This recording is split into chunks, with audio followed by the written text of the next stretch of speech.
All right, officials, please call your first athletes up. We have Tommy here in one lane still giving some instructions here, some last-minute instructions. We had some questions from competitors before we get started.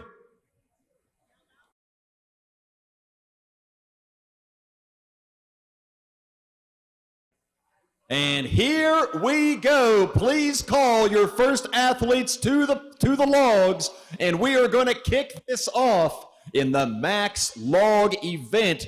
In lanes 1 and 2, the starting weight at 125 pounds for our lightweight women. In lanes 3 and 4, the starting weight at 155 pounds for our middleweight women. And in lanes 5 and 6, the starting weight 175 pounds for our heavyweight women.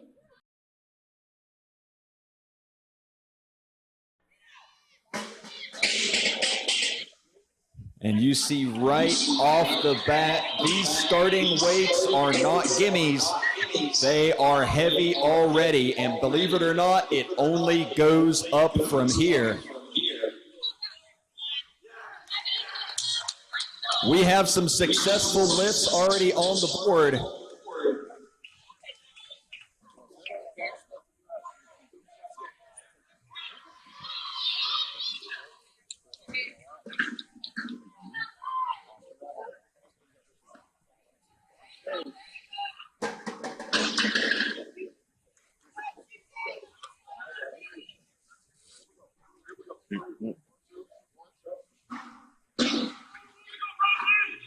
Folks, make sure when your favorite athlete is up to lift that you give them all your energy, all your voice, and all your loudness. They're going to need that energy. They're going to need that support to make these incredible lifts. Terrific lift here in lane number 2. Lane 1 utilizing a beautiful split jerk style. You will see many different ways that this lift is achieved. Different techniques for different competitors. Pick it up, pick it up! As long as they get it from the ground overhead, it's generally a good lift. There are very few things that are not allowed on this event. The ladies cannot rest the log on top of their head, but they can use the split jerk style. They can use a push press with leg drive. They can use a strict military press style if they so choose. However they feel is best for them to achieve the lift and get that giant log from the ground all the way to arm's length overhead.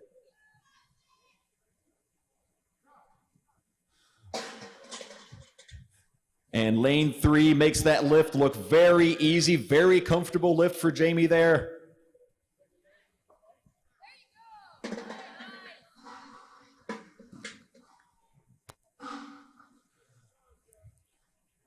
There are a few things that the judges are going to look for on this event. In order to receive the down command and get credit for the lift, competitors must have the arms straight, the object overhead. There must be no movement of the log or the feet once it's steadied overhead. They must be standing upright with their head under the log. And the feet must not be split. The feet must be even in order to receive a down command. So even if the competitors utilize that split jerk style, they must still bring the feet back evenly before they will get the down command. .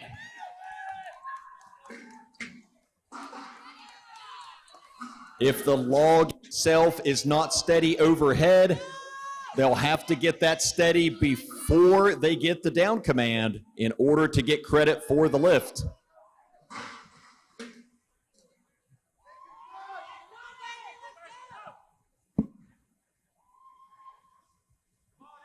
You'll notice some different attire amongst our competitors as well. The Strongman Corporation grip shirts are legal on this event. And those are the sparkly looking shirts that you see. Those actually have some rubberized material in the shirt itself that helps grab onto the log and prevent the log from slipping on their chest.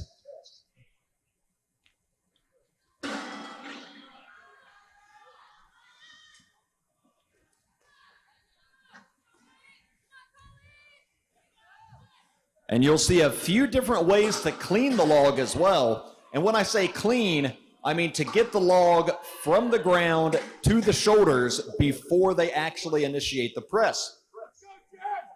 So step one is generally they're going to sort of stand up with the log, get it above the knees. They may even do a rowing motion to pull that log into the lap. Then they're going to sit down, and you'll see some competitors that like to sit down very low with the log. And the reason for that is they want to sit down low so that they can get a high anchor point on the stomach with that log. That way the log can ride on a high position as they stand up to whip that to the chest.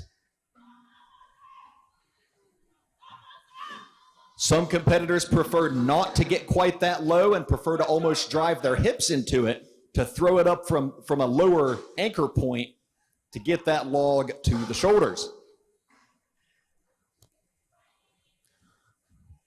One very important part of the transition from getting that log from the lap to the shoulders is to get the elbows up in that rack position when it sits on the shoulders. And you see that done very well here in lane number 4.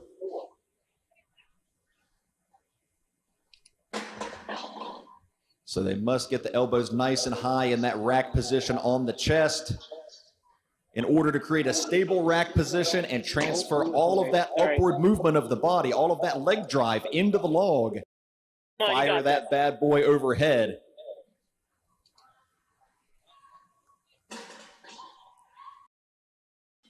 And we already have a few weight changes coming in several of these lanes. So every round, every time you see someone changing the weights in one of these lanes, they're adding another 10 pounds to the log. So for the lightweight ladies, the starting weight was 125. So once they add weight here, it goes to 135, 145, 155, etc. Middleweight ladies in lanes 3 and 4 began at 155. So when you see weight getting added here, that's going to 165, then 175, etc. And in our heavyweight lanes, lanes 5 and 6 on the end here, their starting weight was 175, and they also have 10-pound jumps on each round that the weight goes up.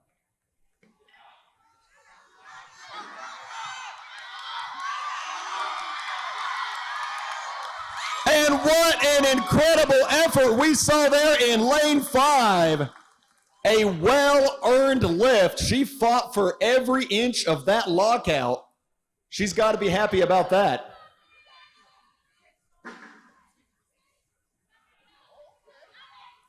And you'll see, like in lane 5 here, you are allowed to skip any increment that you do not want to take. So you can strategize a little here.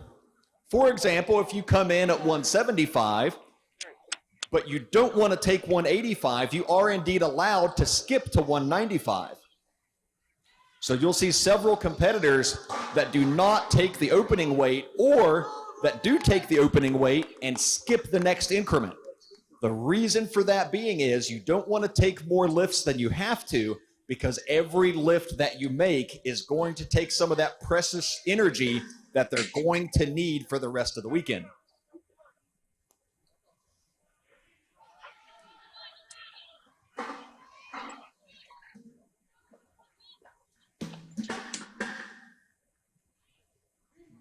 Once again, a variety of techniques here. We are seeing some absolutely terrific lifting.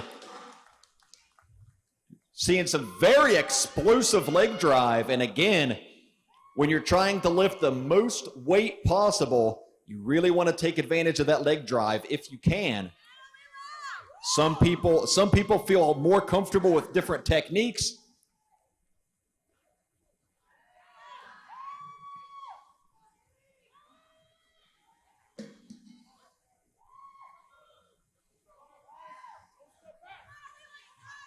Phenomenal lifting we are seeing right here at the Strongman Corporation 2021 National Championships. We would like to thank the Convention Center here, the staff here, and the management here for hosting us. We are happy to be here. We hope they're happy to have us. This is a wonderful facility. We are honored to be here, especially with seating like this where everyone is able to see the action well.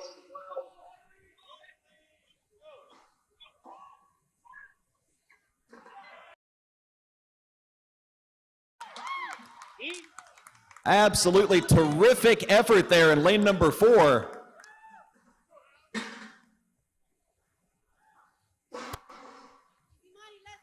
So I believe every lane is now beyond the starting weight, on to round 2 or 3.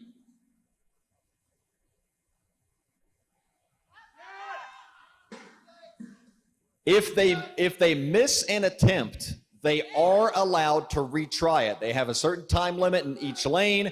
Each lane is running its own timer, but as long as they make that lift within the given time, then they will receive credit for it. So, again, if they pick it up and it doesn't go, if it's a close miss, that's okay. They can still grab it again and give it a go as long as it is within the time limit.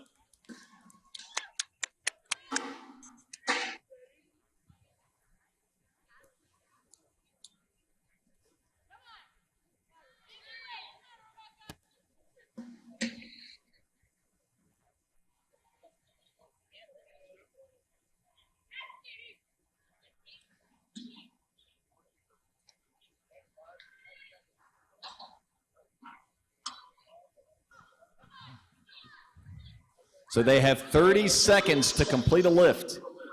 That sounds like a long time, but it really is not, because it requires so much energy if you have a missed attempt to have to grab that again and try to throw it up within that time limit.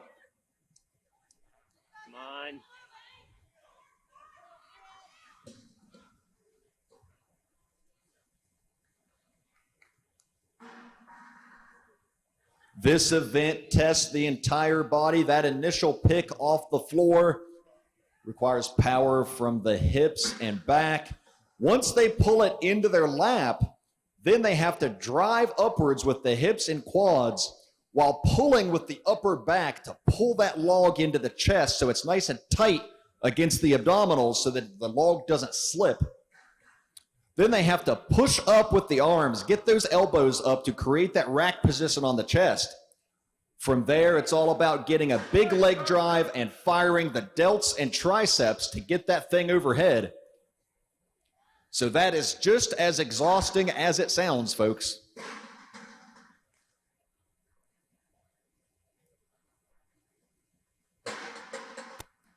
And once again, lightweight ladies are in lanes 1 and 2.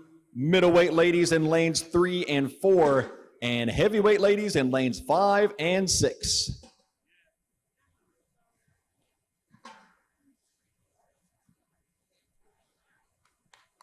Once a competitor is unable to complete a lift within the 30-second time limit, that competitor is then eliminated from the rotation.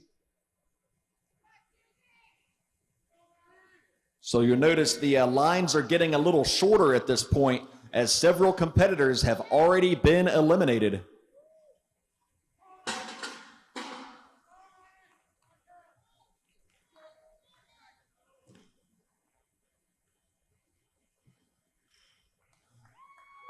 You see our staff doing a great job here, adjusting the equipment for the competitors, making sure that the plates are on tight. You see the little clamps that they have on the end. Those clamp on to the loading pins of the log and make sure that the plates can't slide off in the middle of an attempt.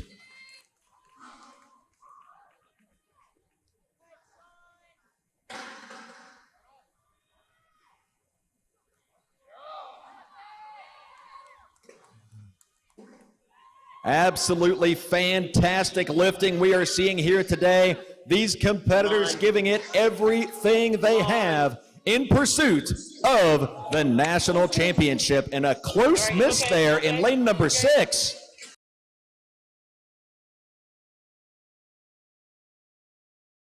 And Sean gets it there in lane number 6. She had a little bit of a bobble on that first attempt. It flew up easy enough. She had to grab it a second time to put an exclamation point on it.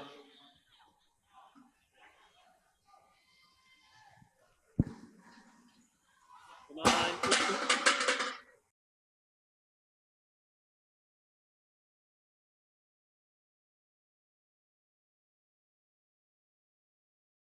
Nancy skips another one. I'm not sure if she's taken an attempt yet.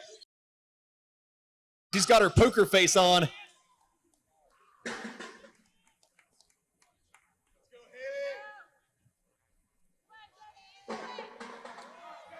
One of the more difficult aspects of this lift is to maintain that rack position on the chest.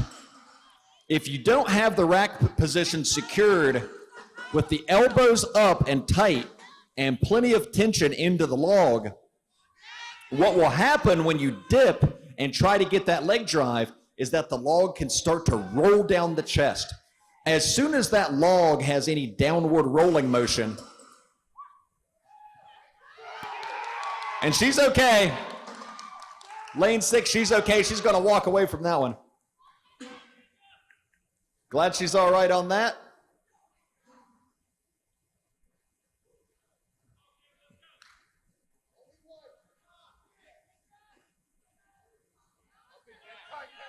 And we are getting to the point where we are seeing a lot of ladies start to struggle with these enormous weights. They just keep going up and up, heavier and heavier. You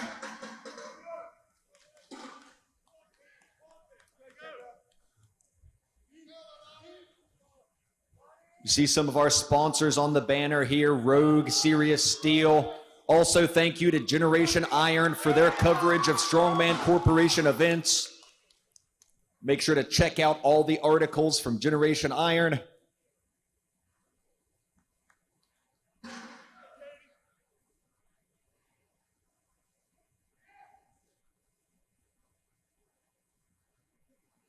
And good lift in lane 1. She had to fight to stabilize that one. She ended up getting it.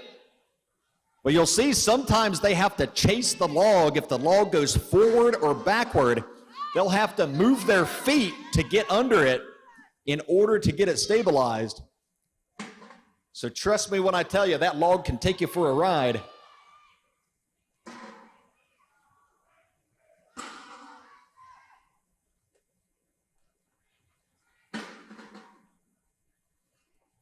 Looks like we may have more weight changes coming up here.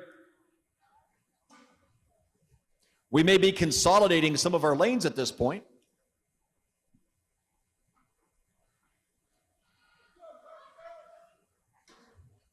So as we come down to the final dozen competitors or so in each division, 15 or 20 even maybe, they're going to combine them into one lane so that they're not quite as rushed, because it's a little difficult to make a heavy lift and then have to do the same thing immediately just a minute or two afterwards if you only have a couple of people between you on those attempts. So as the numbers dwindle down on the rosters, we're going to combine some of the lanes in order to continue to give the competitors more time between attempts so they're able to recover and put forth their best effort on each lift. So you'll see our middleweight ladies have been consolidated here into lane number 4. Our heavyweight ladies have been consolidated into lane number 6, all the way on the right.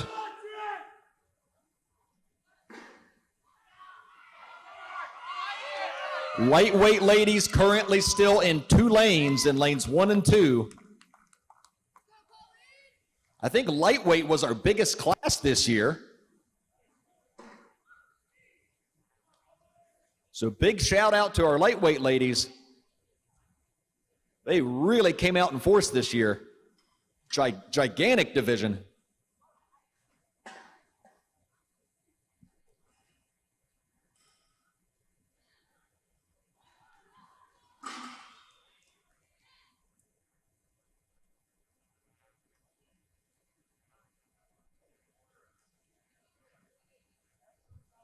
Okay, we're having a weight change in lane number 6.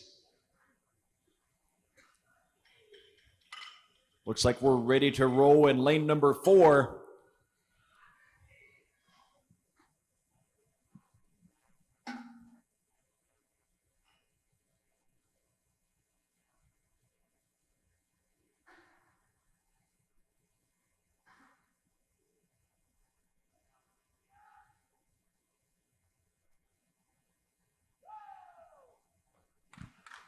So I've just been informed by our officials here in lane number 6 that in lane number 6, the heavyweight women's log is currently at 205 pounds. We are going 200 plus in lane number 6. This would match the current amateur national record.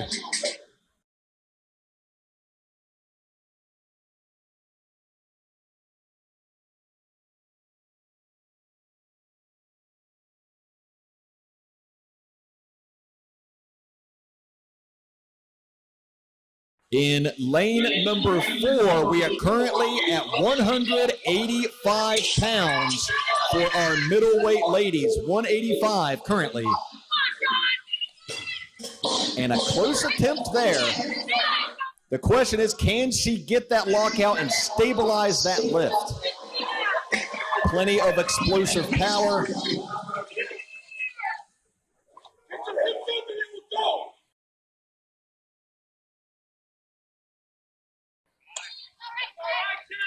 Once again, 30 seconds sounds like a long time, but when you are tasked with picking up a gigantic 185-pound log from the ground over your head, 30 seconds isn't that long, folks.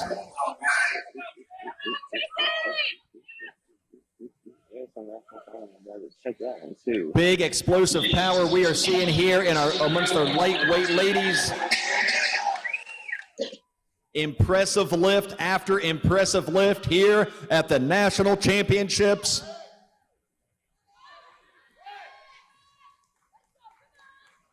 And look at that in lane number 4, really fought for that one. Great effort to get that stabilized. Some would say the hardest part of the log lift for many is that last few inches to get that lockout and actually get it stabilized.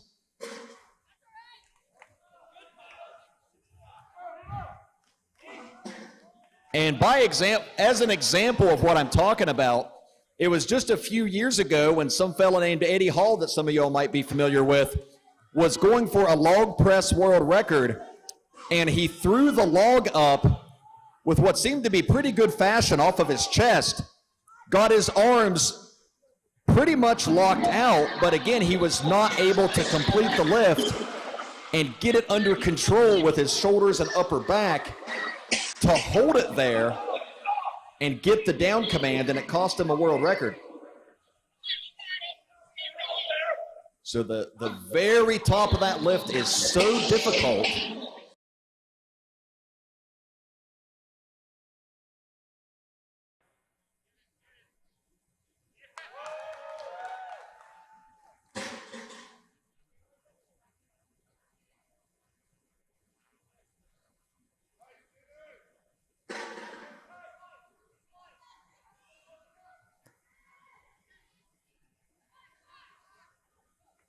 Big power there in lane number 2 from Amber. Great lift. Solid push press style technique.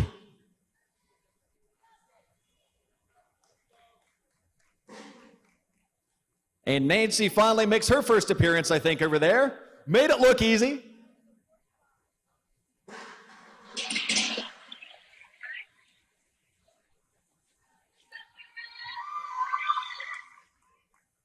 Beautiful clean there from Katie. Flew right up the chest into that rack position.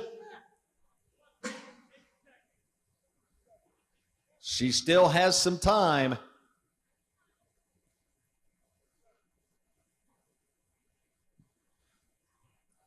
No problem getting it to the chest, and just a little short on that.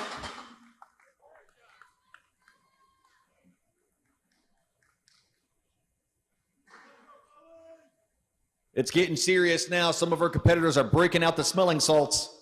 A little ammonia to excite the nervous system. Hey, apparently it worked.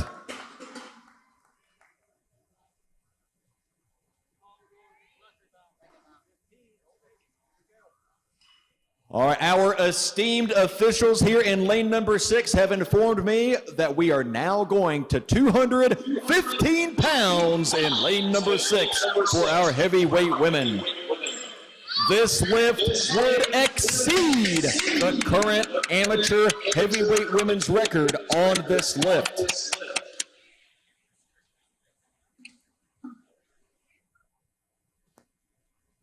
And to clear up any confusion, there is a difference between pro records and amateur records before anyone throws something at me from the stands.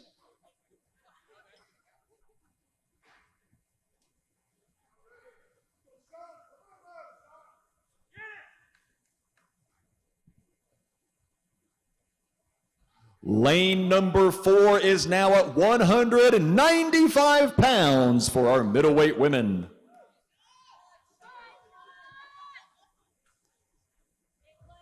And it looks like our lightweight ladies are now being consolidated into a single lane. So lightweight ladies will now exclusively be in lane number 2. And lightweight ladies are on 155 pounds here in lane number 2.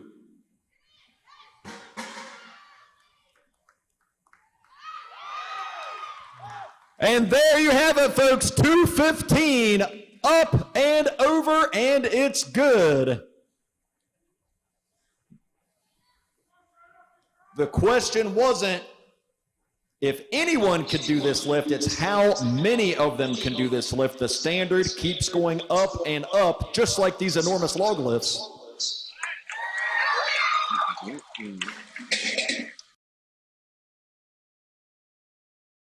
No amount of hyperbole on my part can express how impressive the level of lifting we are seeing right now is out of these ladies.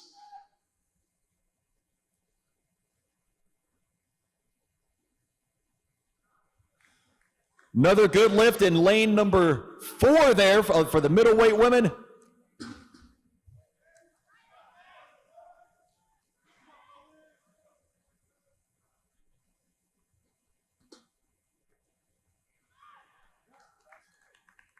Again, big thank you to our staff. Thank you to everyone that came out to help this weekend. We appreciate you. We couldn't do it without you.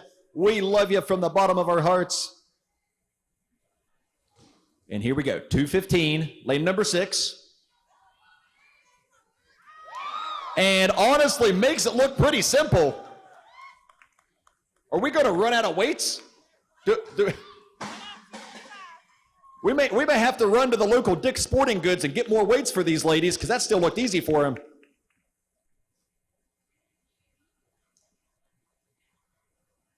So lane 6 now going to 225.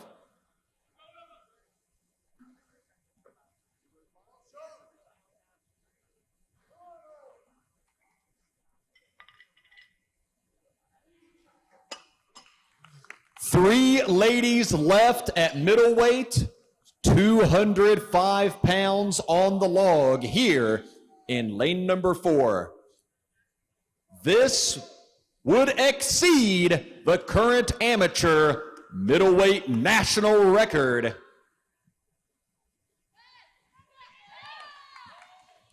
I gotta tell you, as good as these ladies looked on the last round, I have no doubt we are gonna see this weight go up here in lane number 4.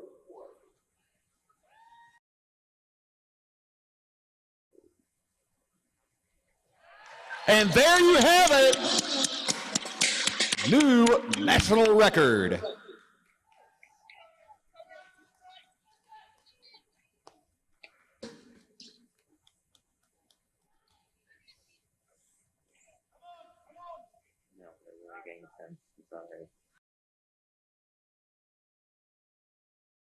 And Nancy answers with a good lift of her own. We have quite the match going on now. A three-way dance here in lane number 4.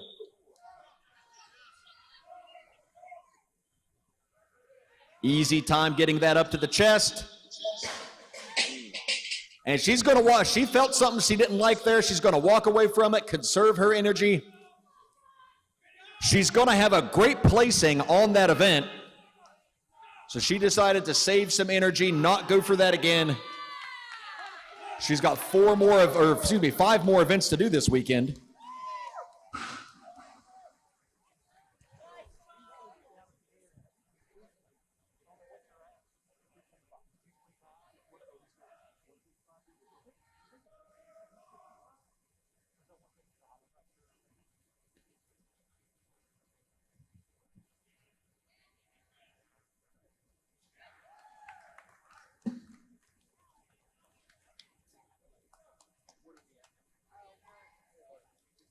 Okay, 165 for our lightweight ladies down here in lane number 2. Here comes Amber.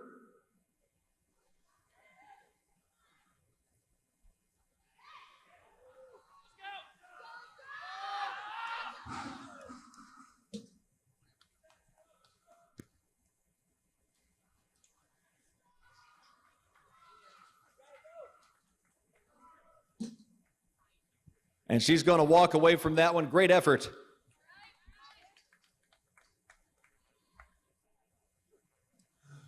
So athletes, if you have been eliminated, please go ahead and head to the back. If you've been eliminated, let's go ahead and clear the floor. Our officials have asked for any athletes that have been eliminated to go ahead and clear the floor.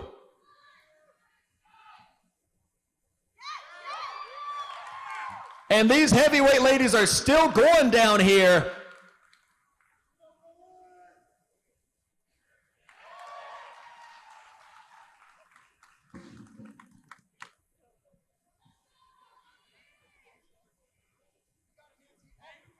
.225 here in lane number 6.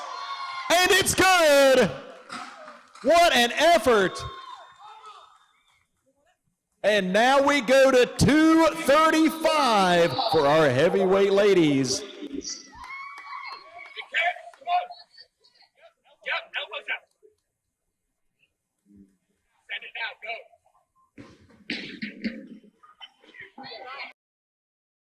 Here in lane number 4, she's got a little bit more time.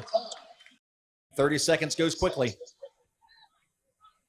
Here she goes, log into the lap, squats down, pulls against the chest, into the rack position. Fires it up, and she does it! A clutch performance, a buzzer beater, if you will. Let me make sure here with referee Tommy Burns. And he says, yes, that was within the time limit.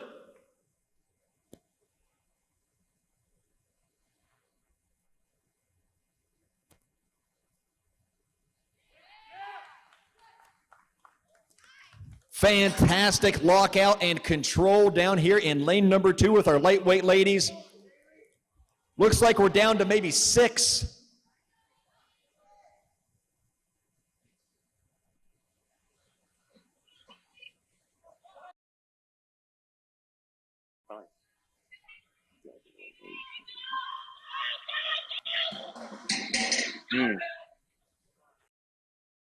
She's using a wide split on this. Pulls it to the lap. Tight against the chest, rolls it up. Has the elbows nice and high. And she sets it down. She's going to live to fight another day. She's still going to have big points on that event. It's a huge class at lightweight this year. So she got a lot of points off that event, even without this weight.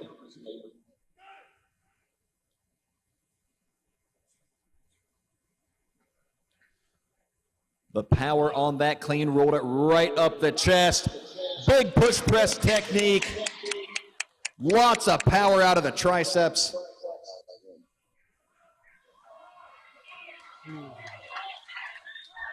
Lane number 6, 235. Here comes Shawnice.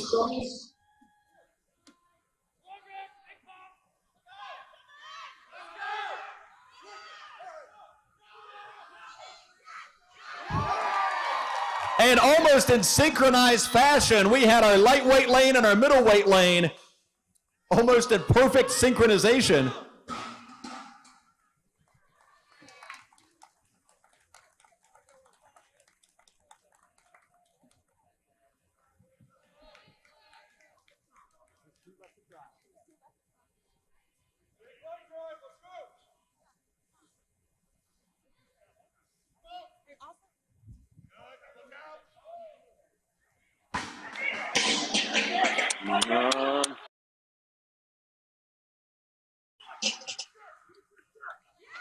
And look at that, Shayna with 235 pounds. Again, another national record.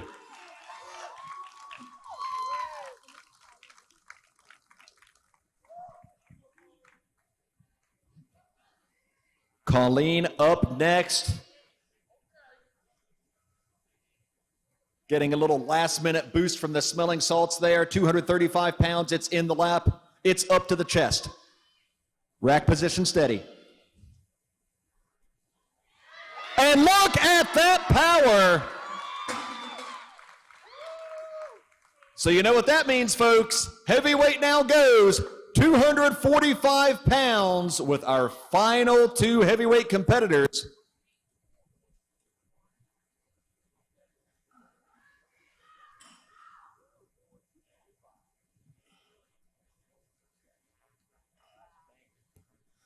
So I've just been informed that Cassandra Moore is our new national record holder at middleweight at 225 pounds. So middleweight is finished, lightweight and heavyweight still going. I'm seeing 4 lightweights left. 2 heavyweights left. And our officials are going to let the heavyweights take a little breather here before they attempt this next weight. We're going to keep them moving, but we're not going to rush them too much.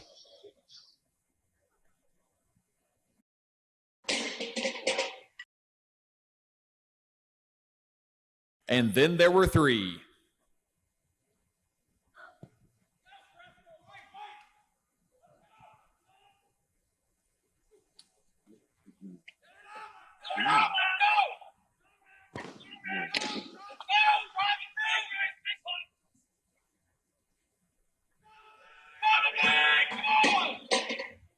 Little bit of a control issue there. Come on. With that technique, she's got to get under the weight quickly. Time has expired, down to the final 2.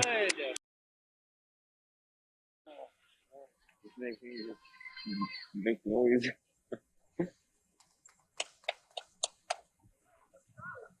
185 on the bar for our lightweight women. Are you kidding me? Look at that. She almost threw that thing through the roof.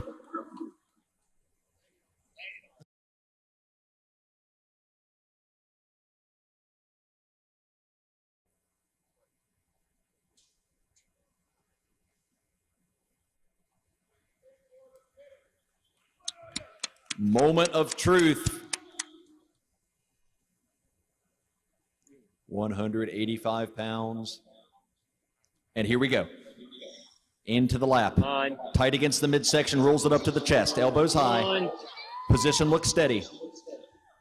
Leg drive, it's up, it's moving, and not quite. Can she recover?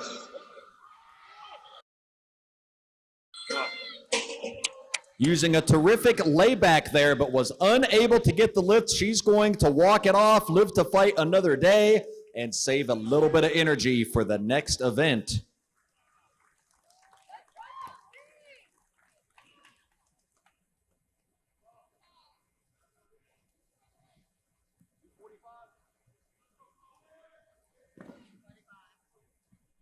£245. This could be for the win.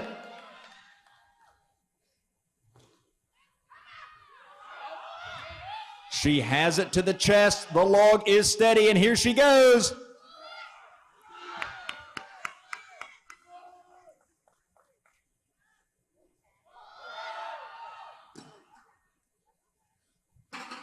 She has time to make another attempt. Come on. It just wasn't quite enough time. Time has expired. So we had a handful of ladies here tie on 235.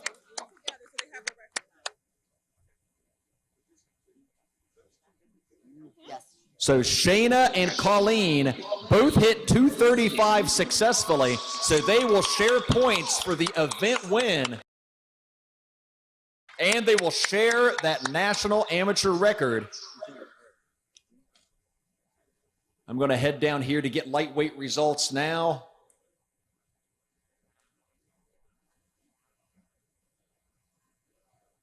I'm going to check in with our esteemed officials, Laura and Elaine, here to get the scoop.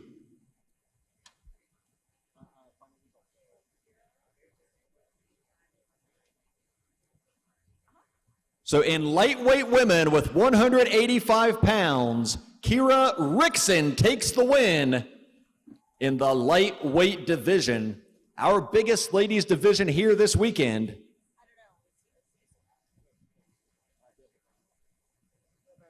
So folks, we are going to take a short break here. We're going to get ready for our Wheelbarrow Deadlift event up next. So we're going from one extreme to another. We're going from overhead lifting to deadlifting. You know, strong men's favorite things to do, right? And we are going to bring out these giant wheelbarrow apparatus that you're going to see here. We're going to load them up with exorbitant amounts of weight, and they are going to have to lift them for as many reps as possible.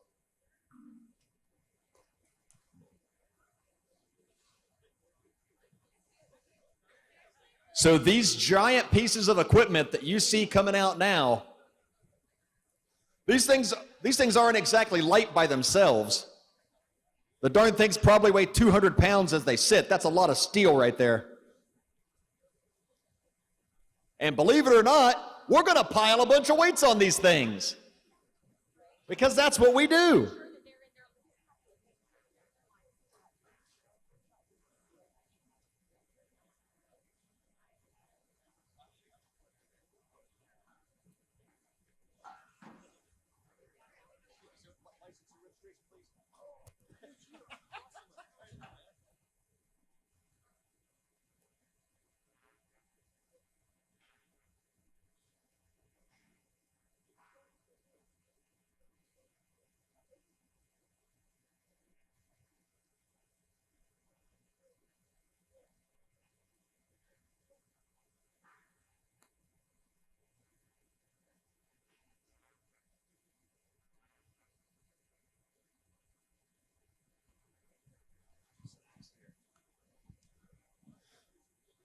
So folks, I'm here with Dave from Gorilla Strength, the man behind this equipment that you see right here, these giant wheelbarrow style apparatuses. And Dave, these things are big, they're scary, it's everything a strongman implement should be. What inspired you to come up with these devilish devices? Well, David Waters asked me to create something really cool, and I thought, hey, this gives me a chance to kind of do something creative These wheelbarrows will let somebody push a little bit more weight than a traditional wheelbarrow, but still isn't easy by any means. So they're built to be abused, to handle whatever somebody throws at them, and just looking forward to people just putting them through heck. Now, I've dabbled in the equipment business myself. I'm seeing a lot of metal. I'm seeing a lot of cuts. I'm seeing a lot of welds. How long does it take to get one of these units together? That is a serious amount of labor right there. Each one of the wheelbarrows has about 10 hours from start to finish. We manufacture everything except for the wheels. So every piece of that is built in our shop in Litchfield, Kentucky. Now, if anyone wants to take one of these things home, I hope you brought a pickup truck or a trailer if you want it. If anybody wants to take one of these home this weekend, I understand that you'll actually be selling these units off at a slightly discounted price so they can get a better price here on these used units. Are you the man to come see if somebody wants to get those? Yeah, if they can see me or they can see David Waters. If you see me around and you're interested in one of these, let me know. What I did with these is they're actually made to go in the back of a truck. So those handles will turn around, and if you have a standard size pickup truck, I wanted an implement that people could take with their friends. So these will fit in the back of a standard pickup truck. So if you happen to have one and you want to take one to your friend's gym, he has a Strongman gym, take it to your buddy's house just to practice on and compete with, then these will load up in a truck and shut the tailgate and you're gone. I'm thinking if you got a long bed, you could even get a couple of those in there, huh? Yeah, you can. Another design aspect of these is if you have a trailer, you can set them up on the back side. They interlock. So on a typical width trailer, you can set two side by side. I hauled all 6 of these up here on a 12-foot trailer. So fantastic. And if anyone wants to check out all of the other products that Gorilla Strength has to offer, all of the awesome strongman equipment, weight equipment, etc., where can they go to find all of that? You can go to gorillastrength.us. Also, we do a lot of engagement with Facebook. So Facebook and Instagram. Instagram is Gorilla Strength USA. Facebook is Gorilla Strength Equipment. And I'll respond to messages there usually within 5-6 hours at the most. Unless I'm in the shop. If I'm in the shop, sometimes we get a little busy. Yeah, like you might be in the middle of a 10-hour process of putting together gigantic wheelbarrows for Strongman Corp Nationals. So, Dave, thank you so much. I appreciate you being here. I appreciate you bringing out this wonderful equipment to use here at the 2021 National Championships. Hey, and Dave's just a hop, skip, and a jump over there in Kentucky, folks. So make sure to check out his website. Check him out on Facebook. Get you some awesome Gorilla Strength equipment for your gym or your next competition. Once again, big thank you to our sponsors, Pioneer, Rogue, Impact Mouthguards, and Sirius Steel Fitness. Salem, Virginia, thank you so much for having us here this weekend. Our next event is about to kick off. Our officials and staff are in position. Once they receive their run sheets for the next event, this gigantic wheelbarrow deadlift, we will be off and running. So the competitor order is based on performance from the previous event.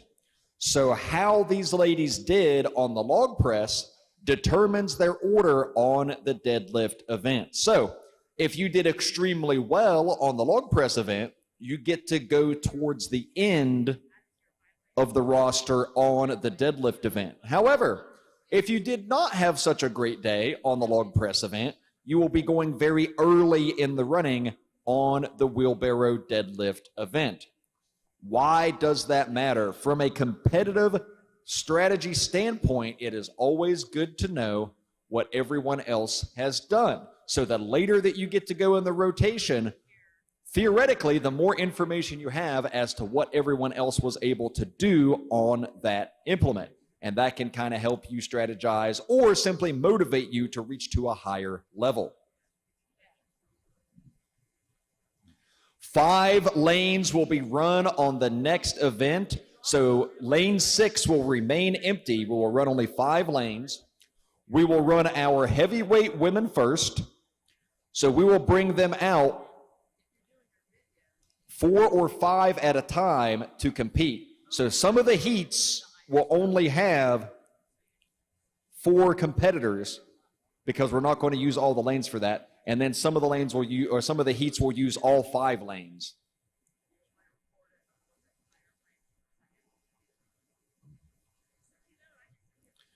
We saw some absolutely fantastic lifting in the first event here at the Strongman Corporation National Championships. We saw several records broken, amateur log press records broken across the board. We saw some terrific competition, some grinders. We saw some explosive lifts, split jerks, push presses, even saw some strict presses thrown in there. What a great way to kick off this weekend. And we have 5 more events to go before we find our 2021 national champions. All right, I have word from our officials. We are ready to roll, so let's bring out heat number 1 for our heavyweight women. In lane 2, Dee Payton. Lane 3, Shantae Thaxton. Lane 4, Catherine Cross. And lane 5, Jillian Phillips.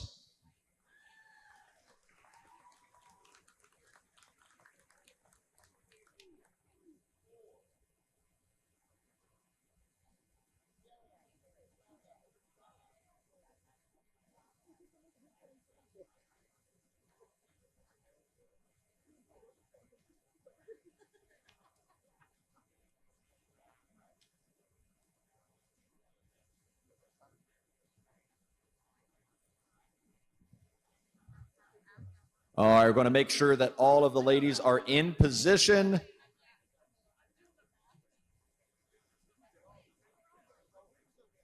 So you notice they are positioned off of the mats.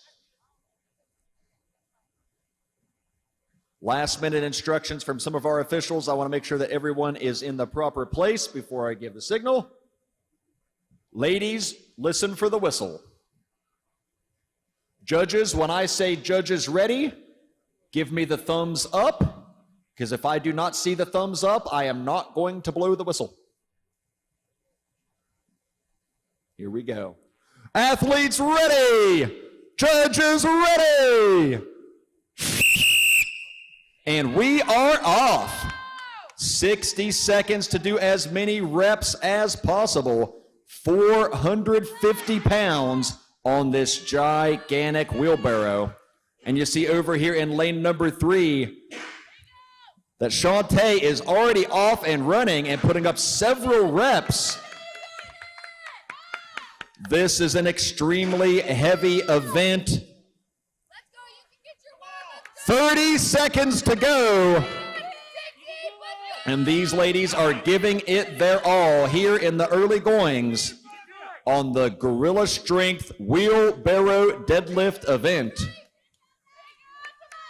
15 seconds. Every rep counts. 5 seconds to go. Time.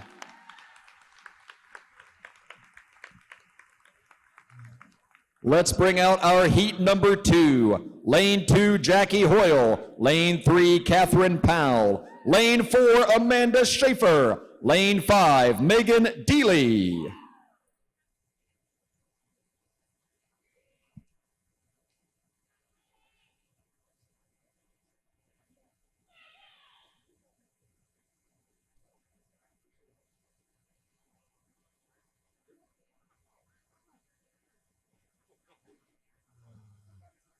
Once again, competitors must begin positioned off of the mats.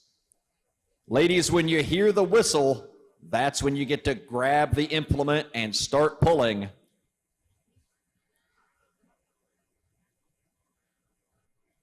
Officials giving some last-minute advice there, answering a few questions. Okay, and looks like we are good to go. Here we go. Athletes ready. Judges ready. And we are off to the races. Although we're not racing anywhere, we are just putting up huge deadlifts here today. That is a 12-inch pick height from the floor. So pretty low for this style of deadlift. 450 pounds. These gigantic implements from Gorilla Strength, they could hold as much weight as you could possibly pile on there. Probably more than anyone could lift. 30 seconds to go. And you see just how brutal this event is. A massive amount of weight on this implement. Plates stacked up higher and higher on these implements. 15 seconds. This parallel handle style deadlift allows the competitors to get a little more leg drive, a little more quads on this. 5 seconds. Time.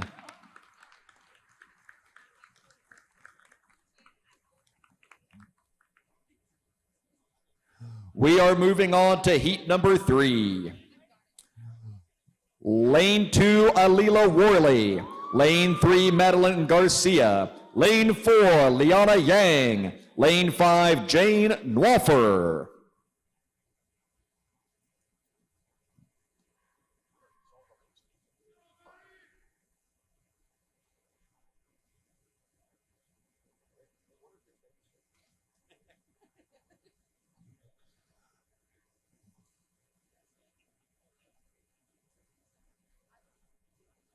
Okay, looks like we have everyone in position. Competitors are in position. Here we go. Athletes ready. Judges ready. So you'll see they are using, a lot of the competitors are using straps on this implement. That is legal. That is acceptable usage of equipment. That's going to help them keep their grip on the implement. And look at this. We are seeing some reps here, folks. These ladies mean business. 450 pounds. That is a heavy, heavy pull to do for one rep. 30 seconds. And these ladies are doing it for multiple reps on these enormous Gorilla Strength wheelbarrow implements. 15 seconds to go.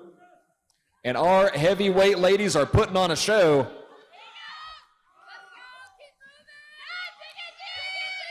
Five seconds to go. Time.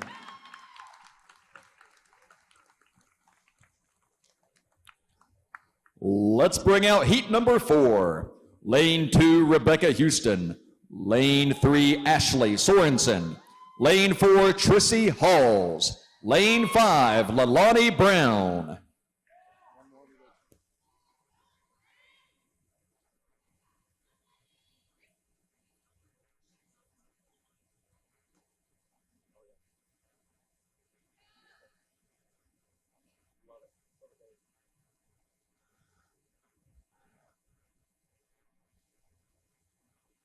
Competitors are in positions. Looks like judges are in positions. Here we go. Athletes ready. Judges ready. So strapping in is part of their time. So the time has already begun. So it is in their best interest to make sure that they are well practiced in getting those straps on quickly so that they can begin pulling. And we are seeing some serious reps go up here, folks. Absolutely phenomenal performances right here in the first half. 30 seconds to go. These ladies are putting it all on the line. They want their chance at that pro card. They want their spot at the Arnold. 15 seconds. And look at Brown down there in lane number 5. She is still putting up reps. Can you believe it? Just a few seconds to go. Time.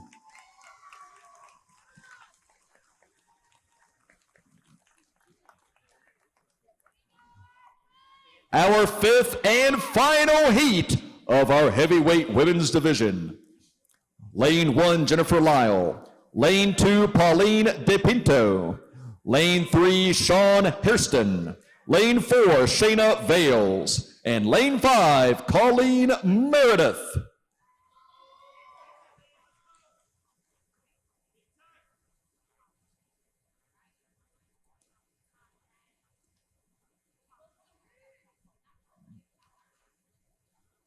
And here we go. Athletes ready. Judges ready. And we are going to see something special here, folks.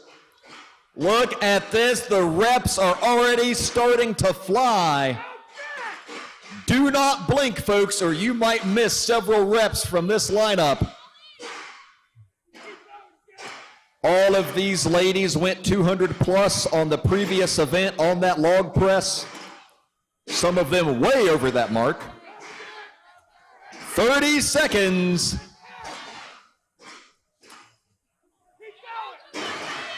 Let's get behind them, folks. Give them some energy. This is incredible lifting.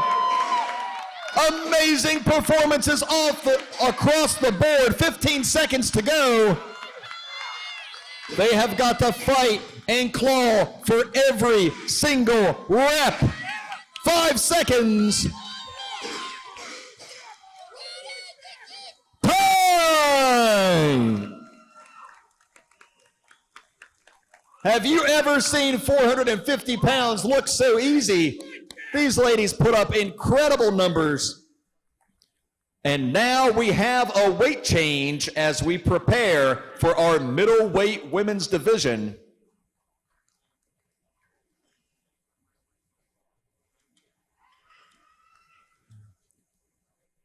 Looks like our middleweights will be challenged with 420 pounds on the Gorilla Strength Wheelbarrow Deadlift event.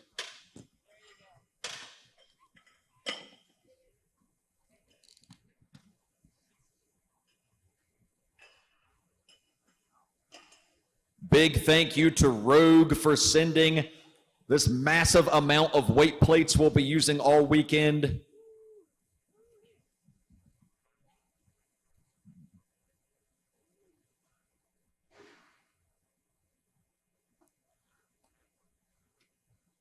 And our staff very quick with the weight change there. I'm going to go ahead and bring out our middleweights.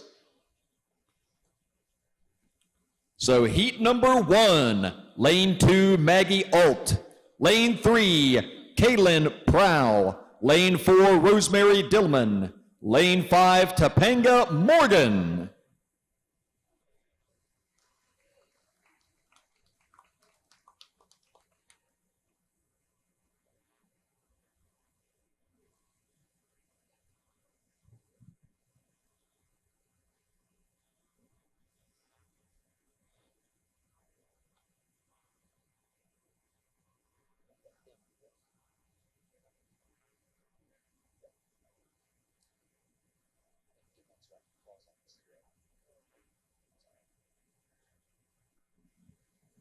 Some last minute instructions from our officials. And looks like we're ready. Athletes ready. Judges ready. And here we go, our first heat for our middleweight women. Divisions are as such. Lightweight ladies go from 0 to 140 body weight. Middleweight women from 141 to 180. And heavyweight women are 181 plus. Within those divisions, we do have subclasses. So some of our middleweight ladies will be in a 160 subclass, and some of our lightweight ladies in the 120 subclass. 30 seconds to go. And again, you're seeing just how heavy this is. 12-inch pick height, so those handles are only 12 inches off the floor. 15 seconds. That forces a very low position to drive into those handles. 5 seconds. Time.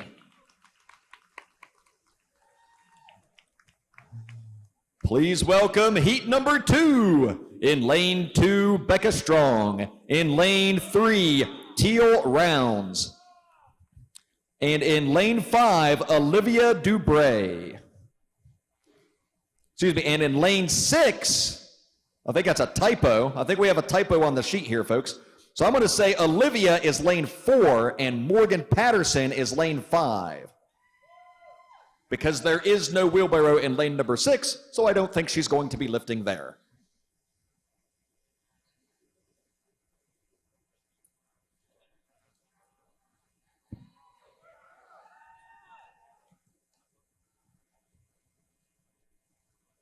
Here we go. Athletes ready. Judges ready.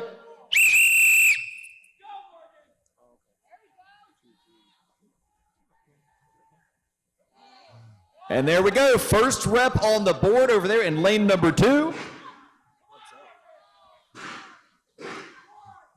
This is some seriously heavy stuff, folks. I cannot overemphasize how much weight is on these giant wheelbarrow implements.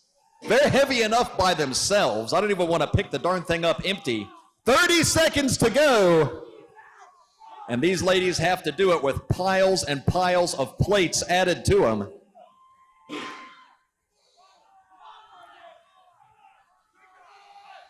"15 seconds. What can they do in these final seconds as the time winds down? Every rep matters. 5 seconds. Time.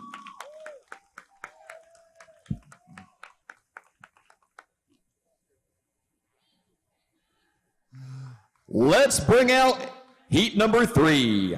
Lane 2, Liz Thompson. Lane 3, Claire Stouffer. Lane 4, Rebecca Simmons. Lane 5, Jennifer Bates.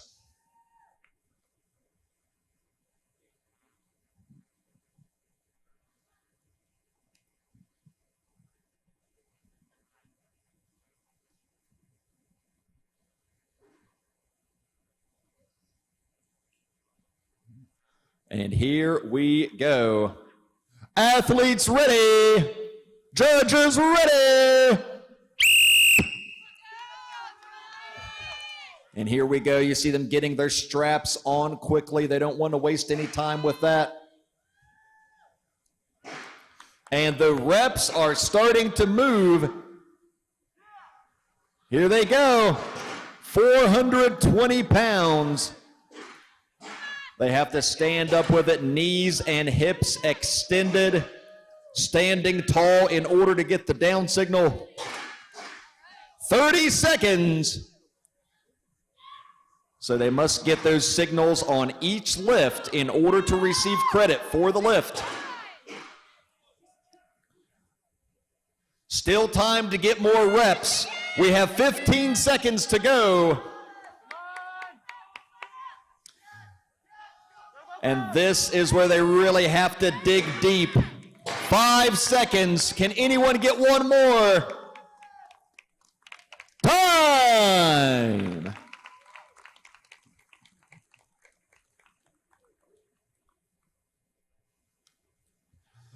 Heat number 4. Lane 1, Maggie Cadlick. Lane 1, Maggie Cadlick. Lane 2 is Adrian Snyder. Lane 3, Christy Sinay. Lane 4, Alex K. McKee. Lane 5, Kendra Danzer.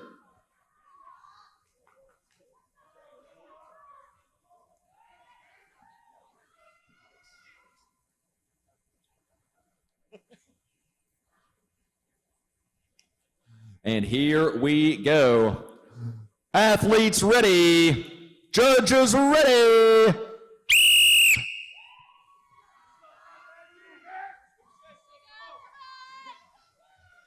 So we have all 5 lanes in usage right now. And we're seeing some reps on the board here in the early goings. I don't know how many reps it's going to take to win this event, But I tell you what, anybody who picks it up once is doing pretty good in my book. 30 seconds to go.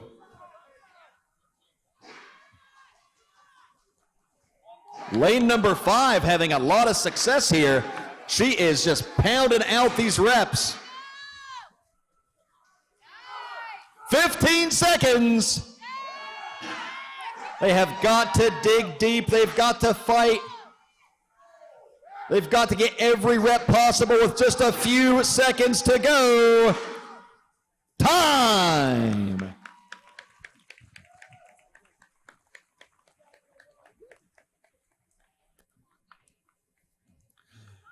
Heat number 5. Lane 1, Suzanne Shields. Lane 2, Evelyn Valdez. Lane 3, Jenny Draper. Lane 4, Alexandra Castellanos. Lane 5, Katie Gutwald.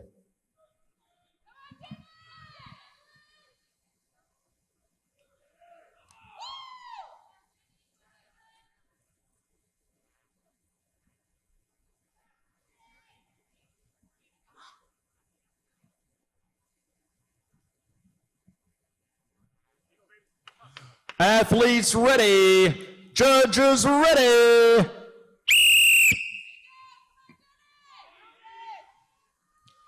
Again, 60 seconds on the clock. The objective, do as many lifts as possible within that time frame. Sounds pretty simple, but when you've got 420 pounds in your hands, it is anything but simple. You are seeing some of the best in the country here at the National Championships. 30 seconds to go.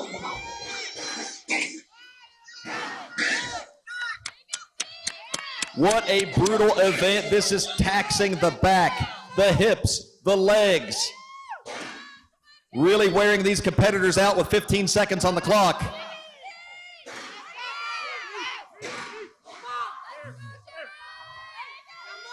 Five seconds to go.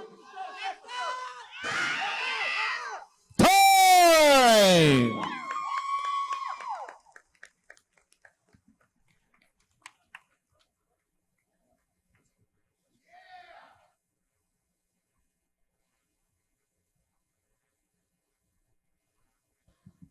And we need just a moment before we bring out the next heat. We need just a moment. Strongman is an extreme sport, and sometimes extreme things happen. So we're going to take a moment here to let our staff deal with a little issue, and then we will have our next heat ready. So for our sixth and final heat, I want to make sure that is correct. Yes, this is our sixth and final heat. We'll have in lane 1, Jamie Shama. Lane 2, Mary Colasanto. Lane 3, Jessica Mitchell. Lane 4, Nancy Johnson. And lane 5, Cassandra Moore. Once again, folks, make sure to check out the articles on Generation Iron.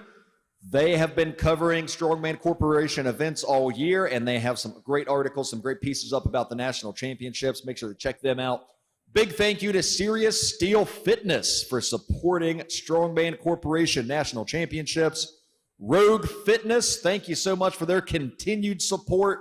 They've been partners with Strongman Corp for some time now, and we appreciate them. Impact Mouth Guards, the best darn mouth guards in the business. Also, thank you to Gorilla Strength for these gigantic wheelbarrow implements. And I think we're ready. Can I get a thumbs up from everybody if we're ready there? Fantastic. Here we go. Athletes ready. Judges ready. And we are out of the gate and off to the races.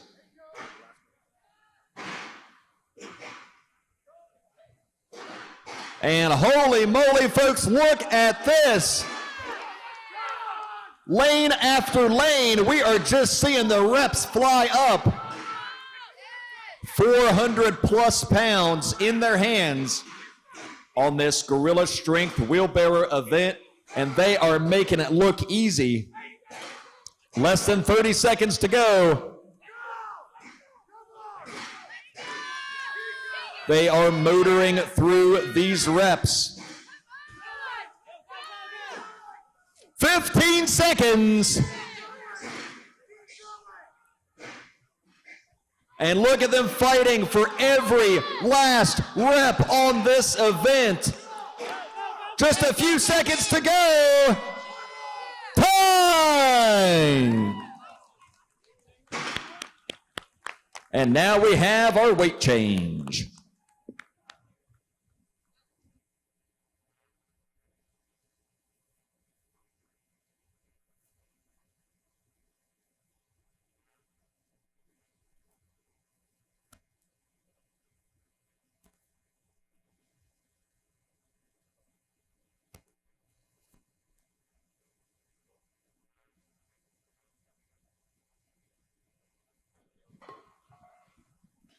We'll be going to our lightweight women next. They will have 370 pounds on the giant wheelbarrow deadlift event. Don't forget the lightweight ladies' weight cutoff is only 140 pounds body weight, and they've got to lift 370 on these enormous implements from Gorilla Strength.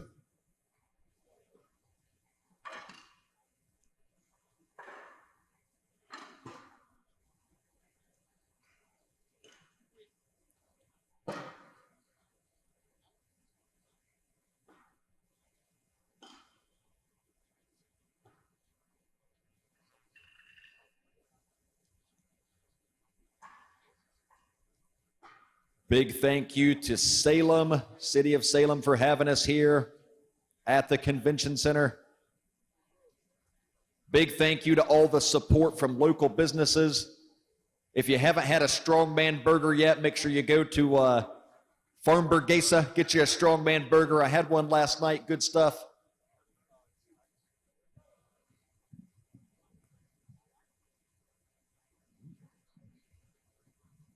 All right, looks like it's time to bring them out. Heat number 1 for our lightweight ladies. Lane 1, Alexis Wetherell. Lane 2, Crystal Sorensen. Lane 3, Lauren Taylor. Lane 4, Karen Santamaria. And lane 5, Kristen Rain.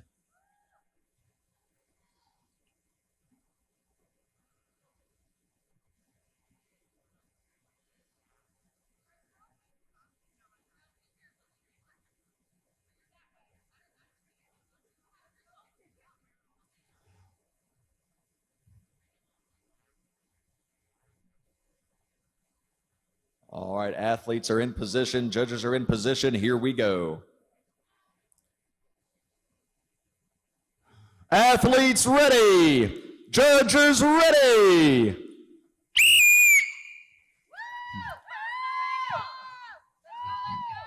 We are off to the races with our lightweight women. The first heat is underway.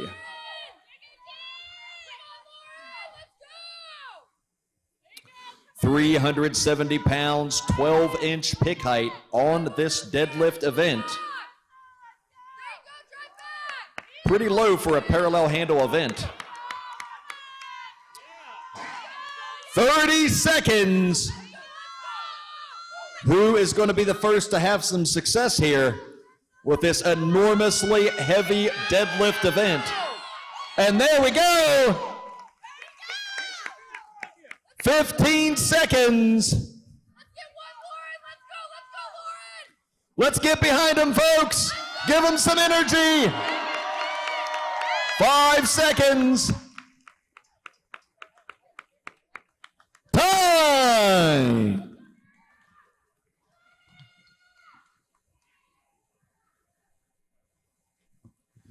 Please welcome heat number 2.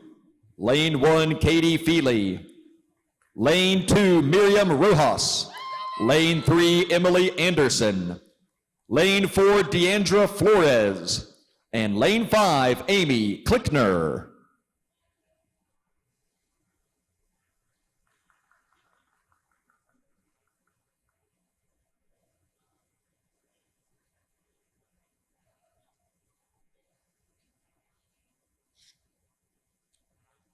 It looks like we are in position. Let's go, Miriam. Head up, drive through your heels. Athletes ready, Judges ready.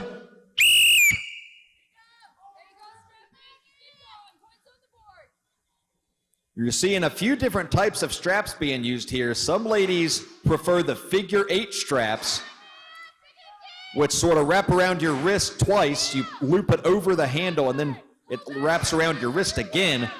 The traditional wraparound straps are around your wrist once, but then wrap around the bar, the handles themselves, and you just grip over top of that. 30 seconds. And look at this over here, lanes 4 and 5, getting some reps in. 15 seconds to go.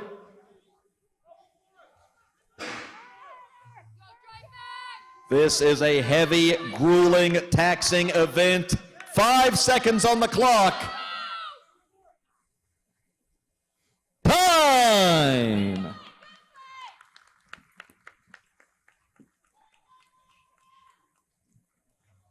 And here comes heat number 3. Lane 1, Rebecca Wyatt.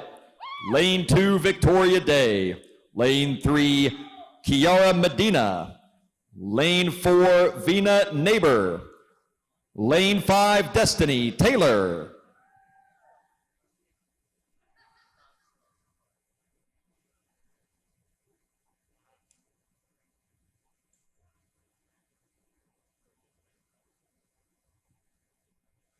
And here we go. Athletes ready. Judges ready.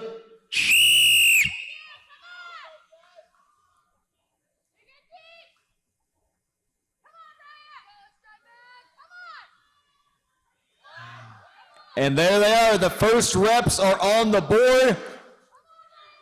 Looks like lanes 3, 4, and 5 already having some success. Lane 2 on the board.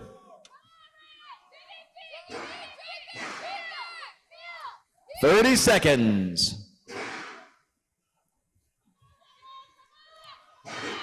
Once again, that's 370 pounds in hand, taxing the back, taxing the hips, taxing the legs. They are gonna feel this one. 15 seconds.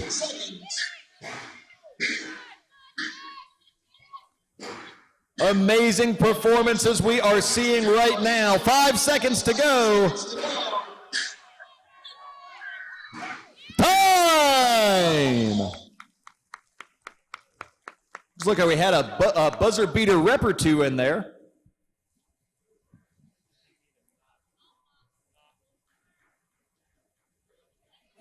Going to do a quick little cleanup before we get the next heat started, but I'll go ahead and bring them out. So heat number 5, lane 1, Carly Andrus. Excuse me, heat number 4. Heat number 4, we're going Jessica Martinez in lane 1. Lane 2 is Nicole Recchia. Lane 3, Jamie Douglas. Lane 4 is Haley Hendricks. And lane 5, Christy Brown. Bear with us for just a moment as we get everything cleaned up properly. We want to make sure that we have a safe environment for all of our competitors.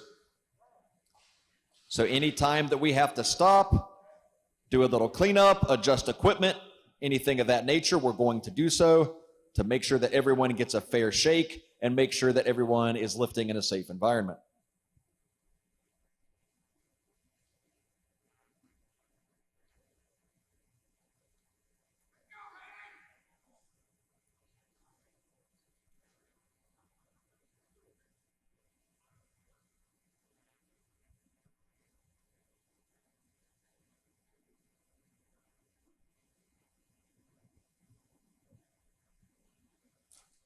All right, officials, if your lane is ready, give me a thumbs up. I want to see who's ready, who still needs some time. So we still got a few more.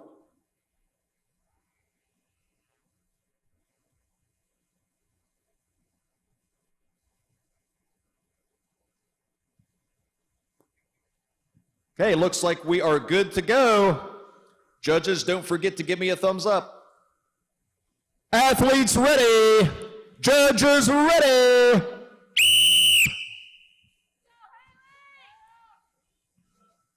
They are getting strapped in and ready to rock and roll on this deadlift event.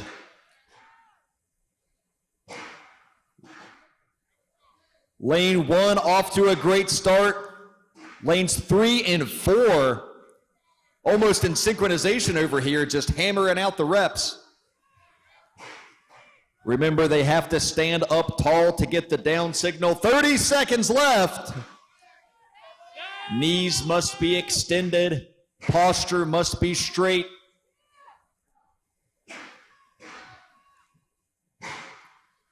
Such a grueling event. 15 seconds to go. This one is really going to tire them out for the other events to come this weekend. 5 seconds. Time.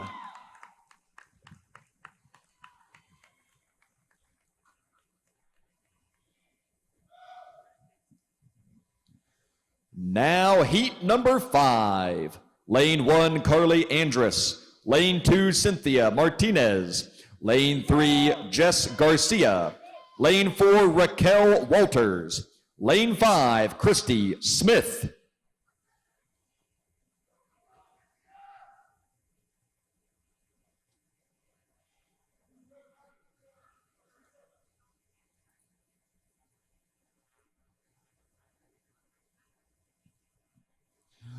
Athletes ready. Judges ready. Let's go, just one rep. Drive full. Right from the gate, let's go. Let's go, get it up, now. Heat number 5 of 7 in action right now. Let's go, knees out. Come on. Lots of leg drive involved to break that off the floor. On this parallel handle style of pull, especially when it's a little bit elevated, you get a little more quadriceps to start that, to break it off the floor. 30 seconds. Get your hips lower. But it definitely comes down to the lower back strength, the hip strength, the ability to drive those hips through. 15 seconds.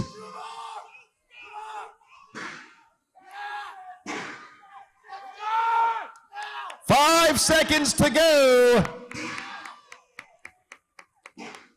Time.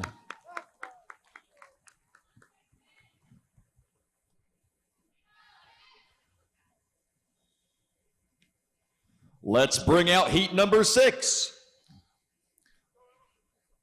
Lane 1, Kirsten Ostby. Lane 2, Jessica Helms. Lane 3, Amber Klein. Lane 4, Miranda DeMarc. Lane 5, Emma Pruitt.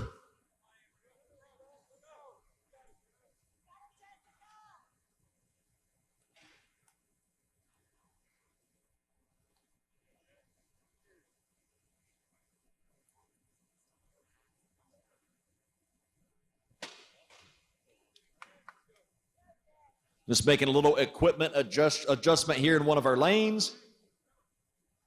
And looks like we're good. Athletes ready. Judges ready. So they're going to want to get strapped in as quickly as possible so they have the maximum amount of time to utilize for lifting. And these ladies are off to the races, just motoring through the reps here in the early going.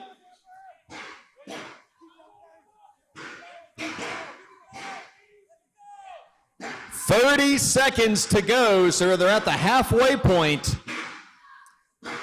And this is where they have to dig deep. The back is starting to wear out, the hips are getting tired, the traps. 15 seconds. Everything is on fire at this point. They are feeling the strain. 5 seconds. You can see the effort on their faces.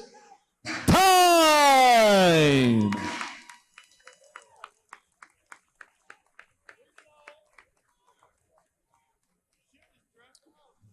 Our 7th and final heat in our lightweight women's division. Lane 1, Haley Manipole. Lane 2, Jamie Navarro. Lane 3, Crystal Stanzik. Lane 4, Nadia Morrison. Lane 5, Kira Rickson.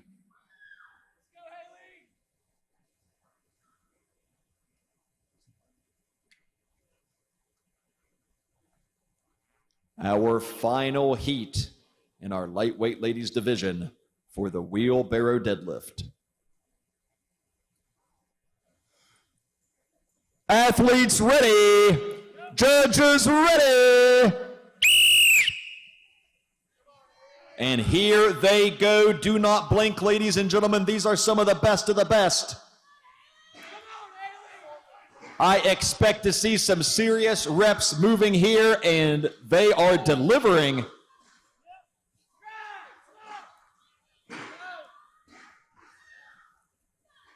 Big power in the legs, hips, and back required for this movement.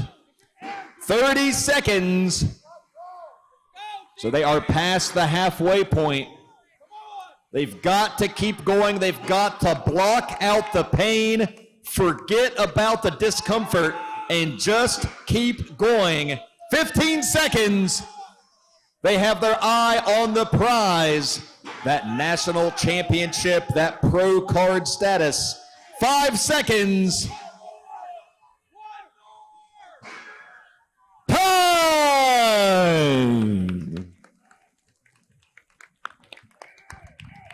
Let's hear it for our ladies on the wheelbarrow deadlift. We are going to take a short break and move on to our 3rd and final event of the day for our ladies. So bear with us as we switch the equipment and get ready for the last event of the day for our female competitors. This next event is going to be a fun one. You're going to see lots of fast action.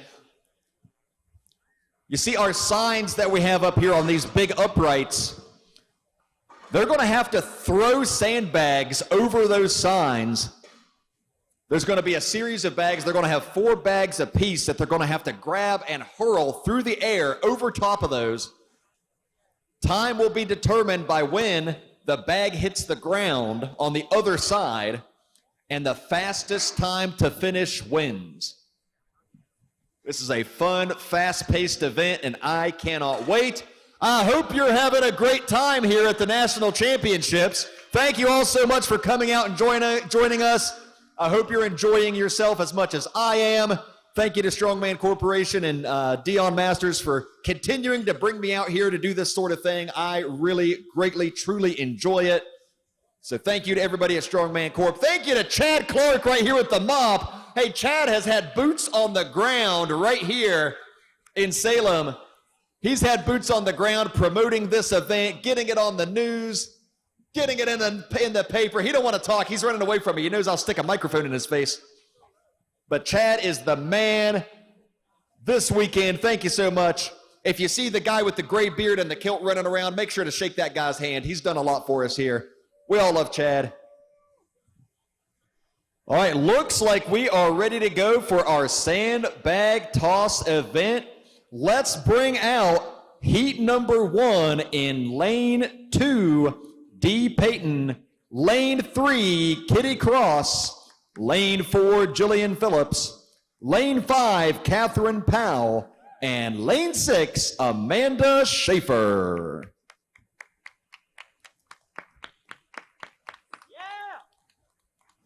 14 feet is the height that they must throw over. The bags are 20, 25, 30, and 35 pounds, each bag heavier than the last. They must be hurled in order over those uprights with the signage that you see here. They'll have 60 seconds to complete the task if they are able. If they are not able to complete the task, they will be credited with the number of bags that they did complete.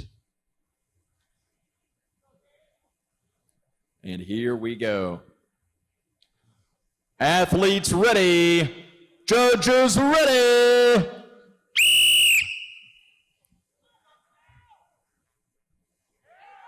What definitely one of the more fun and exciting events to see.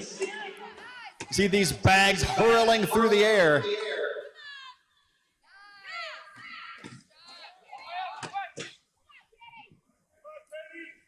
Even with that first bag, it takes a tremendous amount of force production through the hips, legs, and back to make that thing go over. 30 seconds. There are many different types of strength, many different facets of strength. Throwing these bag tests a completely different type of strength than what we saw in the log press, for example. 15 seconds to go. But the beauty of Strongman is testing all of those facets, all of those different types of strength. 5 seconds. Time!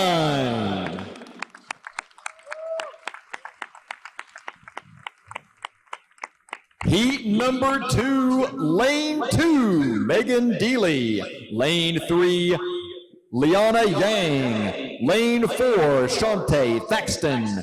Lane 5, Alila Worley. And lane 6, Rebecca Houston.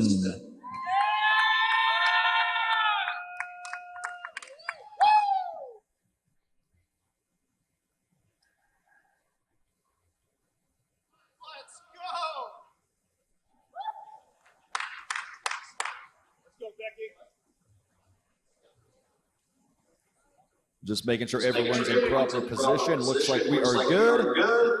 Athletes ready. Judges ready. And we are off to the races. Here we go. And you see some of the bags already starting to fly over. 20 pounds on the first bag, 25 on the second. 30 on the third bag, and 35 pounds for that final bag. They are filled with sand. 30 seconds. So still time to make effort on these to get those bags over, as many as possible. Speed matters on this event, so if I get 2 bags and someone else gets 2 bags, but they did it faster, 15 seconds, then that means that person who did it faster would get the higher placing points. Get up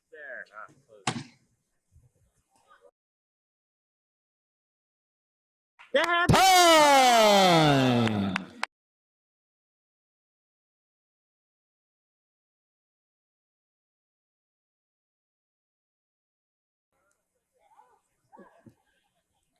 Let's bring out heat number 3.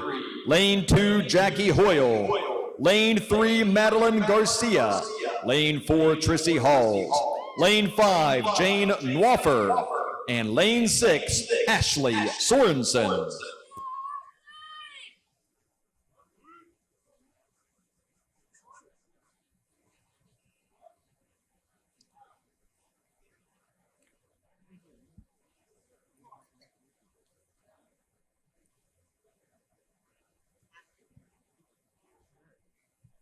Here we go. Athletes ready. Judges ready.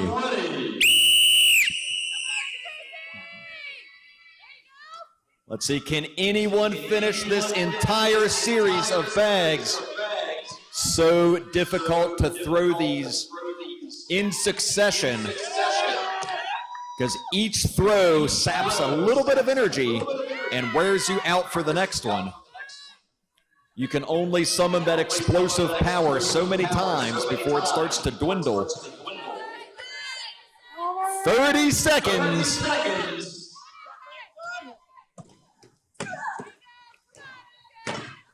We are seeing tremendous effort here in every lane, trying to get each of these bags over. 15 seconds.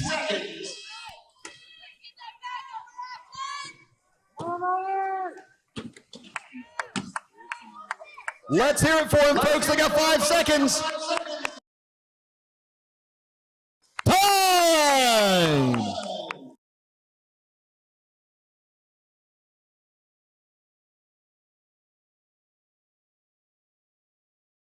Heat number 4, our fourth and final heat for our heavyweight women. Lane 1, Colleen Meredith. Lane 2, Leilani Brown. Lane 3, Pauline DePinto. Lane 4, Shayna Vales. Lane 5, Jennifer Lyle. Lane 6, Sean Hairston.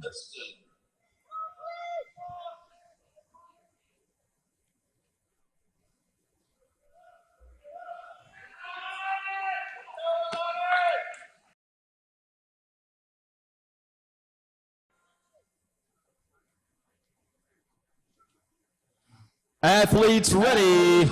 Judges ready.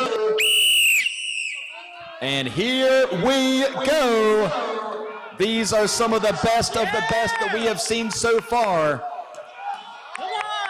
These are your current points leaders after the log and deadlift event. And Sean does it. And look at this, we've got several women still on that final bag, but Sean may be the first one that has finished the entire course.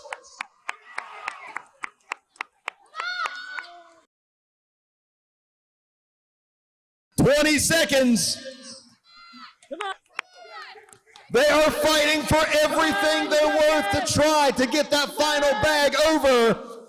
10 seconds to go. Come on, you got this.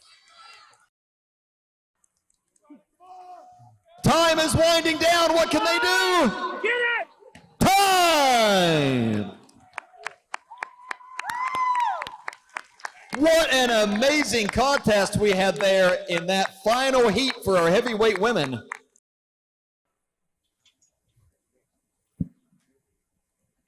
We're going to take a moment to switch out the bags as we go to our middleweight competitors.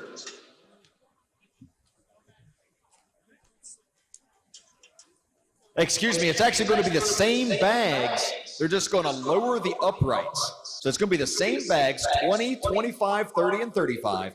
But the uprights are going to drop to 13 feet for our middleweight division.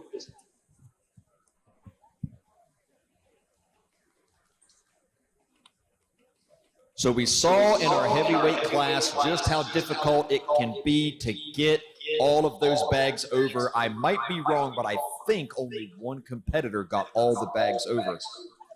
That shows you just how incredible it is to finish this course.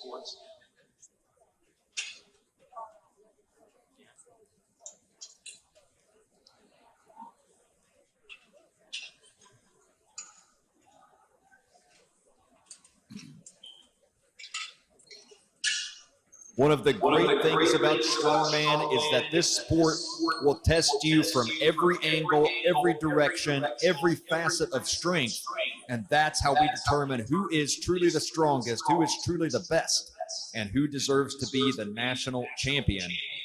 It's not enough to just be good at one or two events. You have to be strong across the board and be able to perform on a variety of tests to show that you truly have a total picture of strength that you bring to the table.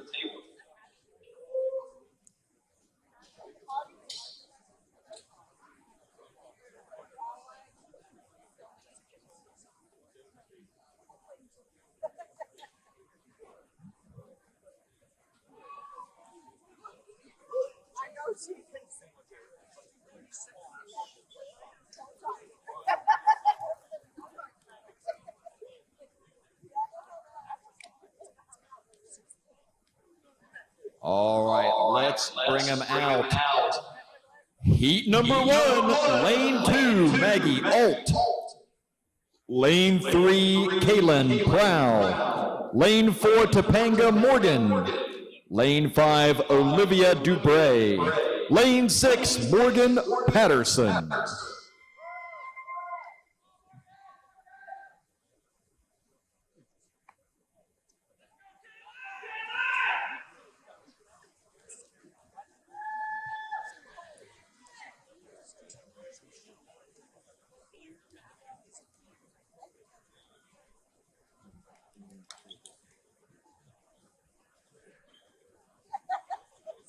Athletes ready. Judges ready.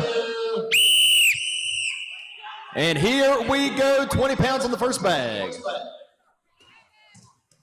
And we see a few ladies already got the first one over, several on to the second now. 13 feet to throw these bags over. That's 3 feet higher than a basketball rim.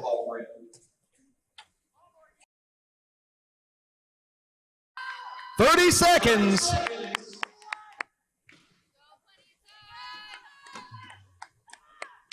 Every throw pulls more and more energy out of the body. 15 seconds. So while this event isn't what we would call traditionally heavy in that it's not a ton of weight, it is very taxing. 5 seconds to go, and it will wear you out quickly. Time!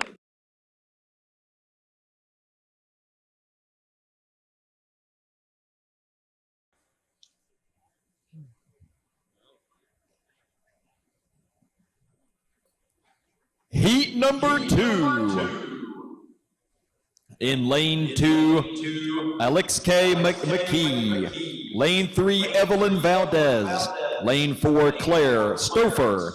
Lane 5, Rosemary Dillman. Lane 6, Teal Rounds.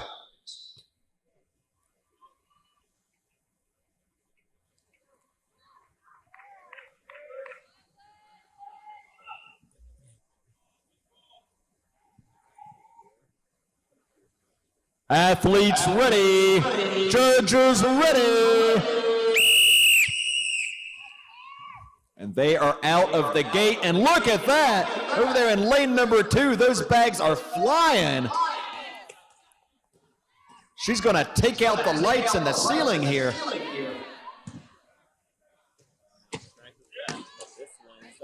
You see the trajectory matters on this too.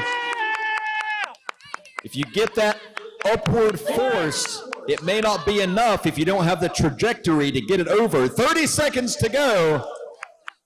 So you have to be able to arc that bag a little bit to make it float over top of that 13-foot barricade. 15 seconds left. Heavy. Yeah! Time is winding down. We have 5 seconds to go. Time! Terrific effort in every lane. But who can be the first to finish the entire course? Let's find out if it's in heat number 3. Lane 2, Adrian Snyder. Lane 3, Liz Thompson. Lane 4, Maggie Cadlick. Lane 5, Rebecca Simmons. And lane 6, Suzanne Shields.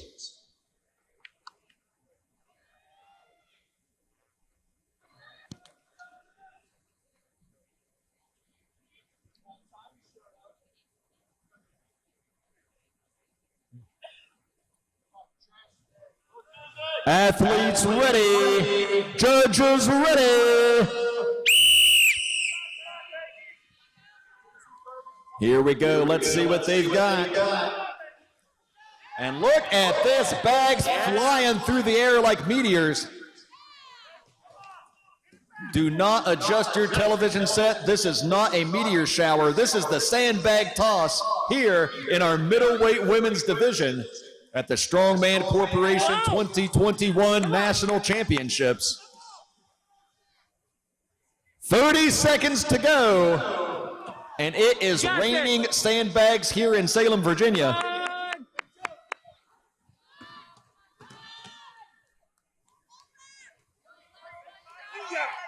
Yeah! 15 seconds. Who can finish this course? Yes! One more! 5 seconds to go.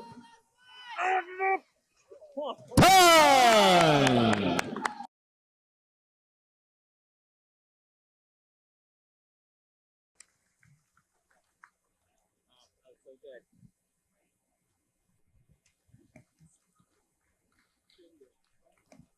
Heat number 4, lane 1, Jenny Draper. Lane 2, Jessica Mitchell. Lane 3, Jennifer Bates. Lane 4, Christy Sine. Lane 5, Katie Gutwald. Lane 6, Cassandra Moore.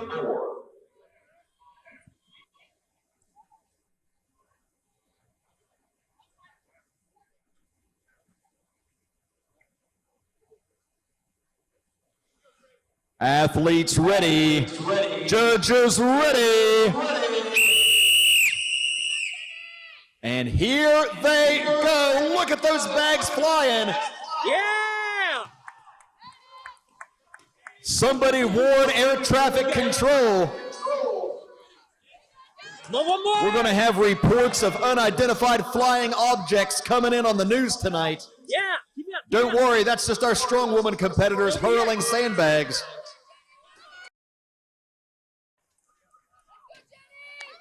"30 seconds. Couple of tosses. Come on!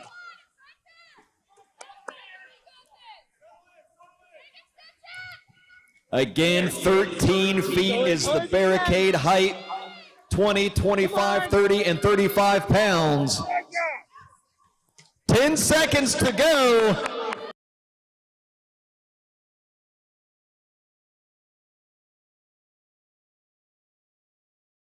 Time!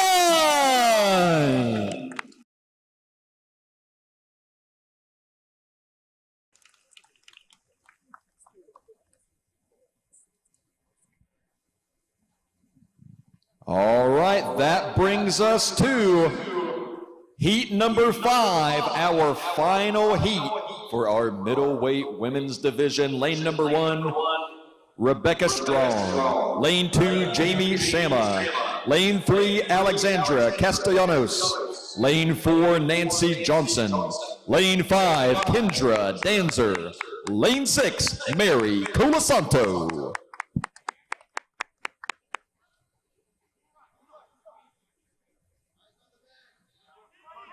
Athletes ready, judges ready, and they are off and running. Do not blink, folks. If you see a sandbag flying your way, folks, get out of the way. They may throw them clear into the stands.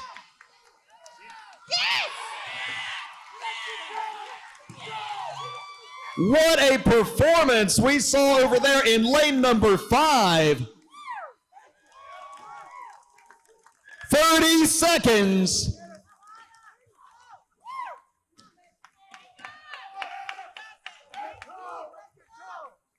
Unbelievable effort we are seeing in each and every lane. Amazing athletes, 15 seconds to go. Who else can finish this course? We saw 2 finish so far.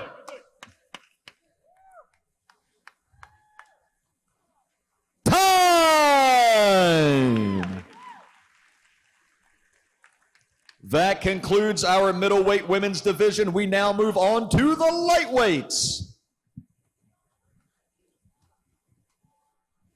That was Kendra over there in lane 5. That blistered the course.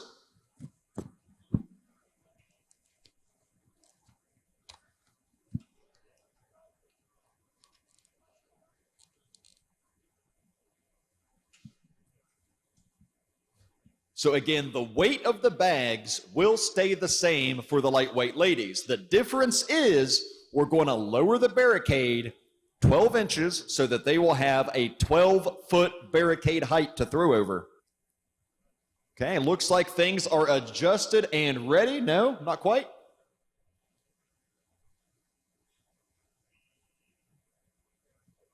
I have to make another minor adjustment here just to make sure each lane is equal.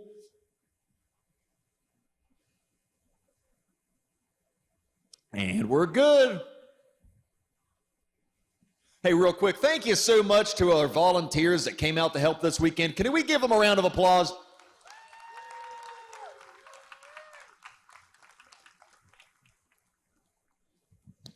All right, lightweight ladies, heat number 1. Lane 2, Alexis Wetherell. Lane 3, Crystal Sorensen. Lane 4, Lauren Taylor. Lane 5, Karen Santamaria. And lane 6, Katie Feely.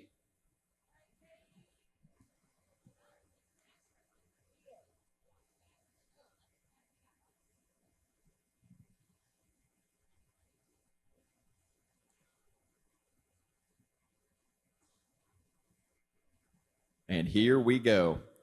Athletes ready. Judges ready.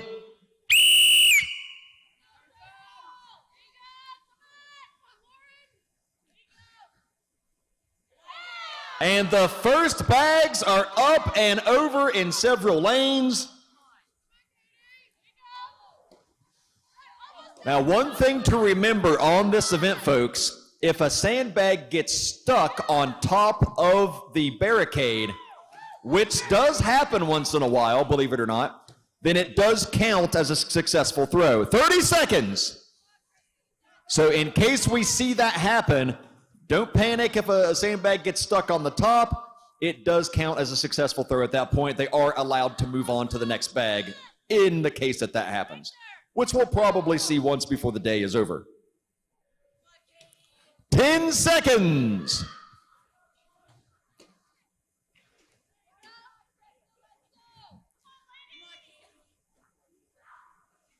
Time.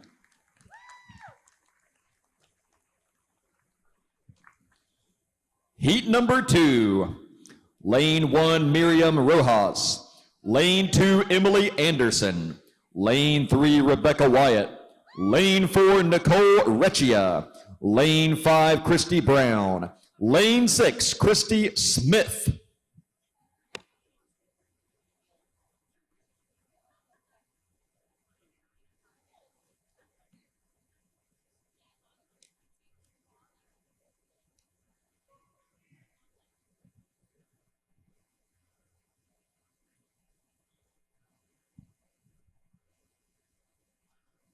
Here we go. Athletes ready.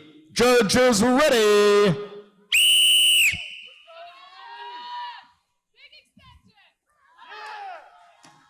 And they are sending those bags into orbit. Low-flying aircraft beware.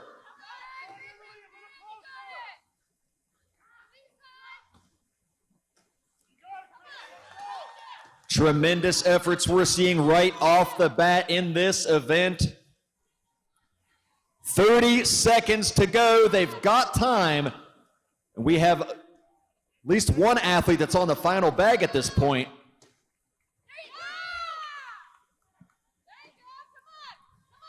on. 15 seconds left to seal the deal.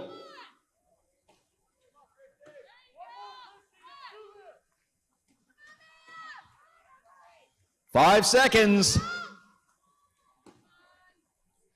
Time.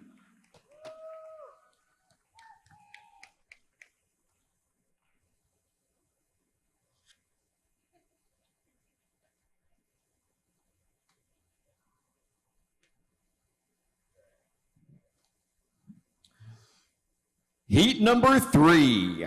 Lane 1, Haley Manipole. Lane 2, Kristen Rain. Lane 3, Amy Klickner. Lane 4, Vina Neighbor. Lane 5, Raquel Walters. Lane 6, Miranda DeMarc.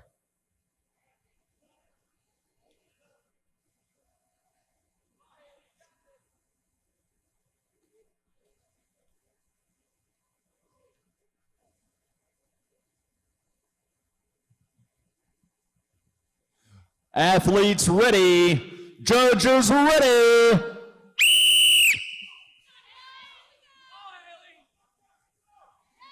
And the bags are flying. They are sending these bags to the moon and back.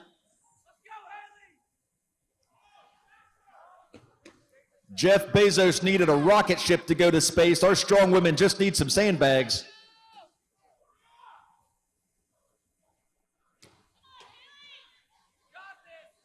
30 seconds.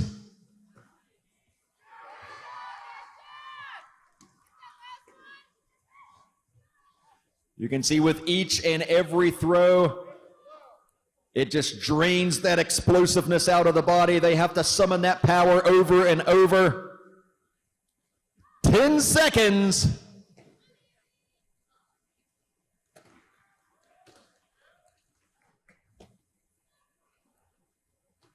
Time!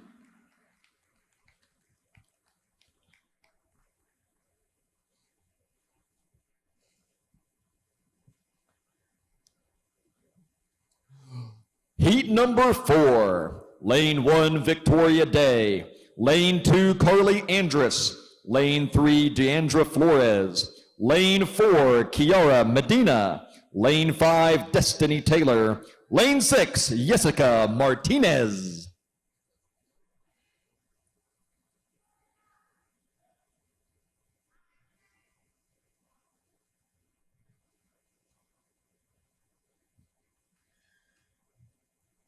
Athletes ready. Judges ready.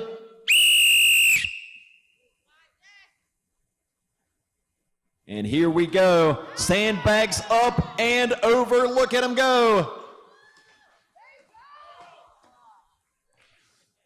We may get some of these bags stuck on the rafters.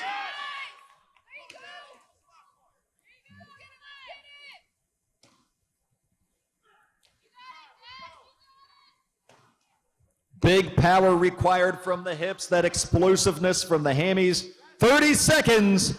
The hammies, quads, and glutes.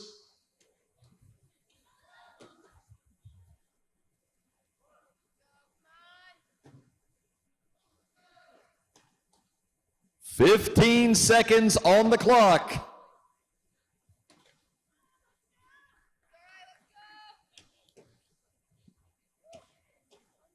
"5 seconds.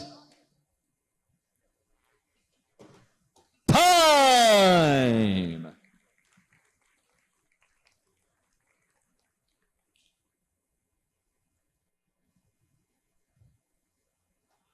Heat number 5. Lane 1, Cynthia Martinez. Lane 2, Jamie Douglas. Lane 3, Jess Garcia.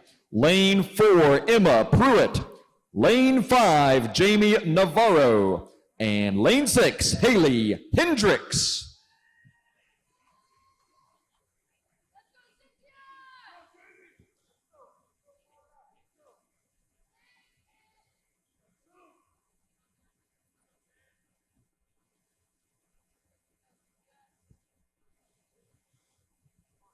Athletes ready. Judges ready. Here we go. These athletes worked so hard to qualify just to be here.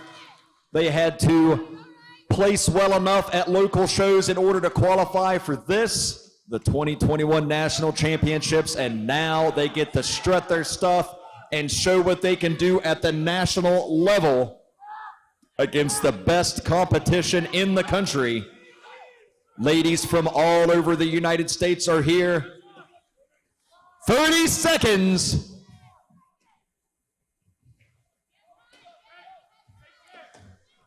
This is where the fatigue starts to set in. They've already all done several throws at this point. Who can continue to summon that explosive power? 10 seconds.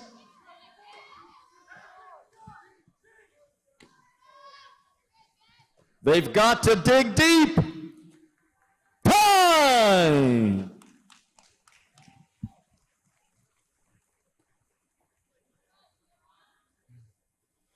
And now our 6th and final heat in our lightweight women's division. Lane 1, Crystal Stancic. Lane 2, Nadia Morrison. Lane 3, Kirsten Osby. Lane 4, Amber Klein. Lane 5, Jessica Helms. Lane 6, Kira Rickson.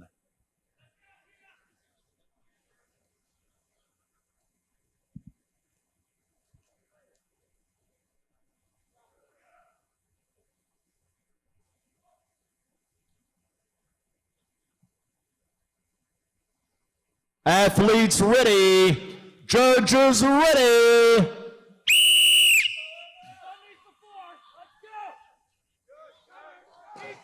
And the first bags are up and over. Second bags in some lanes, they're on to the third. We are seeing something special right here. Look at this. Absolutely phenomenal across the board. 30 seconds to go, and Kira nails it.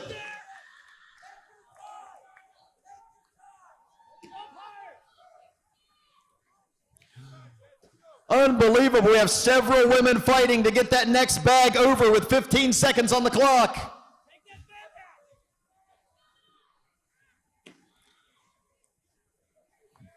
Who's going to put in that clutch performance? Who's going to be the one that can get it over in the final seconds? Time!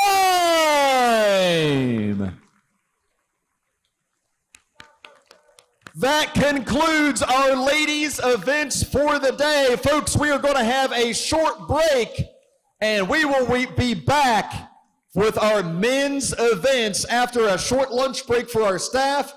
We will be back for the men's events this afternoon. Thank you so much for joining us for the women's events this morning. 3 more events for the ladies tomorrow, and the men's events this afternoon. Folks, hello and welcome to your Strongman Corporation 2021 National Championships. We appreciate everyone coming out here to support these athletes that have worked so hard to be here today. They have all qualified to be here to compete for the national title, for their Strongman Corporation Pro status, and for spots at the 2022 Arnold Classic. So we appreciate the effort from all these athletes. Our first event will be the Max Log Press event, and this event's going to run a little differently than how most of the events are going to run, in that each lane will be running individually, so I will not be personally calling out the names of the competitors, so make sure you are watching for whichever lane your favorite athlete is in so that you can keep your eye on their performance. All right, folks, we are ready to start the Max Log event for the heavyweight men, all 6 lanes to be utilized. Now, the way this event runs, I will not be calling out the individual competitors. They will be called up in the lane that they are in by the officials in their lane. All the rest of the events, you'll hear me on the microphone, running my mouth, calling them out to the appropriate lane. The way this event works, each competitor will likely have multiple attempts on this. The weight will go up in each round. So they will come out, they will do a single lift, and then if they're successful with that lift, they get to come back for the next round and do it again with additional weight, because this is Strongman and we like to make things heavier. Competitors may skip any given round that they want to skip. They do not have to take every attempt. So our opening weight of 275 pounds sounds incredibly heavy, and it is, but believe it or not, some of the guys are not going to bother with that weight. They're going to come in later. Additionally, if someone does come in at 275, the next jump up would be 295. They can actually choose to skip that if they want to and go straight to 315. It's 20-pound bumps in each round, and it just goes up and up and up. If you fail to produce a good lift in any given round, you are out. You will have 30 seconds on each lift, on each round, to produce a good lift. So within that 30 seconds, if they pick it up, it doesn't turn out well, that's okay. They still have that entire time limit to try to produce a good lift. If time expires and they have not produced a good lift, sorry about your luck, you are out of there. So when the judges are ready, they're going to start calling them up, and we will see the action get rolling here just any minute. They're getting some last-minute instructions to make sure everything goes smoothly.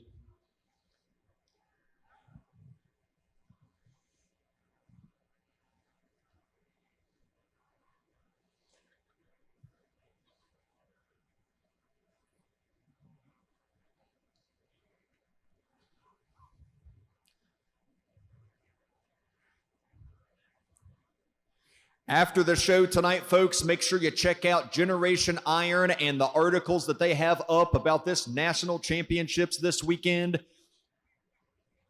Proud to be partners with Generation Iron for our Strongman Corporation events. Also, thank you to Sirius Steel Fitness for their sponsorship of this, the 2021 National Championships. Thank you to Rogue Fitness. Rogue has been tremendous supporters of Strongman Sport and Strongman Corporation, and we appreciate their help. And we have the action started down here in lane number 6 all the way to the right. Lane number 5 stepping up, lane number 4, and we are off and running, folks. You'll notice many of these guys are wearing mouth guards. Those are Impact custom mouth guards. Make sure to visit Impact. They have a booth upstairs. Go check them out. Go get yourself a custom mouth guard if you don't already have one.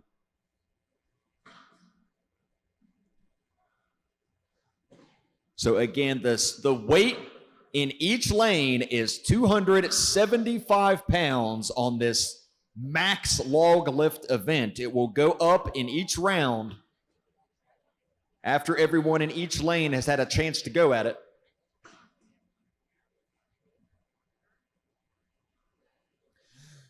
You'll also notice the judges giving commands to the lifters. So the lifters must wait for the down command prior to setting the log down, or they risk not getting credit for the lift. In order to achieve a down command, they must take the log from the ground up overhead.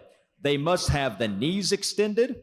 They must have the elbows extended. They must have the object steadied overhead with the head under the implement.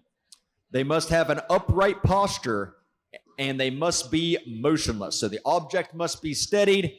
The feet cannot be moving, and the feet cannot be staggered either. They must bring it to an even stance in order to get the down command. Now, that being said, you will see several different techniques utilized here today. Some of those techniques, like we saw here in lane number 6, some of those techniques do involve a split of the feet, but those feet must come back together evenly before they will receive the down command.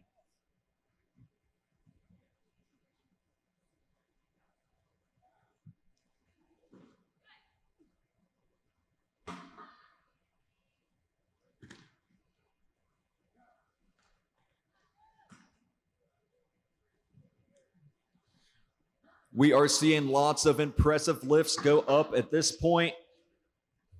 Still at 275 in every lane. Again, once the roster in each lane has been able to all either choose to lift or not lift at 275, they will go up to 295 after that.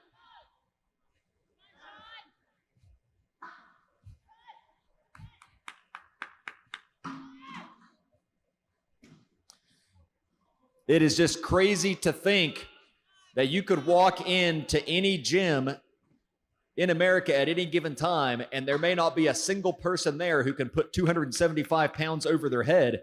And this is the opening weight for our heavyweight men. It shows you the standard, how high the standard is in strongman sport at this point.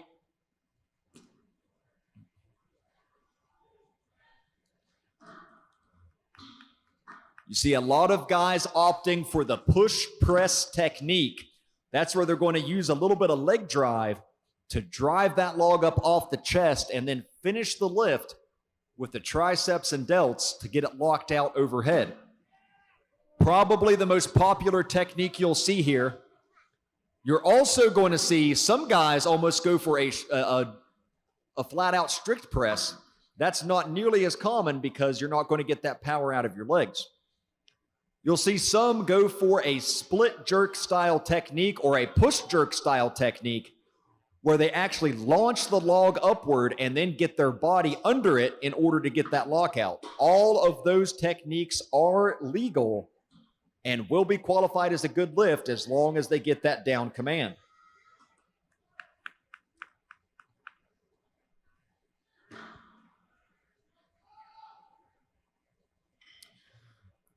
There are a few things that are not legal to do with the log. For example, you cannot set the log on your head and then press it up, because the judge will tell you that is not a good lift.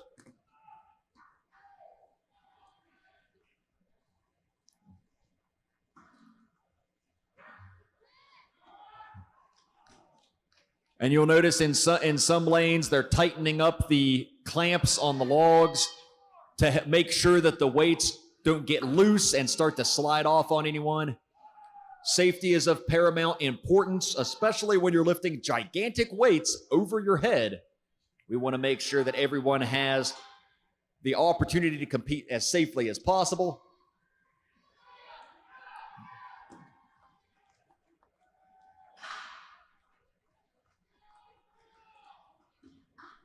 Heavyweight men, perhaps our biggest class of the weekend, both figuratively and literally. Something in the neighborhood of 100 heavyweights here, or pretty close, there's about.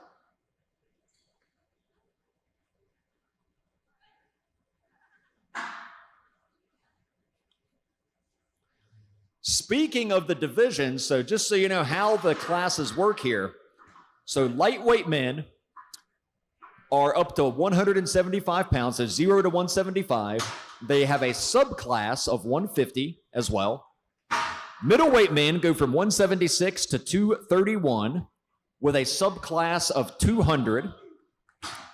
Heavyweight men, there's anyone over 231, and there are 2 subclasses. So you have a 265 subclass, a 300 subclass, and then of course your super heavyweights that are over that. So all of the heavyweights compete together.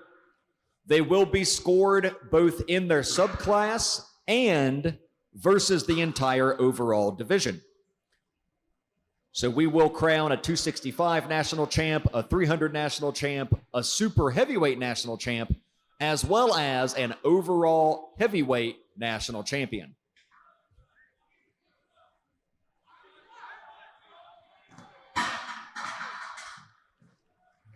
Big thank you to our officials working diligently here. The referees do not get enough credit. They have a very tough job, especially when they have to make the calls over and over again all weekend. Hundreds of athletes, male and female, and they have to be as consistent as possible on their calls. It's a very difficult thing to do. We appreciate our judges doing a terrific job and doing their best here this weekend.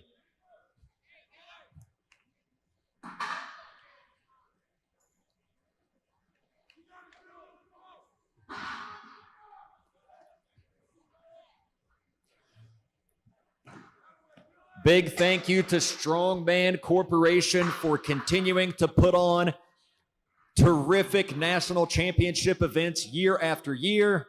They just get better and better, and we see the quality of athletes get better and better each year. We appreciate everyone coming out here and doing their absolute best to lift these enormous logs.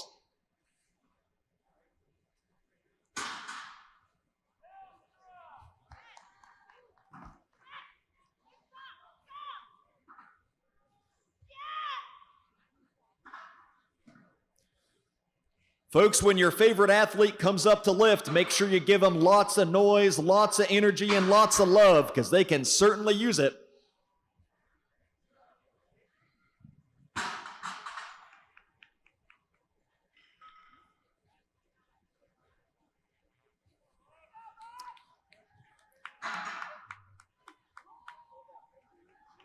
These massive log implements provided by Rogue.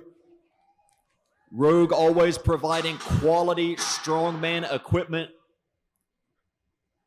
Make sure to check out their website.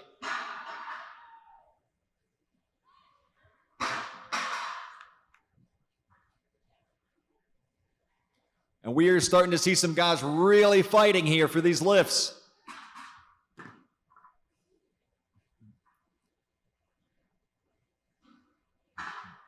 Not uncommon to see someone turn a few shades of red and maybe even a few shades of purple while doing this lift.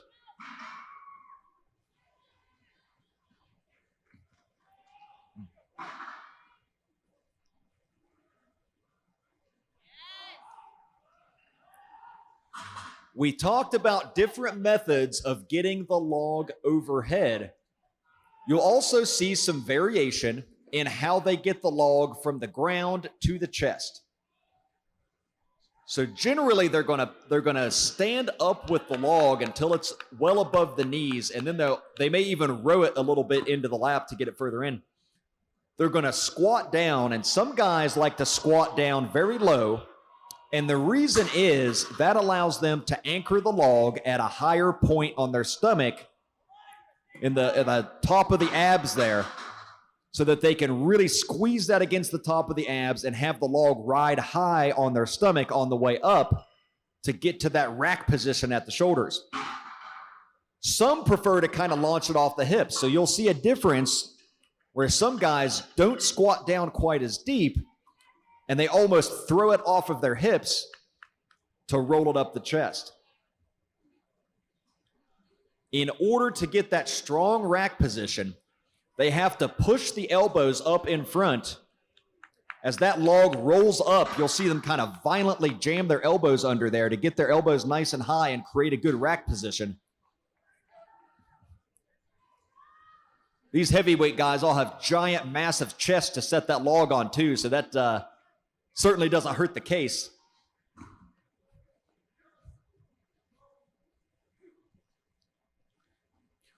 Once the log is in the rack position on the chest, it's a matter of getting as much vertical force into that log as possible. So you have to have a tight rack position if you're going to utilize your leg drive and drive vertically into that log. You don't want to lose any of that upward force by letting that log roll down in the front when you dip to get that rebound in your leg drive.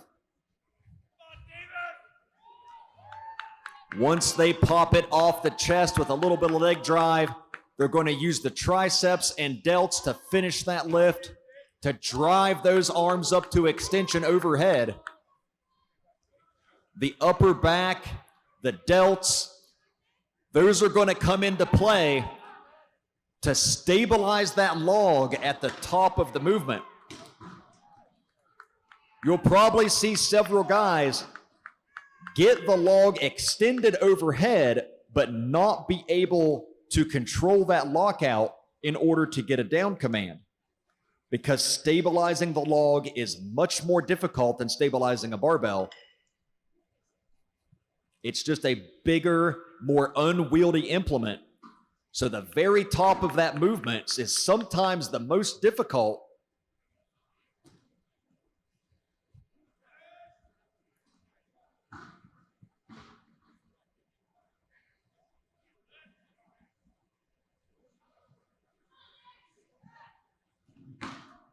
We are seeing big pressing power in all 6 lanes here. Terrific lifting thus far.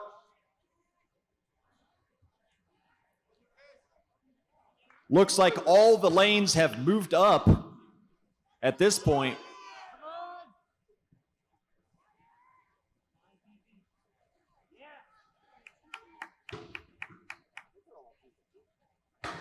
So looks like every lane is on to 315 at this point.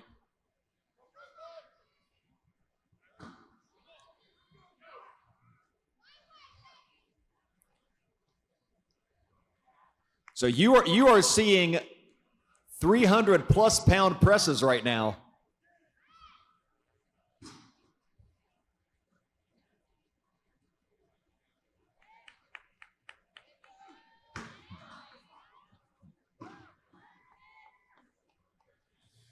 You'll notice the plates that are loaded on the bar are made of rubber. That's not an illusion. Those are actually rubber plates.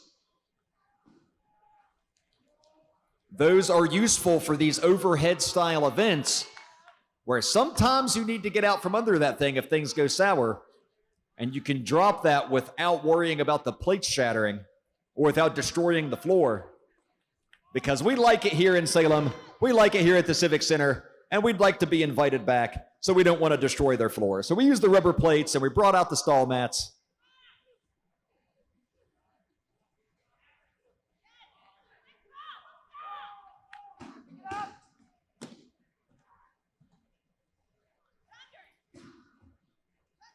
You'll notice some of our judges have nerves of steel. Looks like these logs are going to come right at them. They don't even flinch. It's not their first rodeo.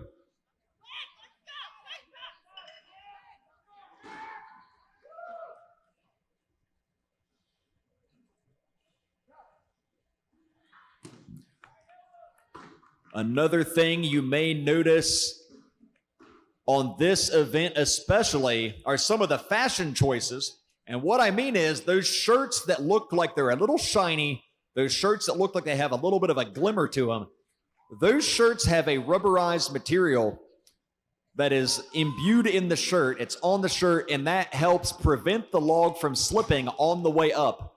So we talked about the clean portion of this where they take it from the lap to the shoulders.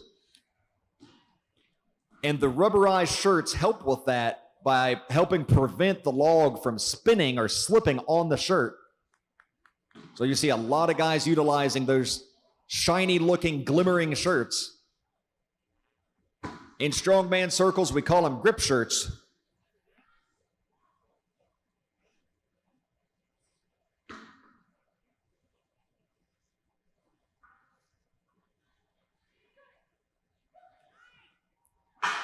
You'll also notice things like elbow sleeves and knee sleeves that provide some compression on the joints.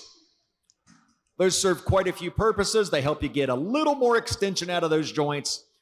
They also help keep those joints warm. And quite frankly, they help with pain management because none of this stuff is comfortable. All of this stuff hurts.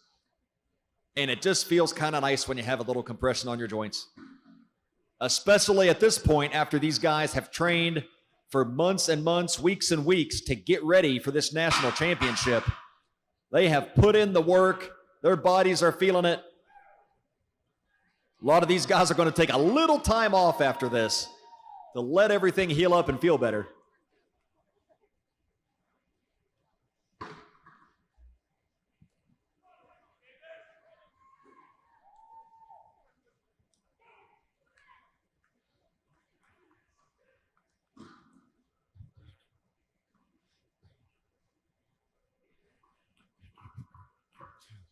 You may also notice the lifting belts. Many of the guys are utilizing belts. A lot of them have a soft neoprene belt underneath of their leather power belt. That serves a few purposes as well. That helps keep the lower back warm. It also helps prevent the log from pinching against the leather belt and pinching the skin when they roll that log up the chest. Believe me, it will leave bruises all over your stomach if you pinch your stomach between the log and that hard belt. So the soft belt definitely helps with that. The leather power belts had a little tumble there in lane number 5, but looks like he's okay. He's going to give it another shot. The leather power belts, they help provide intra-abdominal pressure, which helps stabilizes the spine, allows for maximum transfer of power through the midsection.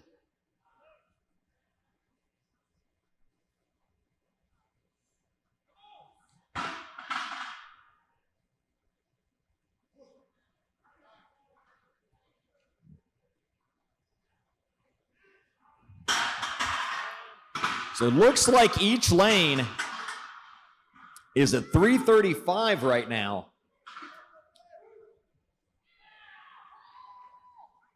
So that seems accurate. It looks like each lane is at 335 pounds right now, and we are seeing a lot of guys getting eliminated at this point. Remember, they have 30 seconds to produce a good lift. If that 30 seconds expires and they have not registered a lift, then they are eliminated at that point. Once we get down to, maybe a 10 or 12 guys in each lane, we're going to start consolidating the lanes. Once the numbers dwindle down a little bit further, we'll start consolidating the lanes. because that will help give the guys more rest in between their attempts, because as the numbers dwindle down, that reduces the amount of time that they have between these lifts. And as you can imagine, after you just lifted 300 and some pounds over your head, it's usually beneficial if you get a little bit of a break before you have to do it again.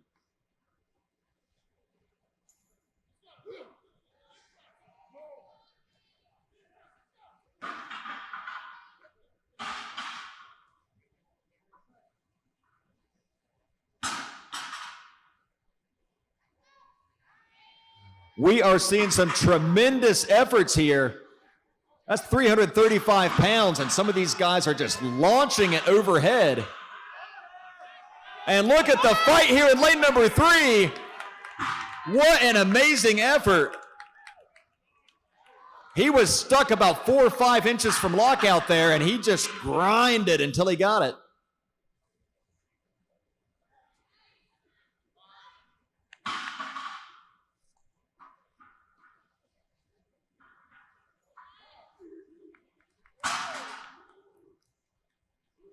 Amazing efforts we are seeing all around here in our men's heavyweight division. The biggest of the big and the baddest of the bad are here at the Strongman Corporation 2021 National Championships.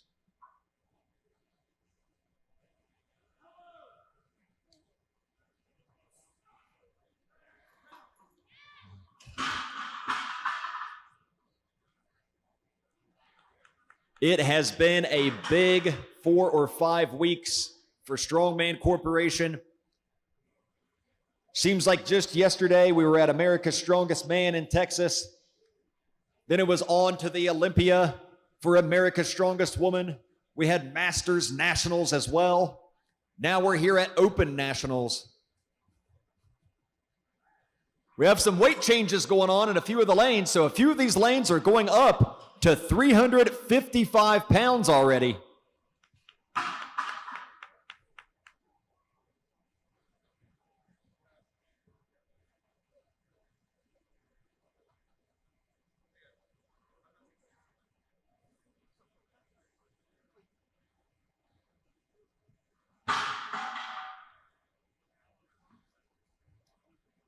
Hey, don't forget when your favorite lifter comes up to get a little rowdy and give him a little energy.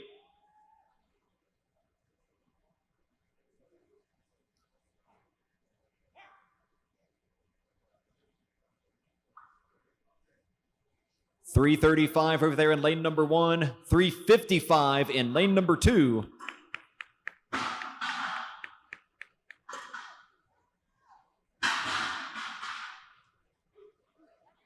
$355 and lane number 6 just went up. And we are getting into very serious territory at this point, folks.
change here in lane 2. So lane 2 also going to 375 pounds here.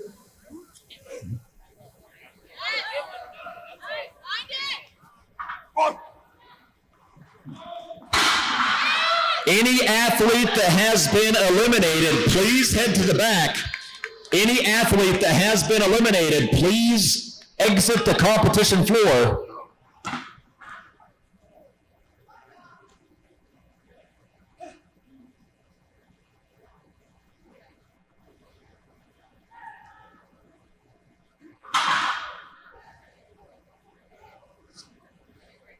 It's all about accumulating points this weekend.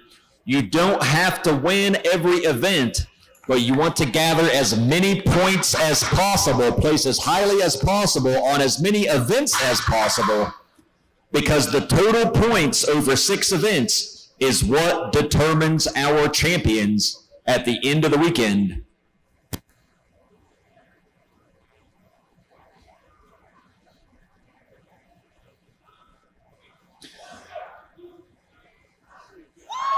And look at that in lane number 6, 375, went skyward.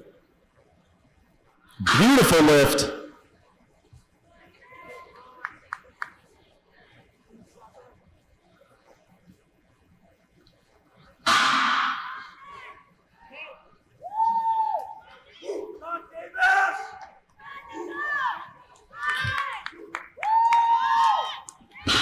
And another 375 went up.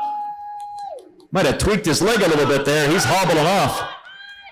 Hopefully he's all right.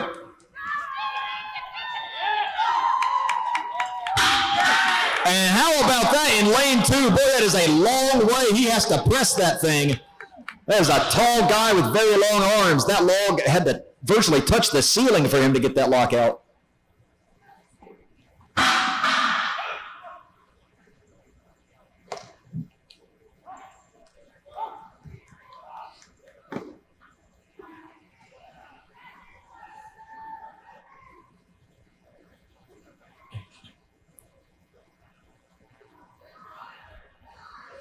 Two guys with close attempts there at 375.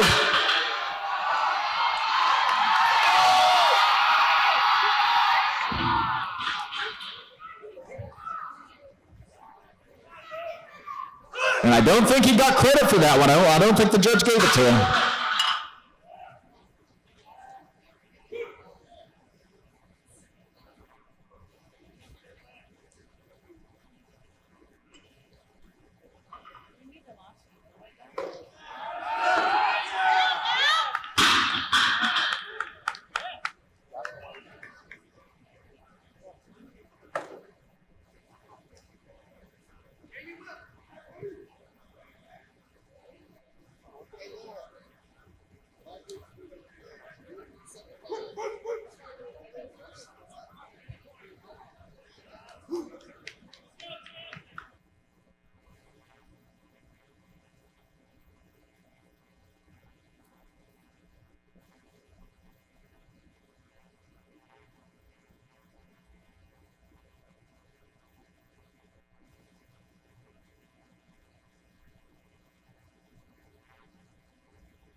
Still plenty of action left here. We have several heavyweights left, but it looks like we're down to 2 lanes, I believe now. Lane 2 and lane 6 are still the active lanes.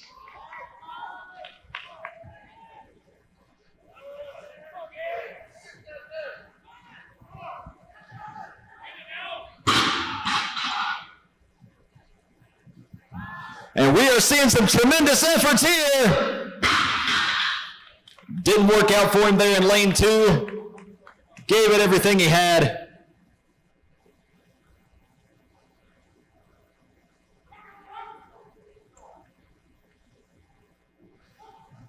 Okay, we've got action over here in lane number 6.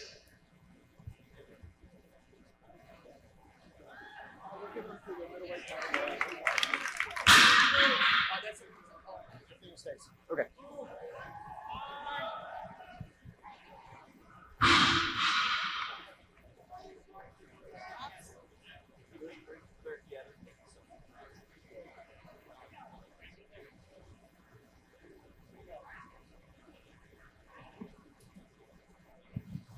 Two lanes of action left here. Looks like both lanes still 375, unless my eyes deceive me here. And how about that? Success in lane 2.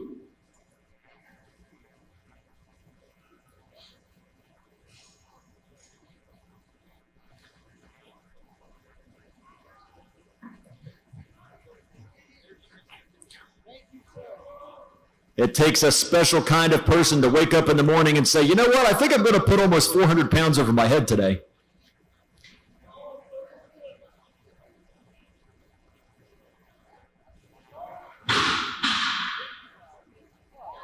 And look at that pressing power there in lane 2. Unbelievable. Big shoulder and tricep power.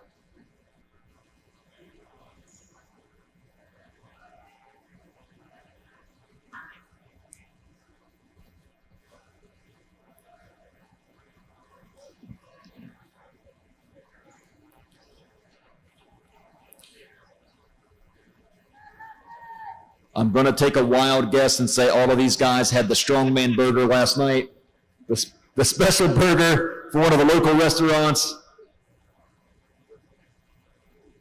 I'm just going to go ahead and say that as if it are fact.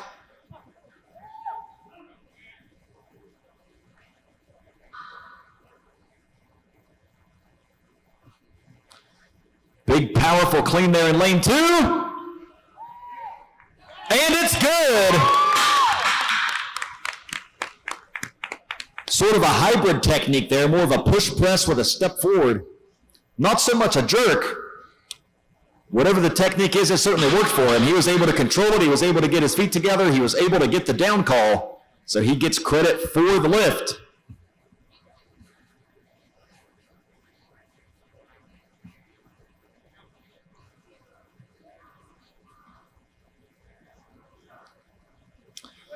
Ladies and gentlemen, if you would like to be on the competition floor yourself next year, the way to qualify for Strongman Corporation Nationals is to find a local competition to do. You can find that at strongmancorporation.com under events.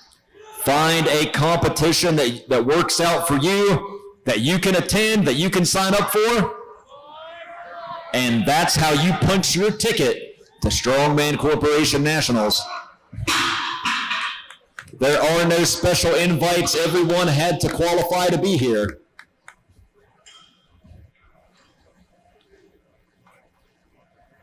One thing I love about Strongman Corporation is that very fact that everyone earns their way every step along the way. You have to qualify for Nationals. You have to qualify for the Arnold. You have to earn your pro card to compete in the pro shows. No ways around it.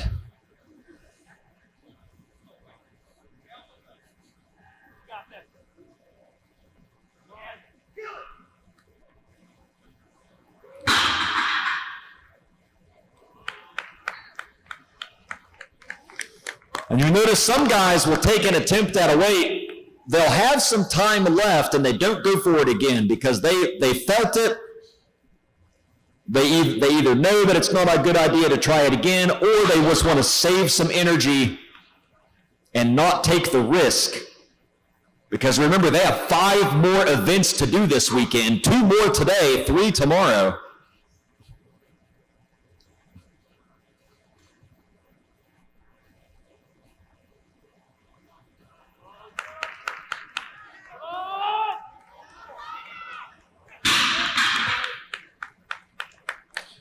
And he hits the ground there. Let's see if he's all right.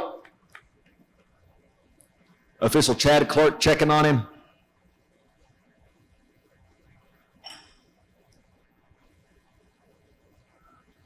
Little lightheaded, not uncommon to get lightheaded on an event like this. He's standing up tall.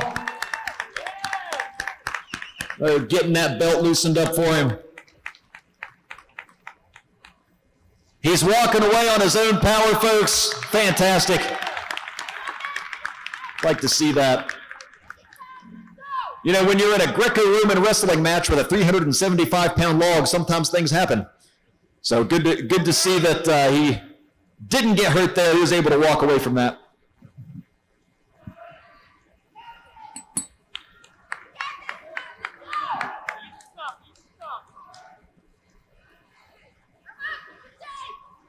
And boy, the numbers have dwindled down now. We are down to just the very best pressers of them all.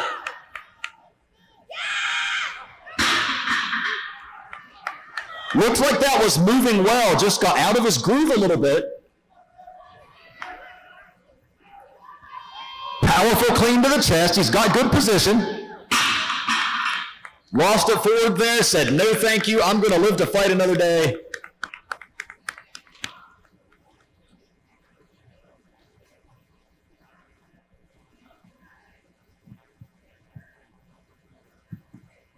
Okay, lane 2 is going to 395. I think lane 6 is already there.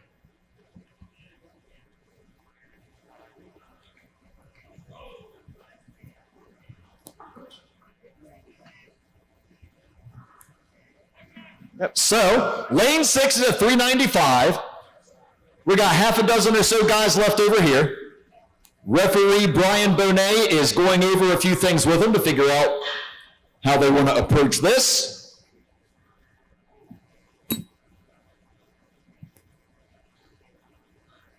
Looks like about 8 guys left over here in lane number 2.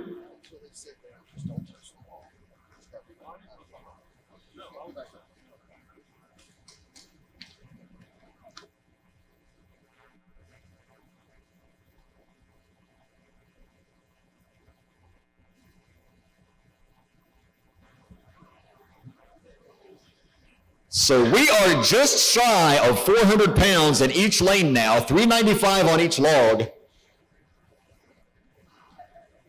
That's a respectable squat or deadlift for most folks. These guys are about to try to press it over their head.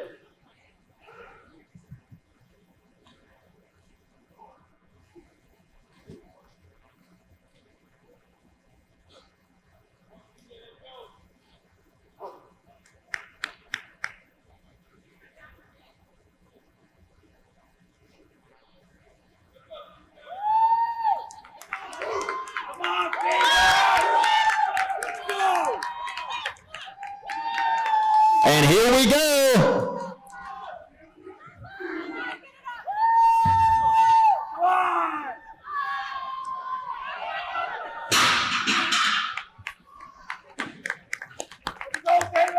Okay, so 2 attempts, at 1 attempt in each lane at 395. No one's got it yet.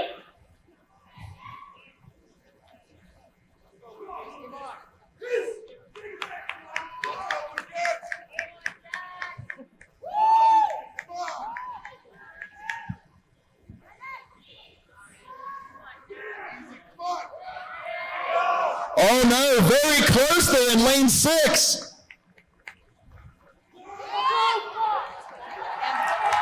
He's going to go for it again, folks.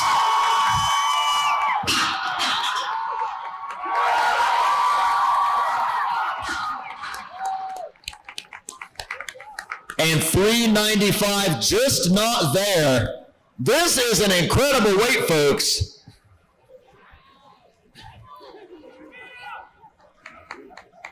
There are international level pros that have recently zeroed this sort of weight in contest.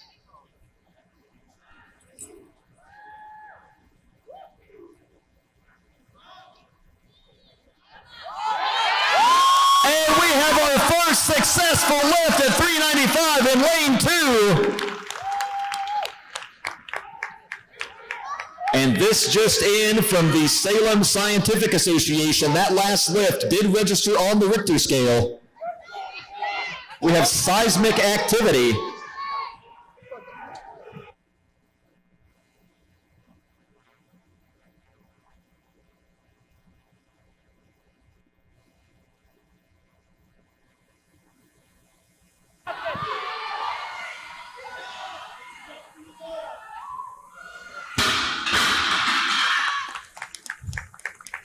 Valiant effort from these guys. You got to think, how much energy does it take to pull that kind of weight off the ground, wrestle it up your chest, and then try to jam it overhead?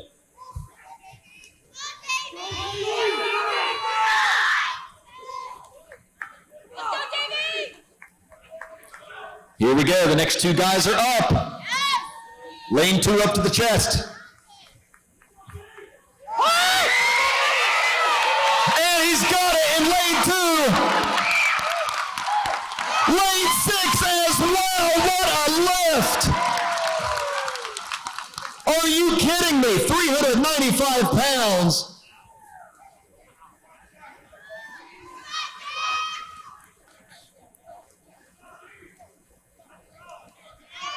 This is getting serious, folks.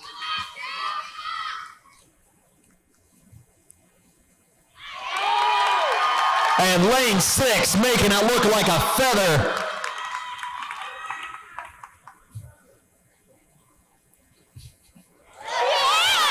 Beautiful lift here. Did somebody, who put helium in these logs? These logs are just flying up for these guys. I'm over here telling you it's heavy and they're making me look foolish.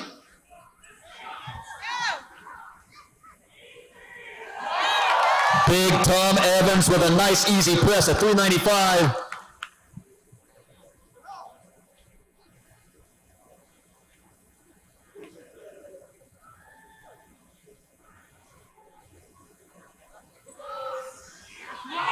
Look at that, he strict presses it. Good Lord.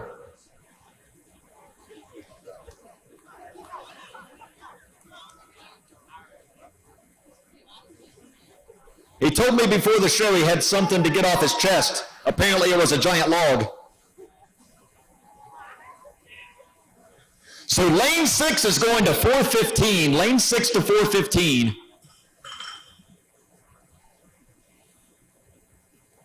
They're going to run out of room on the log to put plates on.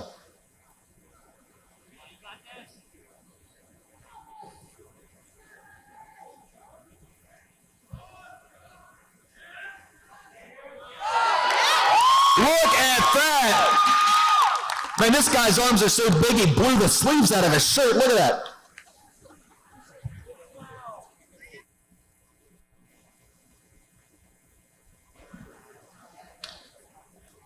So the amateur heavyweight record on this previously was 405. Lane 6 is now loaded to 415. And I believe lane 2 may be getting loaded to that as well. Or are we sending them all down there? We send them all, okay. So all the guys are going down to the same lane, or all going to lane 6. You know what? I'm going to go down to lane 6. 415 pounds. Anyone successful with this will in fact exceed the current amateur heavyweight record.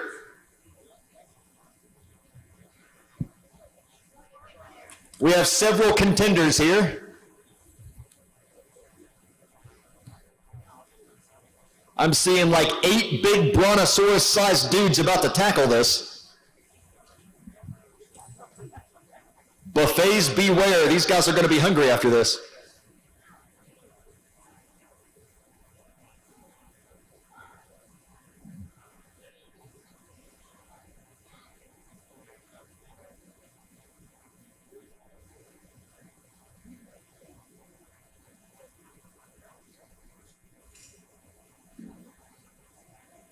There's big, there's strong, and then there's heavyweight strongmen.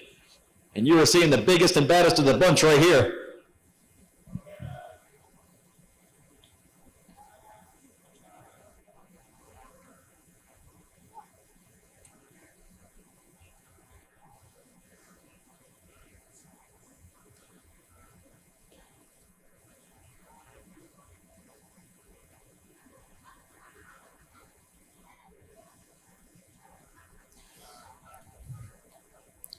Strongman Corporation head referee Brian Bonet going over a few things with the athletes.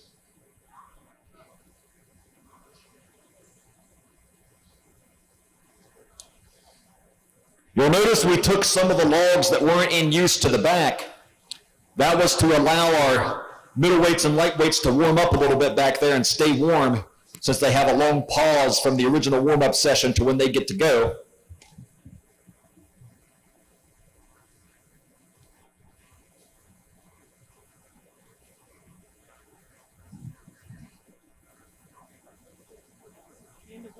Oh my God.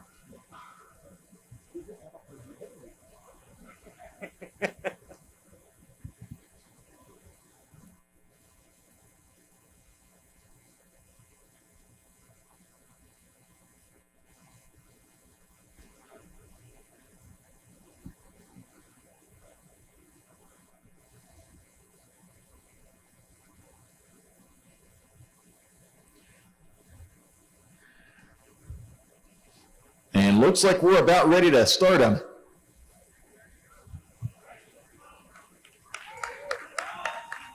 I'm not even kidding. There's not much room left on the log to add more plates. If we have guys successful at this increment for the next one, we may just have to have Brian Bonet hang off the log to add weight to it.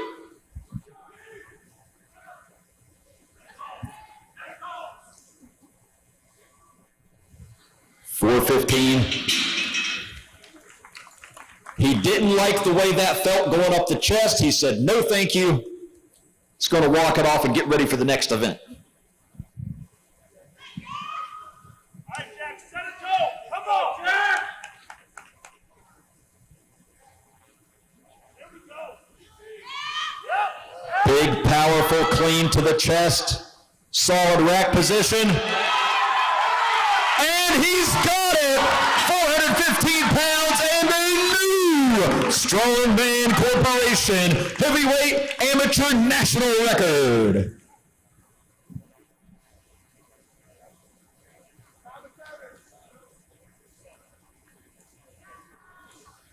He called up Evans. Evans is up next.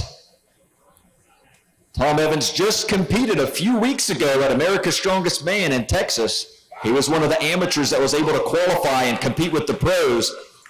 Impressed a lot of people there. Let me tell you, I was one of them.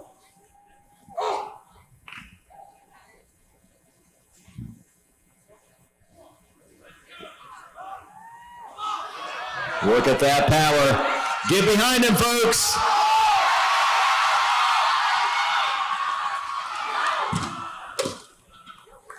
And he took a spill right into our officials. I tell you what, has anyone ever fought harder than that to save a lift?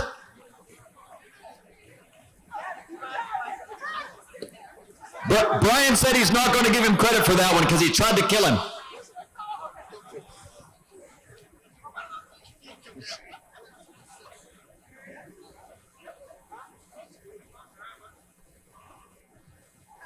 Notice Gabby didn't flinch. She was ice cold.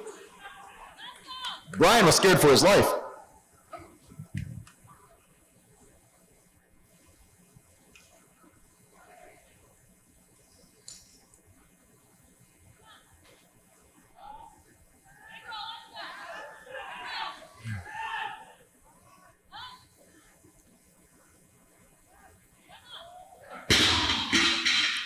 And he said, no, thank you. He had a pretty easy time getting it to that rack position. Press wasn't quite there. Probably pretty tired at this point. He's taken several lifts.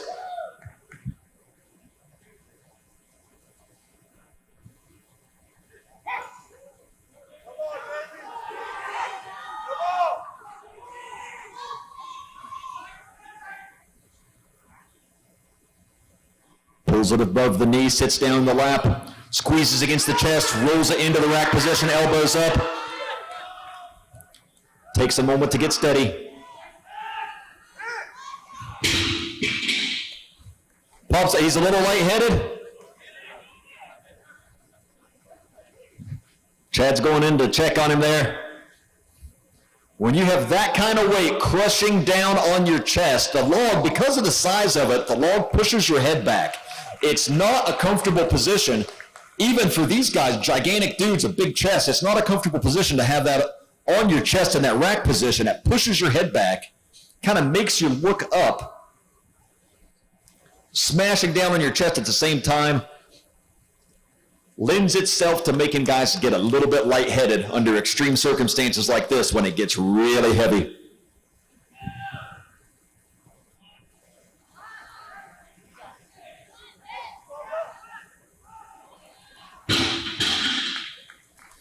Clean didn't go his way.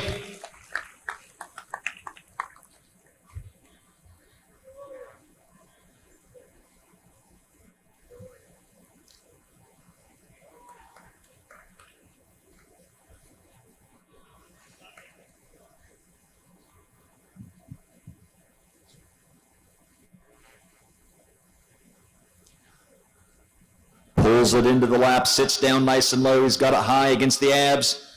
Rolls it to the chest.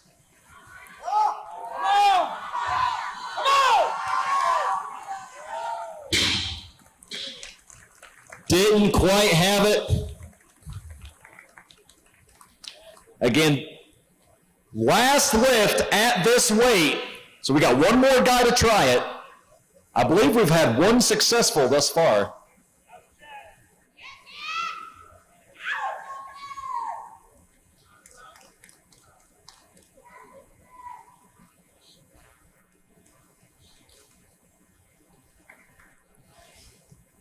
Taking one last moment there to get his mind in the right spot. You have to have your mental game on point to pick up this kind of weight.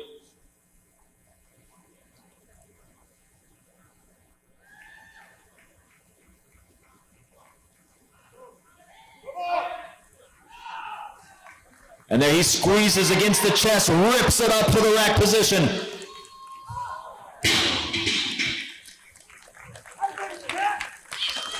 Terrific effort there. So that does it.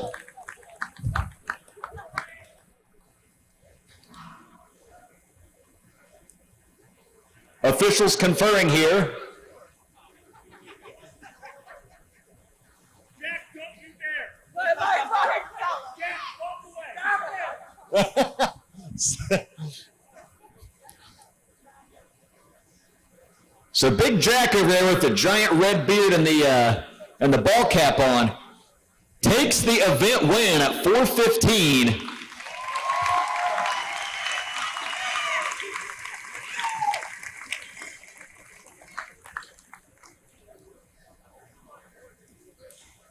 Can't overlook the irony that the guy the size of an oak tree won the log press.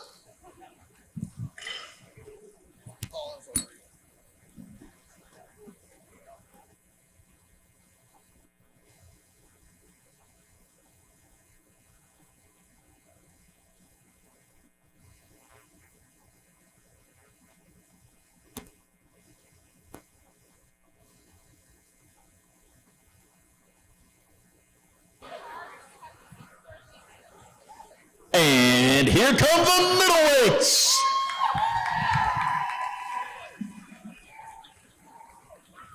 And if I'm not mistaken, we have our lightweights as well.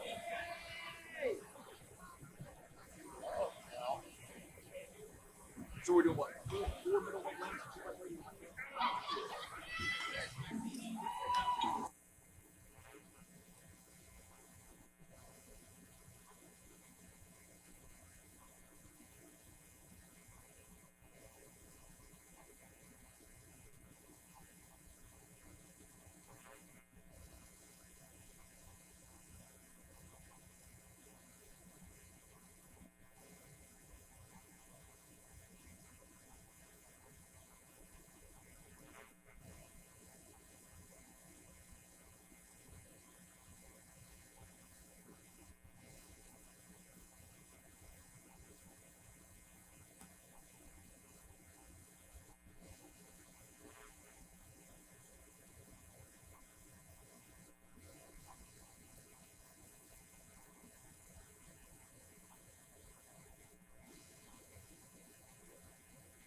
And we are off and running, folks. Here we go. The judges are calling them up.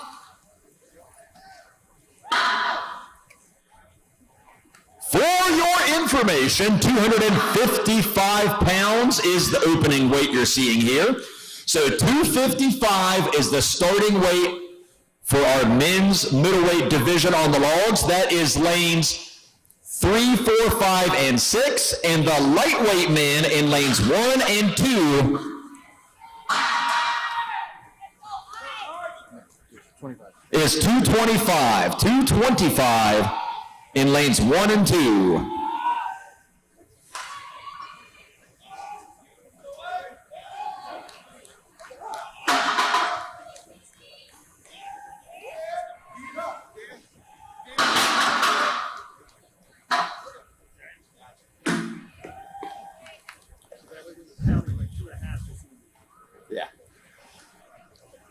Another thing to note is that our lightweight men will get 15-pound jumps.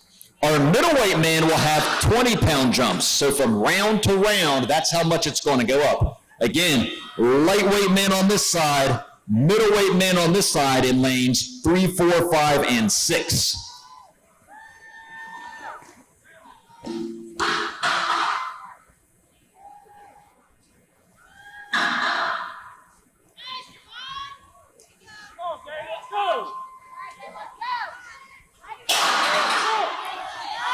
So these guys have a tough act to follow after the heavyweight men.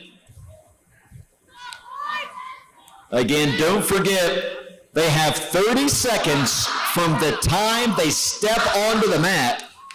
Their time begins. They'll have 30 seconds to produce a good lift. In order to get a good lift, they must wait for the down command from the judge. In order to get that down command, they must have the knees extended, the arms extended overhead, the log over top of the head with an upright posture. If they split the feet on the press or the jerk, they have to bring the feet together evenly before they will get the down command. The log must be motionless overhead. The feet may not be moving. Once they get the down command, they have to guide the log to the floor, so they can't just hurl it. They can't just toss it at the judges.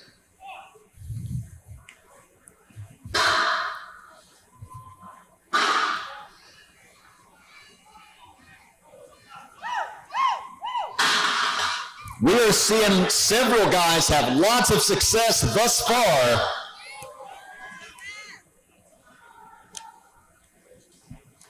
Again, 225 starting weight for our lightweight lanes, lanes 1 and 2.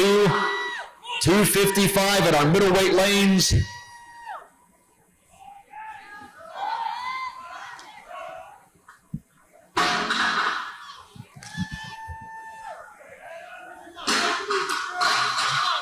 Strategy for this event, again, this is all about the most weight lifted. It's not repetitions.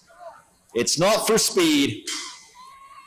Every round, the weight goes up, and the higher the lift you can achieve, the better. The more points you're going to get. The person who lifts the most wins. So you're going to see a little bit of strategy out of a lot of these guys. Some of them are not going to take every attempt. If they know that they're capable of a very high lift, they're going to skip some of these earlier increments. So you may see guys come up to the starting weight and say, no thanks, and skip to the second weight, the third weight, etc. You may also see someone come in at, say, 255, and then they may skip the 275 and go to 295, and that is allowed. They are allowed to do that.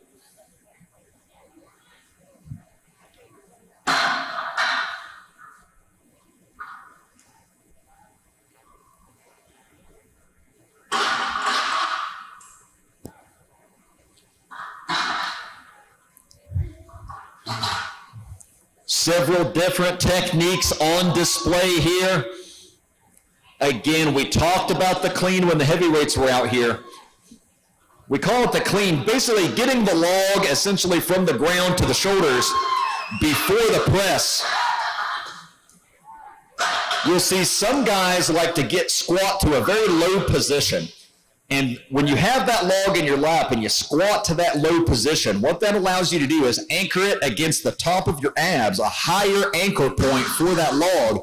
You squeeze it against, you pull it with your lats against yourself as you stand up violently, and that helps you roll that log right up your torso into that rack position. Some guys like to launch it from the hips a little more so they won't squat down quite as much. And they'll basically drive the hips into it to roll it up. Probably the more common technique is that lower squat position.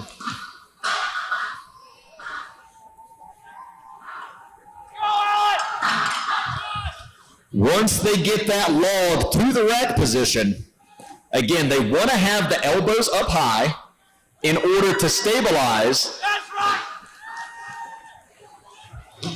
And lane 6 just got the down call with 1 foot on the mats there. He had to chase that one. Good effort.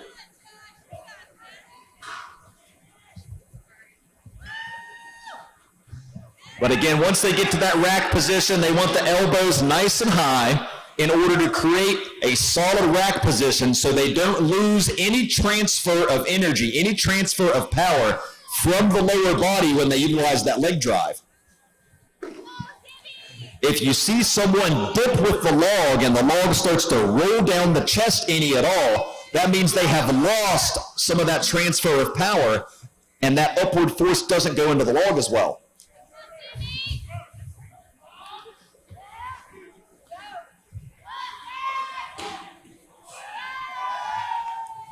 Again, you're going to see push press techniques, probably the most common technique. That's where you get a little bit of a leg drive to pop it off the chest and finish it with the shoulders and triceps. You may see a few guys do a strict press where they use barely any leg drive at all. And some guys you're going to see utilize different types of jerks, whether it's a push jerk where the feet stay even, or a split jerk where they go to a split stance in order to get under the weight. All of those techniques are illegal, but the feet must come back to an even stance before they get the down call.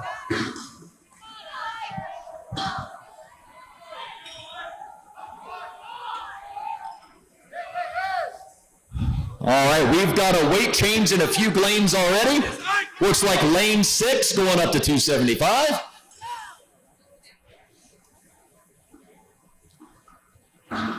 Lane 2 going up to 240. Lane 1 going up to 240. Remember, lanes 1 and 2 are lightweight division. Lightweight 0 to 175, also a subclass of 150. So you have 150 and 175 within that lightweight division. Middleweight in lanes 3, 4, 5, and 6. And that's divided into sub 200 and sub 231 within that division.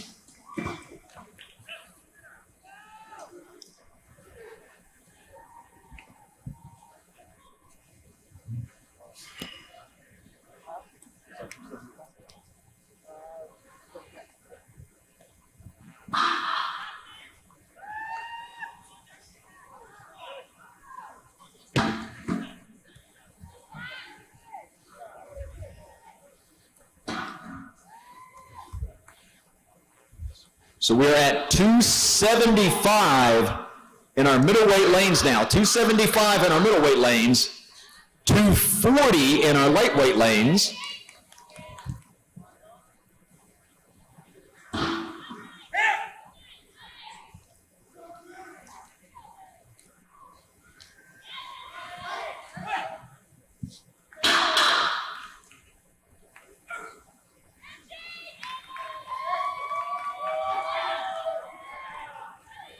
And we are seeing big presses across the board here.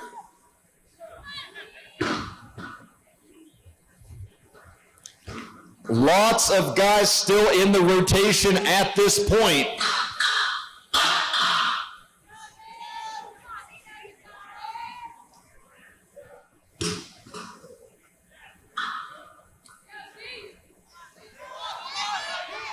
Remember, once someone fails a lift, at that point they are eliminated from the competition. So as the weight continues to get higher and higher and more guys get cut, you'll see the lines in each lane start to shrink down. That's going to create less time between attempts. So once we get to a certain point in each lane, just like we saw with the heavyweights, once the numbers start to dwindle down, we'll start to consolidate some of the lanes.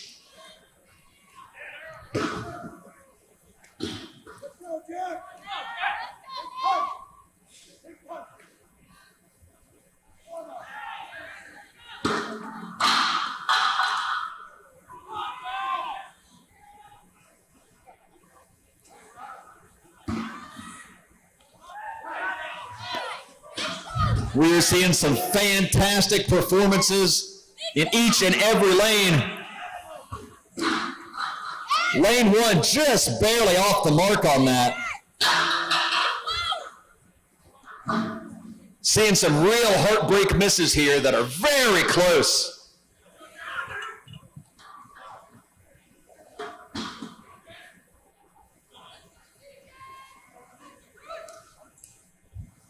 Once again, all of these athletes have qualified to come here by doing well at local level competitions. Make sure to check out strongmancorporation.com under the events tab and check out the calendar. See what's coming up in your area, what competitions fit your schedule. And you could find yourself here next year at the National Championships.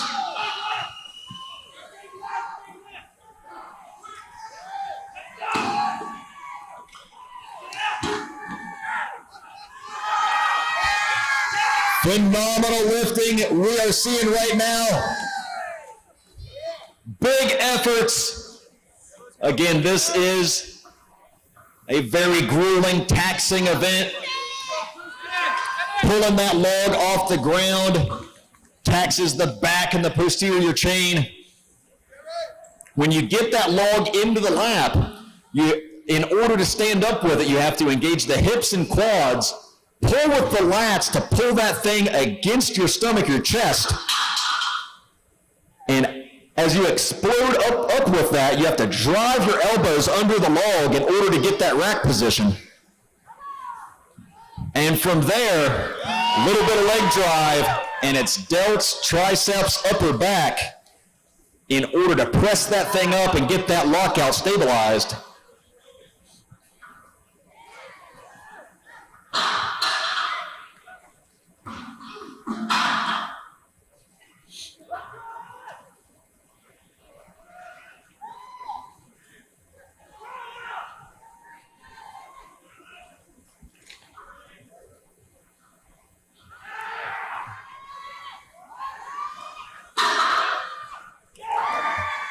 So it looks like in lane 2 here, we're at 255 for our lightweights. Looks like our middleweight lanes are going to 295. Lane 6, I believe, still at 275. Got a couple guys left at that weight, maybe.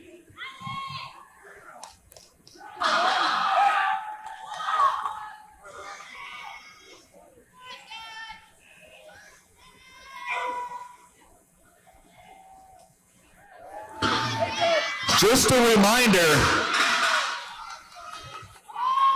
if you've been eliminated, if you're an athlete that has been eliminated, please head to the back. If you're an athlete that's been eliminated, please exit the competition floor.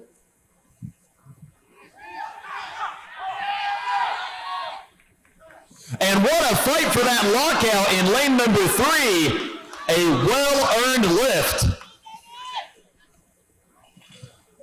And Reed over there got ejected out from underneath of his log. It launched him like a catapult.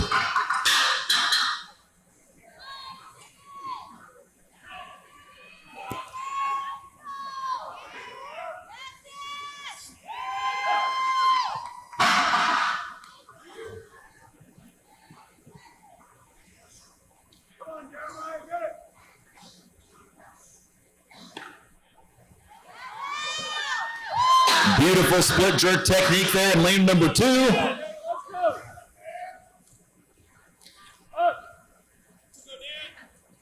And a fantastic push press there in lane number 1. So again, just another example of those differing styles that you're going to see on this lift.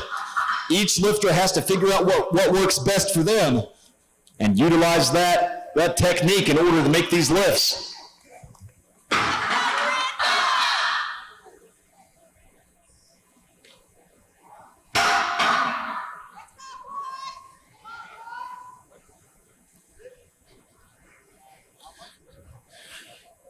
You can see some of the lanes are starting to shrink.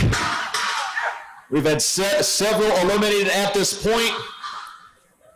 Most of the lanes are in round number 3, so this is the 3rd increment for most.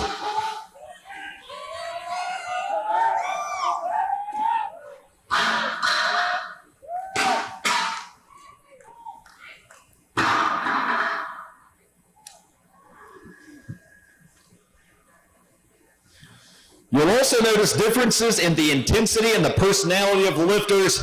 Some guys like to work themselves into a frenzy before they attack a log. Other guys much more calm and collected, a more methodical approach. Again, a lot of that depends on personality.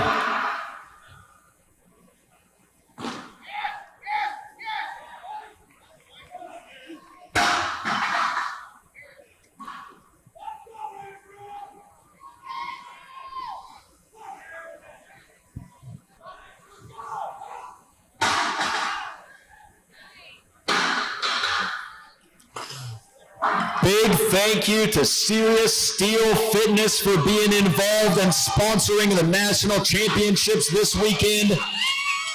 Thank you so much to Rogue supplying these enormous logs that you see being used here on this event, as well as many other things for this weekend. Thank you to Impact Mouth Guards. If you do not have an Impact Mouth Guard yet, make sure you visit the guys at the booth upstairs. Get yourself an Impact Mouth Guard. You will not regret it.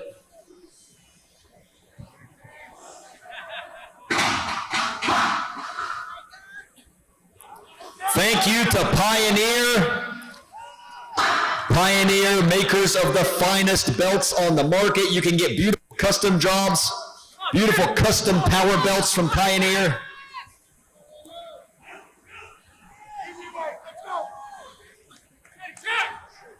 Also, big thank you to Gorilla Strength. We'll talk more about them later.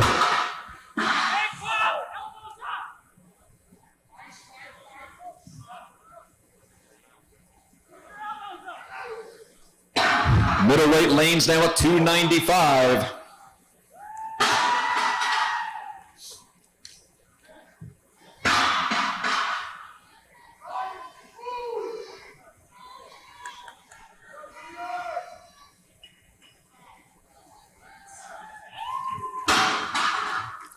We are seeing amazing lifts across the board. These guys, this is almost 300 pounds, and these guys are middleweights.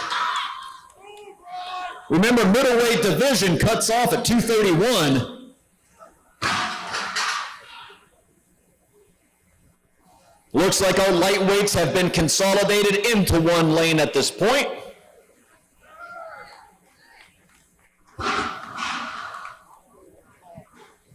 So lightweights are all now in lane 2. What's our weight we're at?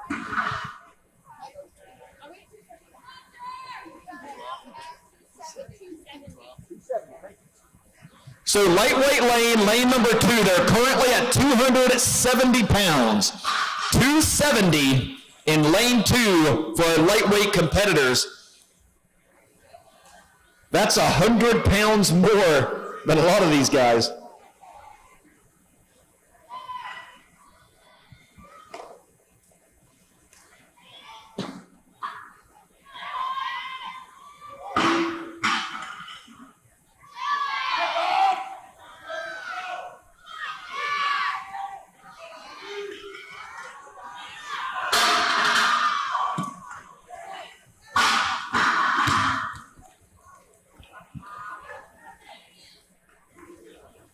So it looks like lane number 5 is currently at 3:15, so they've already moved up to the next increment.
So 3:15, it looks like 3:15 in lanes 3, 4, and 5 are at 3:15. Lane 6 appears to still be at the 295. We still got a few guys to finish that.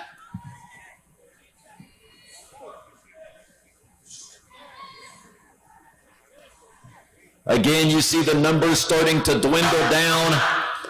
Reminder, if you are an athlete that has been eliminated, please head to the back and clear the competition floor. If you have been eliminated, please clear the competition floor.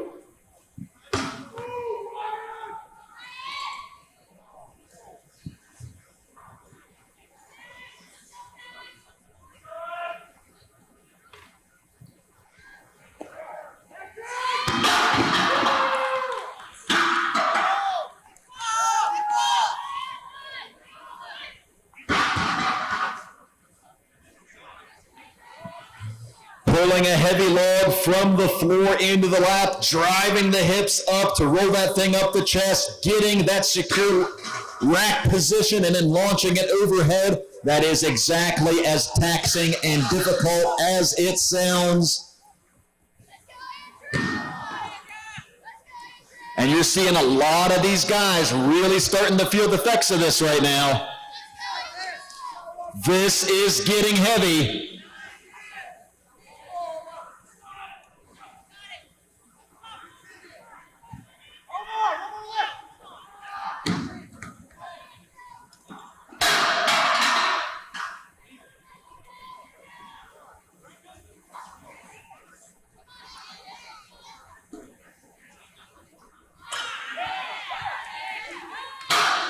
So lane 6 has a weight change, and looks like we may have consolidated some lanes here.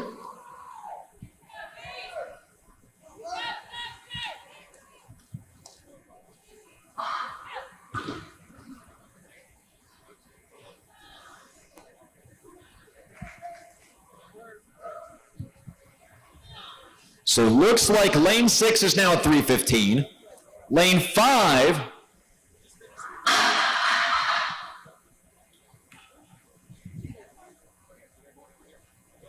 So lane 5 is done. Those guys are going over to 6. Or at least it appears so.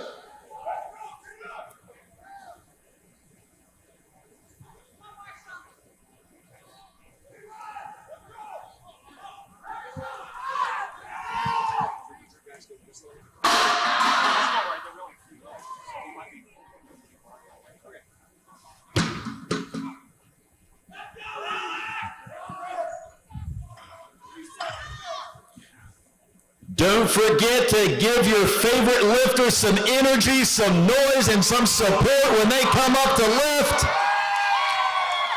They need every decibel you can give them. Woo, and he ate that one right on the back of the head. He came here to lift logs, not get in a boxing match, but he took a punch from the log.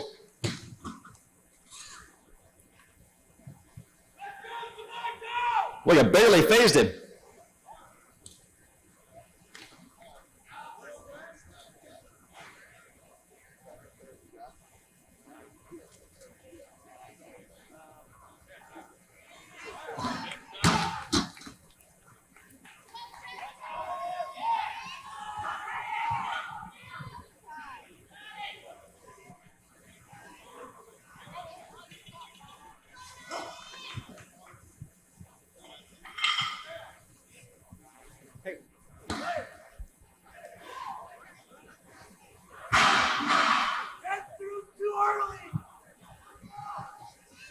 Chad Clark, Chad Clark.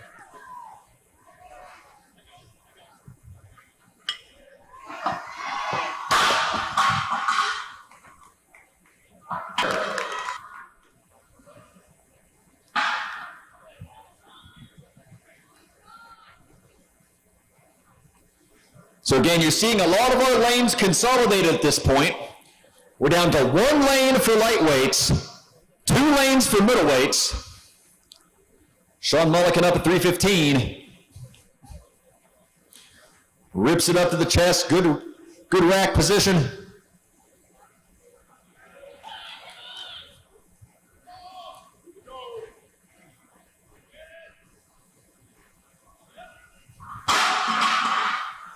And a near miss at 315.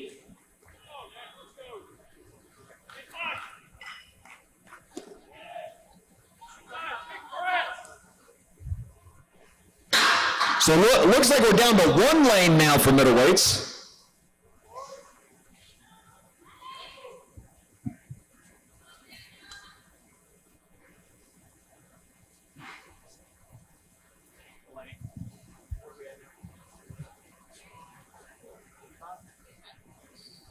Currently 285 pounds in the lightweight lane here, lane number 2, 285.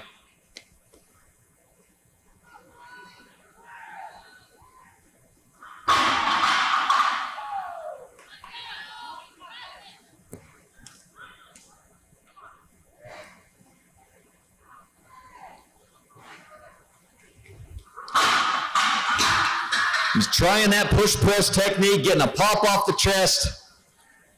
Didn't happen for him on the first try. He's going to give it another. Rips it up to the chest, no problem. And the press just not quite there today.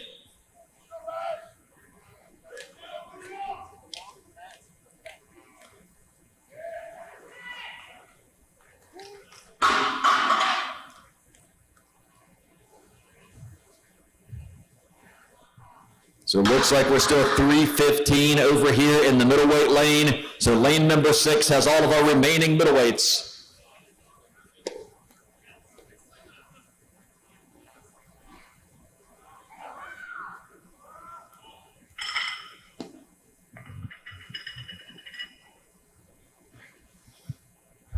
About half a dozen guys left at lightweight at this point.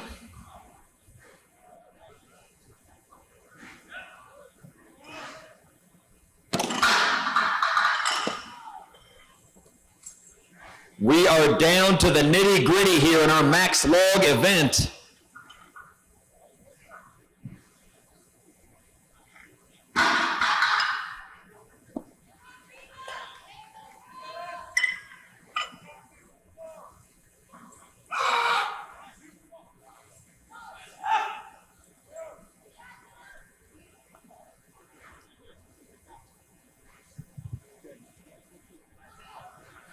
Here we go. 285 pounds here in lane number 2. He's got it to the chest. Big power off the hips. He's going to give it another go. Something was off there. He thinks he can fix it. He thinks he can make the adjustment. Let's see what happens.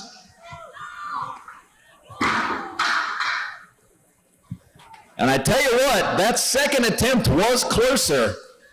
Wasn't able to get it stabilized and stand back up with it.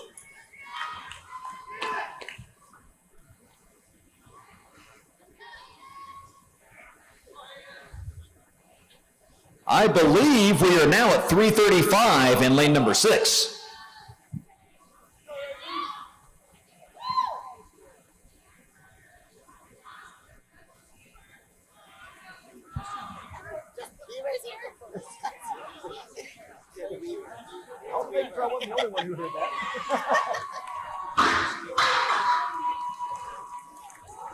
And how about that? He's psyched up over there in lane number 2 for good reason.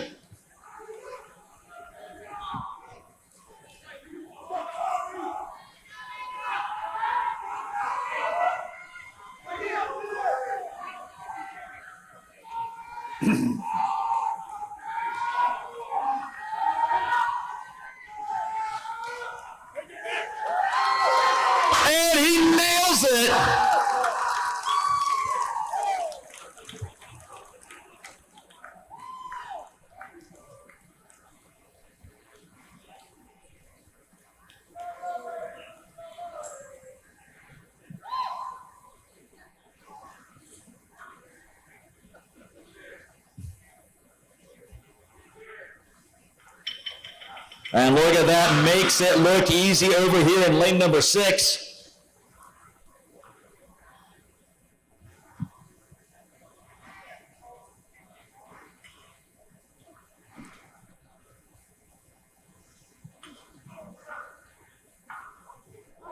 Oh, okay. And a good fight for it. Powerful clean, jams it up, had to fight just a little bit to get that lockout. And he did it. Tyler broke out the sunglasses, folks. It's getting serious now.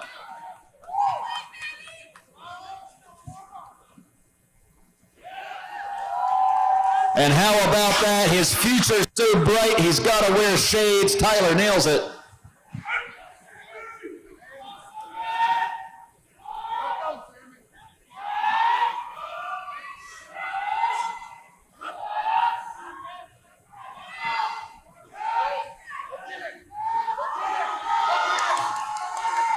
And look at this. Competitor after competitor successful with this enormous weight.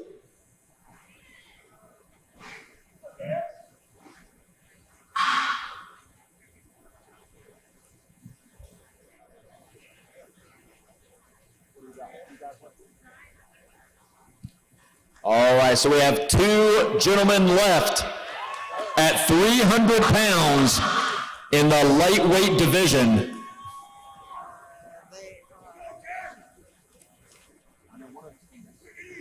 So Andrew Hanus and William Abel are both still in the game. 300 pounds is the next lift for the lightweight men. This one could be for all the marbles here on the log lift. They're giving them a moment to recuperate.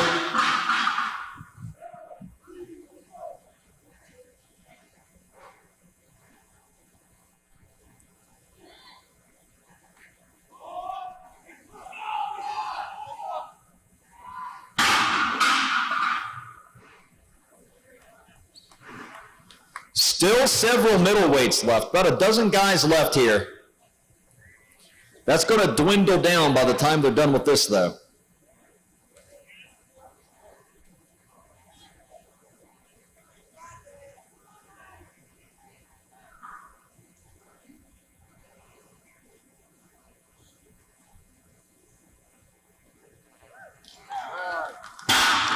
Phenomenal pressing power, big pop off the chest, finished it with the triceps and the delts.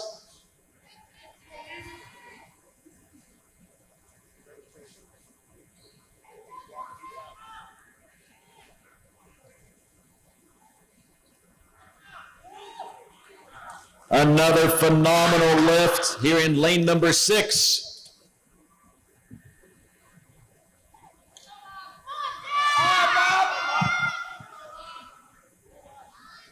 Big Bob up next.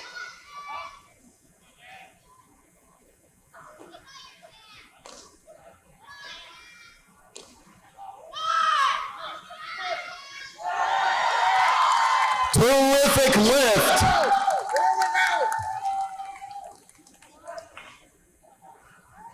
Big push press there from Bob, utilizes that layback technique.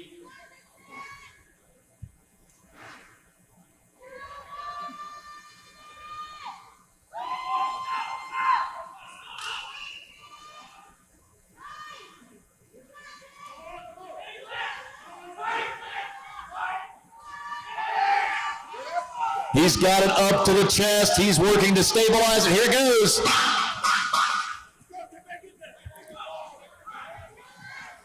Didn't quite look comfortable with it there. He's going to give it another go.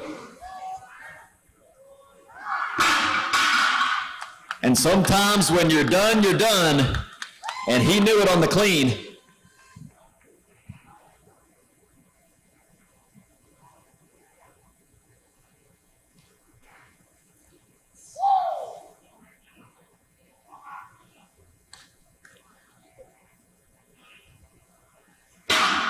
Couldn't quite get comfortable on the dip there. He had a good rack position, but when he was going for the dip, it just didn't feel right. He got out of his groove a little bit.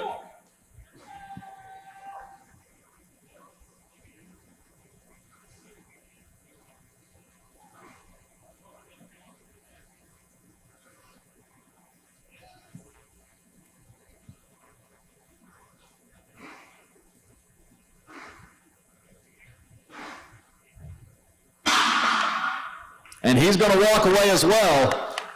Just didn't feel right on the clean.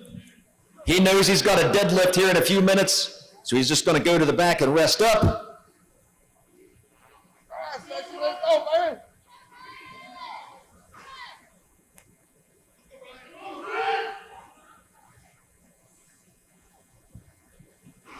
Easy clean for Ryan.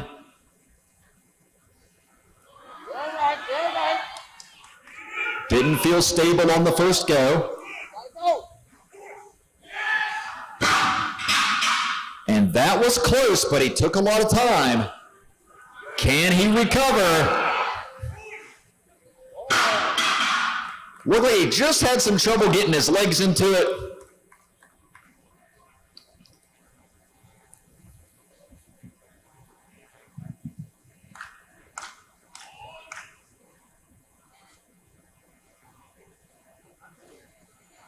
So I believe we have our weight change now.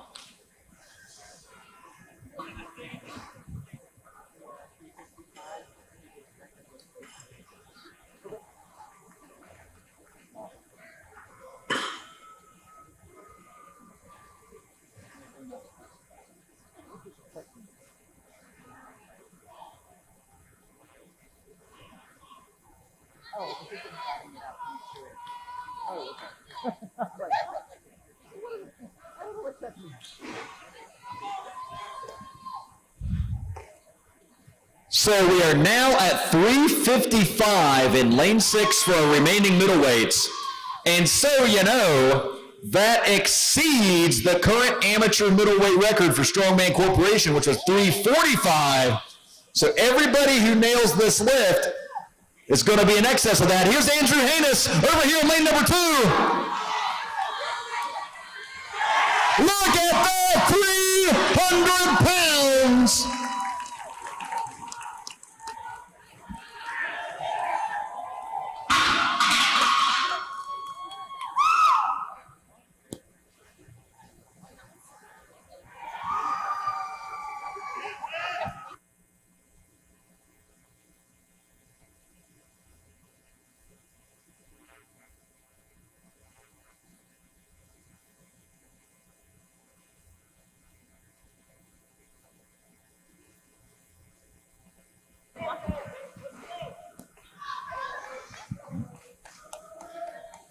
And here comes Cody,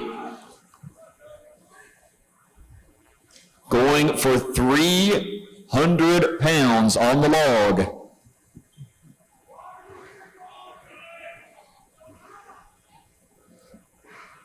Andrew made the lift. He has set the mark. He has put the pressure on Abel.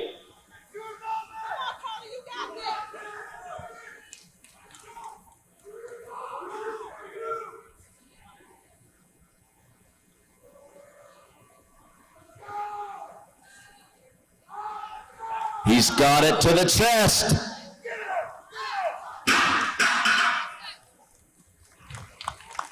And he says, no thanks. That means Andrew gets the win in the max log press in the lightweight division. What a battle between those two. Good show of sportsmanship afterwards, too. Love to see that.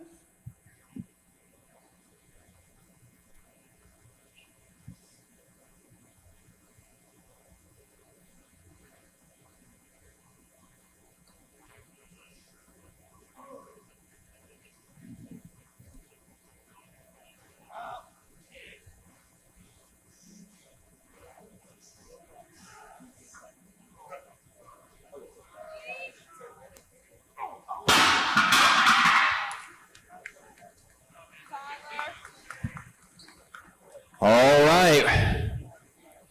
About half a dozen guys left over here in our final middleweight lane.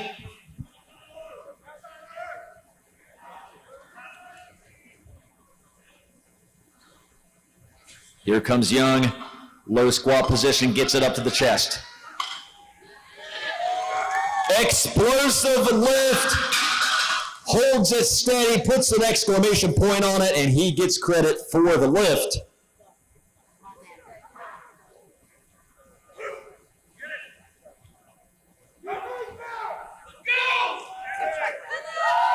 Is he?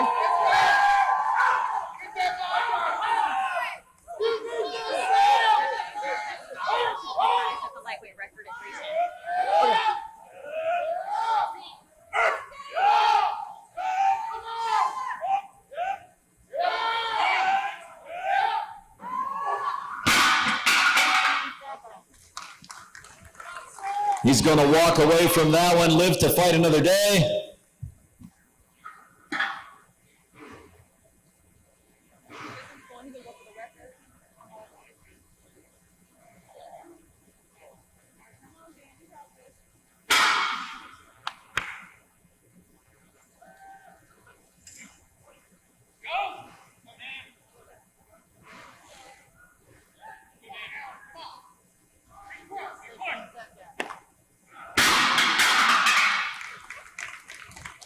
Close miss. He knew better than to try it again. He knows he's got 5 more events to do this weekend. He knows he's already got good points on this event.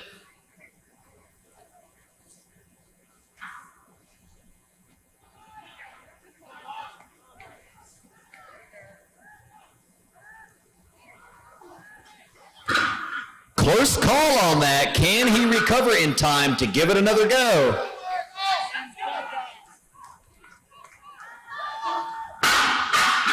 Wasn't quite there.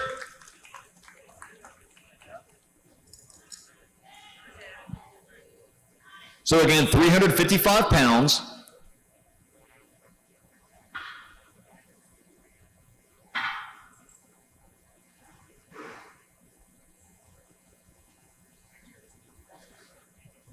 We are down to the best of the best pressers now.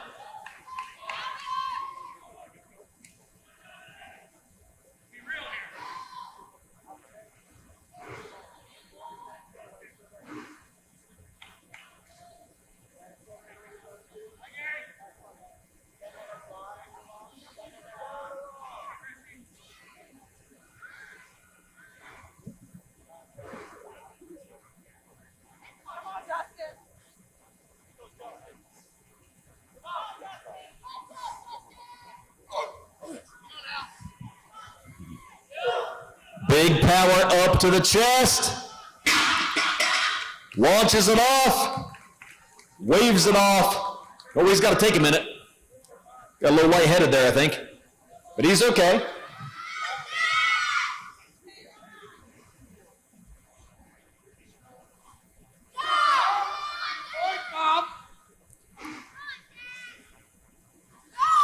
Wait, do we have some Bob Schwantz fans in the house?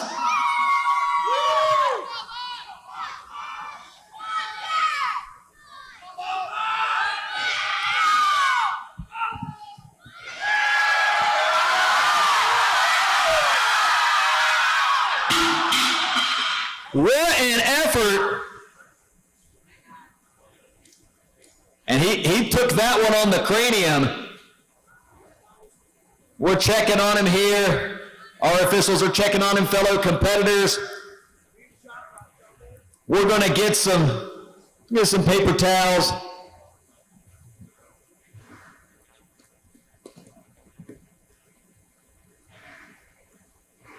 They're getting his belt off of him, his wrist straps off of him.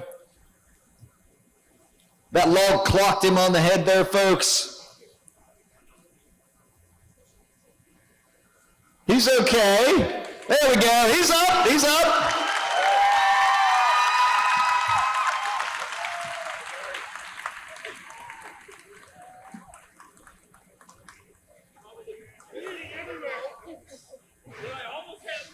I tell you what, you just can't get closer than that without getting a down signal. He was so close on that lift. But that log had other plans. That log decided it wanted to sucker punch him. Not the first time Bob's been punched. He'll be all right.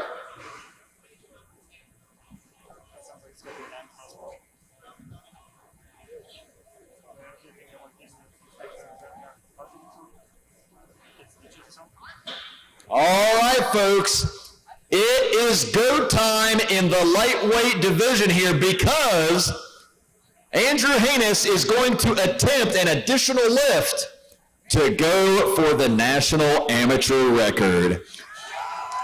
The current record sits at 305 pounds. We have the log loaded to 310 pounds. Ladies and gentlemen, let's get behind it.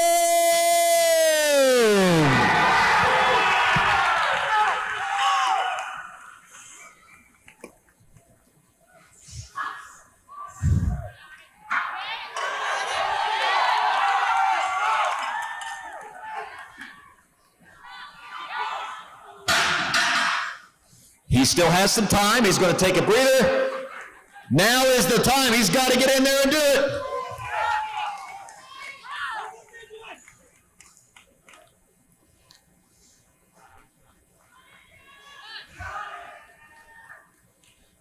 He's got it to the lap. Big power up to the chest. Solid rack position. Having trouble getting his legs under him. And it didn't happen, but what an effort from Andrew.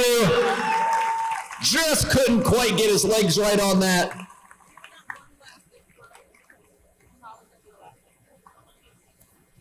We have one lifter left. I believe we are at 375 in our middleweight division.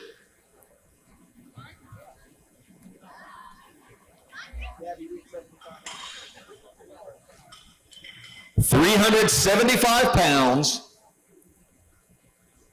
Mr. I wear my sunglasses at night himself, Tyler Young.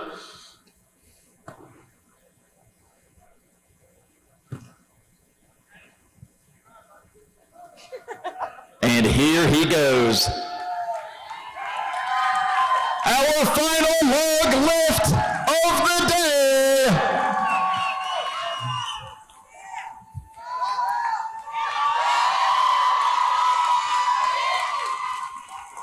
And he does it. He gets the signal. 375 from Tyler Young.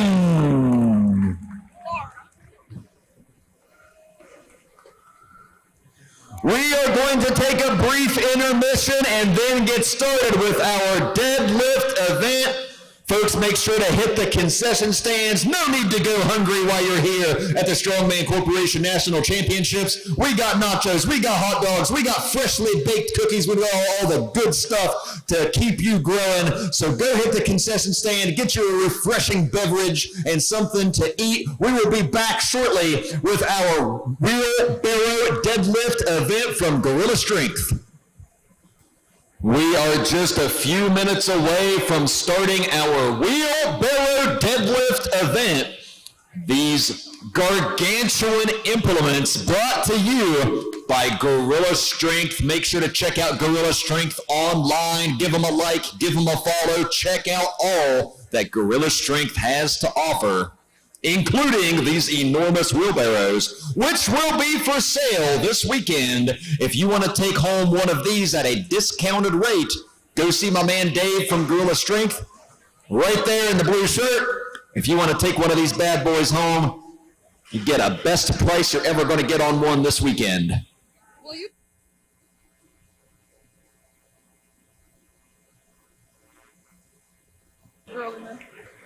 Gentlemen, head to the back. Gentlemen, head to the back. All competitors to the back, please. We will send you out in your individual heats.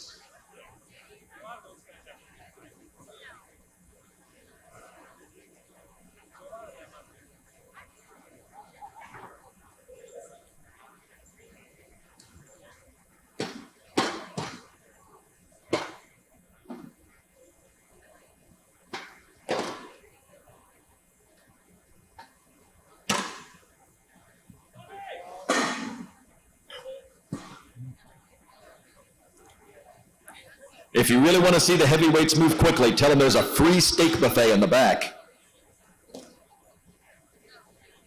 But watch out if you say that. You will get trampled.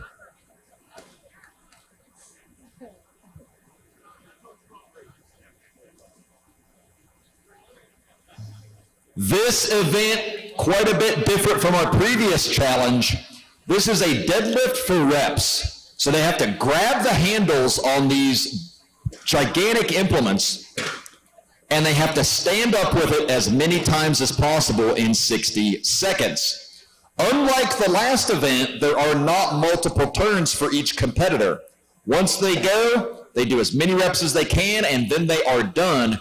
This event goes much faster than the max log event.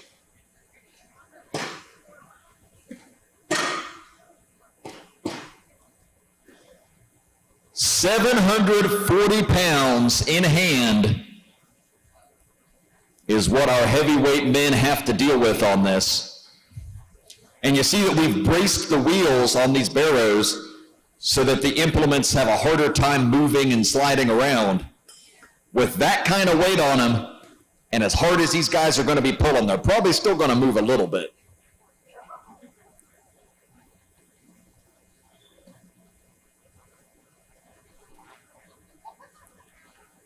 Looks like we are largely set.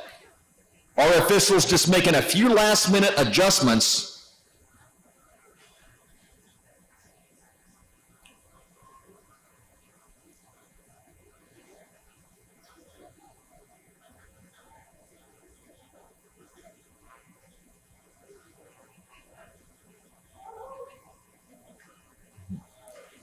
Just adjusting the equipment before we bring out the first heat. So the order of competitors is determined by how they did on the previous event. So if someone did very well on the log press event, they are going to go later in the rotation on this deadlift event. If someone didn't exactly have the best day on the log, you guessed it, they're going to go earlier on the deadlift event. Now the benefit of that for the guys that did very well on the log is that they're going to know what the mark to beat is on this deadlift event theoretically. They're going to get an idea of what the other guys are capable of doing and what they have to beat, and that mental edge serves as a way to strategize. It serves as encouragement. It serves as a way to know what you need to do to win.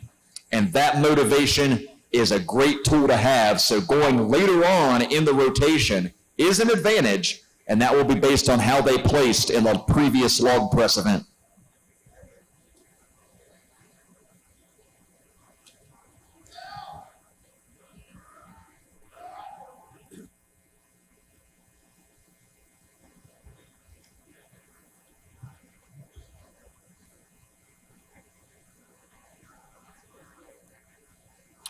Also, a reminder that if you are not one of the athletes that is currently lifting or a staff member, to please stay off the competition floor. We love you, but we got to keep you off the floor.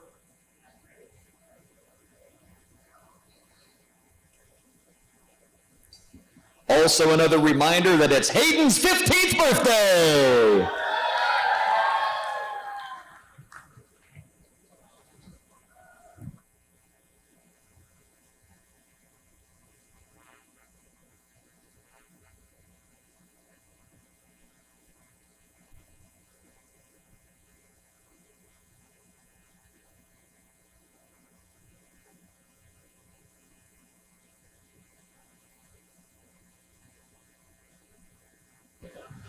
All right, staff and officials, take your positions, please.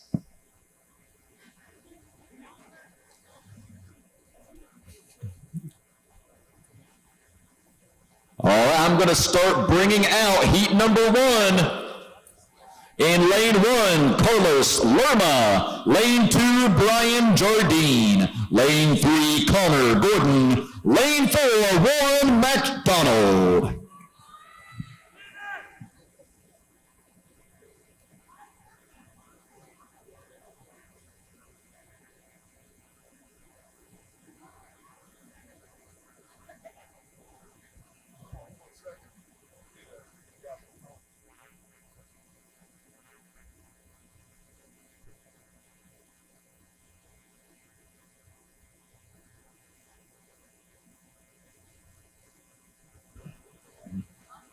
Okay, as it looks like we have 3 competitors out here. We might be missing one.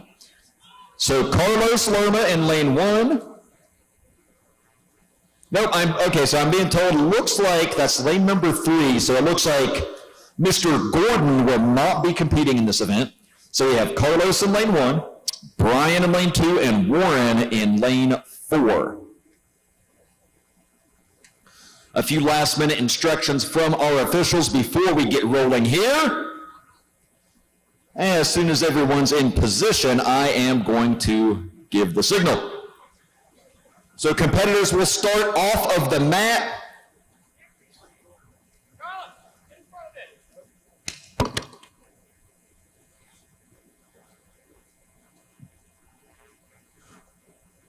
Judges, don't forget to give me a thumbs up when I say judges ready, please.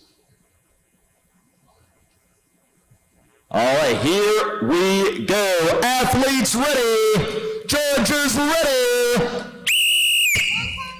And we are off 740 pounds on this deadlift event, as many times as they can stand up with it as possible. And let me tell you something, that is a low pick. It's only 12 inches off the ground. 740 for reps. And we have some reps moving here. Look over here, lane number 4. Warren using those massive legs to good effect. Parallel handle deadlift. 20 seconds to go. Can anyone get another rep here? They've got to dig deep. Every rep's going to count. Every rep's going to be more points on the board. 5 seconds. Go!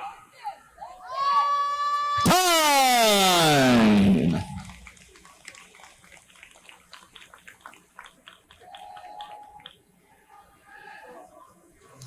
Let's bring out heat number 2.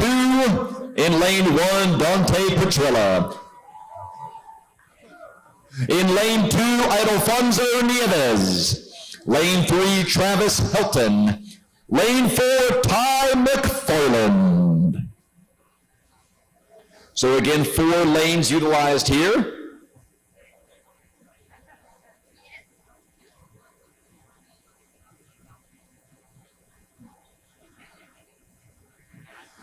Here we go. Athletes ready. Judges ready.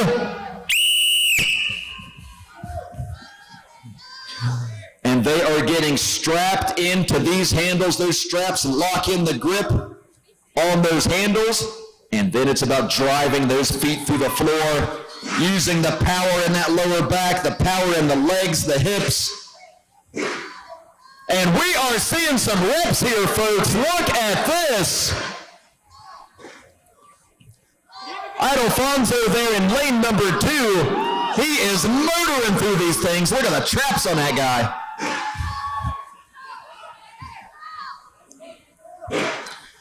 Ty over there in lane 4, having some success as well.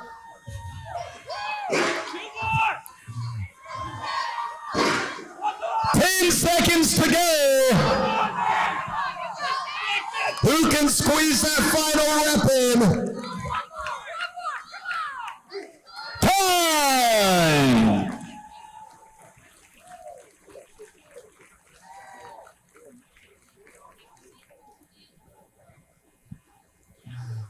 Heat number 3.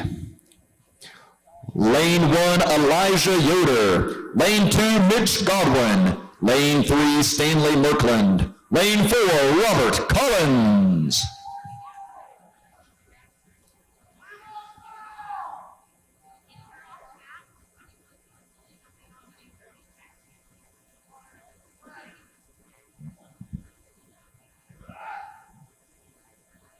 Here we go. Athletes ready. Judges ready.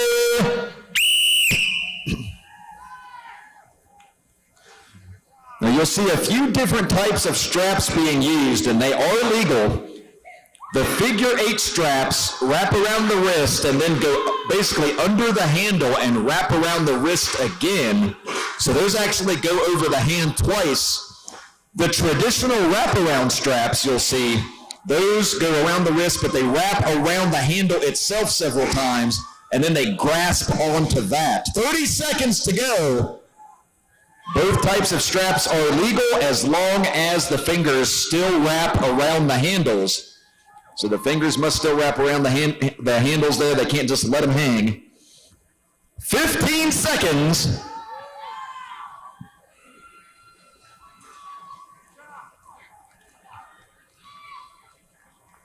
5 seconds. Time. As As you can see, this is an incredibly difficult weight to lift, 740 pounds. Let's bring out heat number 4, see how they fare on this event. Lane number 1 is Adam Turner. Lane 2, Philip Berry. Lane 3, Brandon Williams. Lane 4, Joe Lestracco.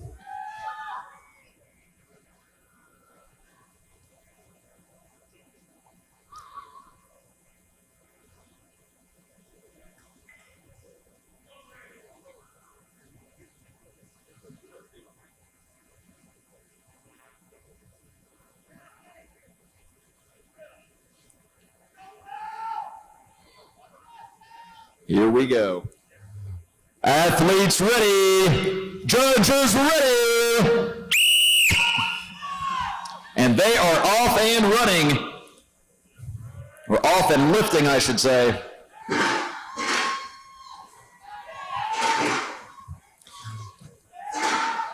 That is a low pick, 12-inch pick on this parallel handle deadlift. Because it's parallel handles, they're able to get just a little bit more quad out of that, a little more knee extension to help drive it up. 30 seconds. It really comes down to the low back and the hips.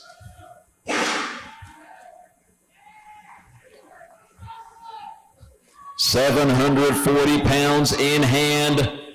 15 seconds to go. These guys fighting for each and every rep here at the Strongman Corporation National Championships. 5 seconds. Time!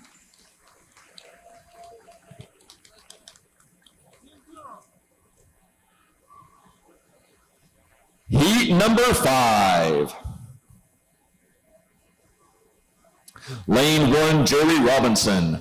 Lane 2, Bo McDermott. Lane 3, Dominic Tangaro. Lane 4, Nicholas Smith. Lane 5, Dylan Williams.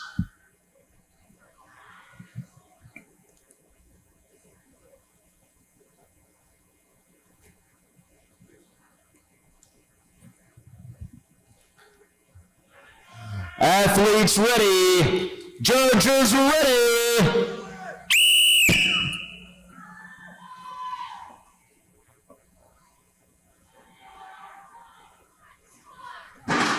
And we are off to the races here. And we are seeing some serious reps right off the bat in the early going here on the Gorilla Strength Wheelbarrow Deadlift event.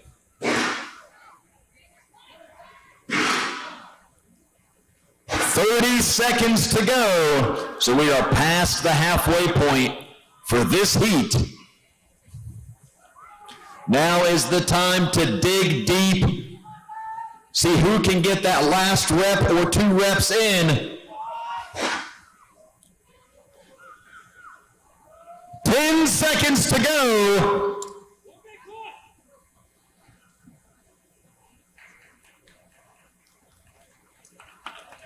Time!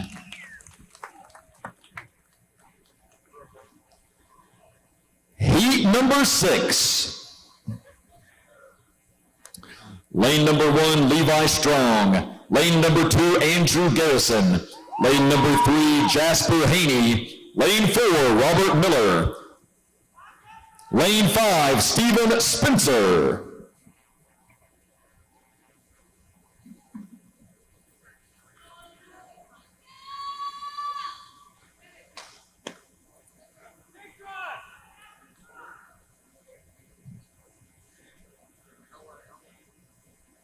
Just letting everyone get into position here.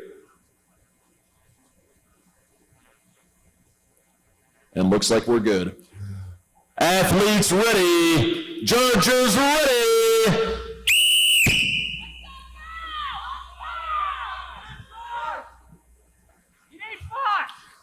This event is incredibly taxing on the body. One of the most taxing events they're going to do all weekend. They are going to feel this. The effects from this on every other event they do. It absolutely decimates the low back. wears out the hamstrings, the hips, and just taxes the system. 30 seconds to go.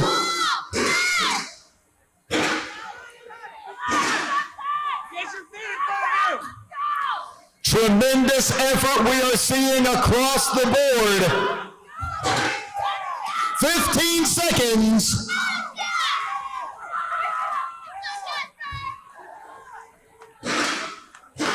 Some of these guys are still going. 5 seconds to go. Time!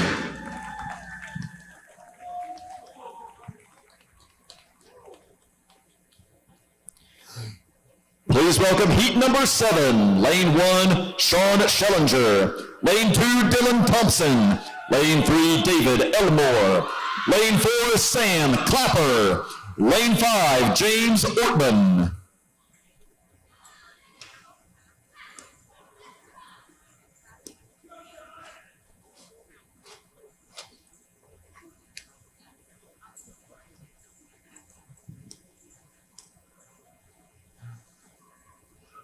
Athletes ready.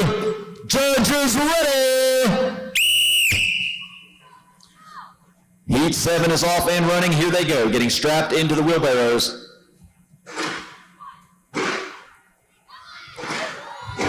And look at this. We are seeing some reps moving very well in this heat. We may see some double digits at this point.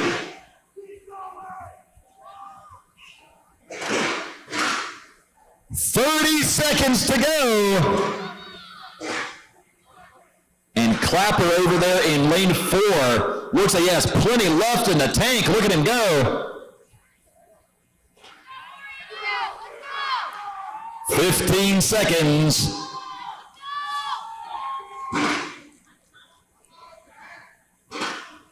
Keep it going. 5 seconds on the clock.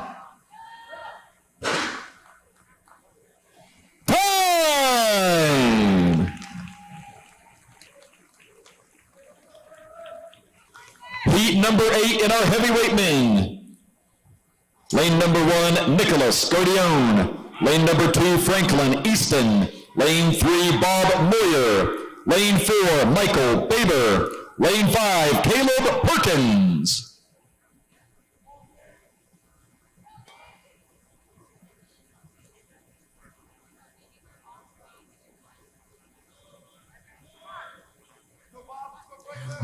Athletes ready. Judges ready. And here they go, getting the straps on, getting a good grab on the handles. And the first reps are up. We have some big boys in this heat. 4-time World's Strongest Man champion John Paul Sigmarsson once said, there is no reason to be alive if you cannot do deadlift. And these guys are living their best life right now. 30 seconds on the clock.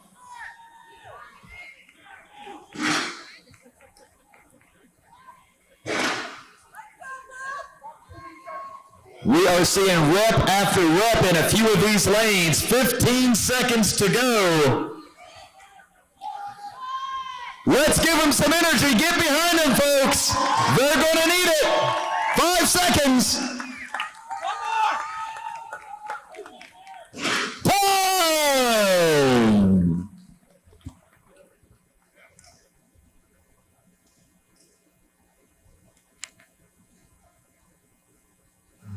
Heat number 9. Lane 1, Tyler Brooklyn. Lane 2, John Hook Jr. Lane 3, Chris Slater. Lane 4, Zach Harden. And lane 5, Scott Deese. We're going to take just a short hiatus here, gentlemen. We have to do a little cleanup. Once again, strongman is an extreme sport, and sometimes extreme things happen, so we're going to have a little cleanup here before we bring our next round of athletes up. We want to make sure that every athlete has the opportunity to compete safely. So we're going to clean up a little mess before we move on.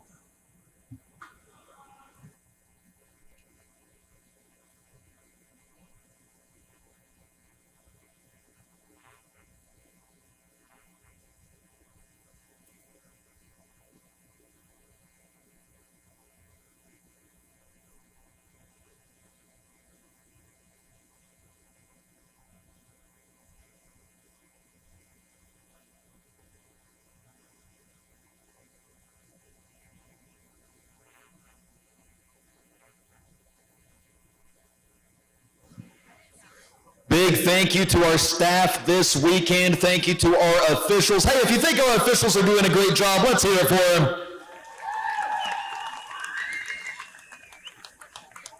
If you think our helpers, our loaders are doing a great job, let's hear it for them too.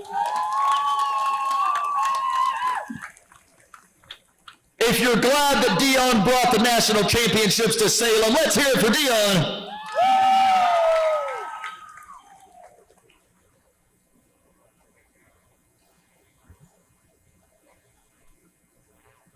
Okay, I think cleanup duty is over. We are just about ready.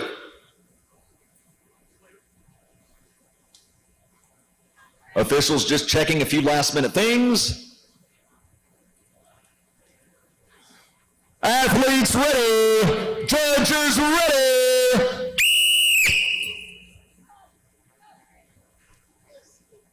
And here we go. Again, several different types of straps that you're seeing being used here. Two main types are just the wraparound versus the figure eights, although there are some different types of wraparound straps. Look at the reps being put up here. These are some big beefy boys, and they are tossing these things around. 30 seconds to go, and some of these guys look like they got plenty more in the tank. Big Scott Deese down there in lane number 5. He has put up some serious reps.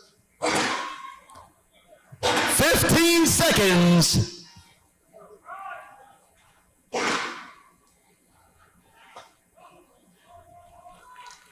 Five seconds to go. Who wants it more? Time!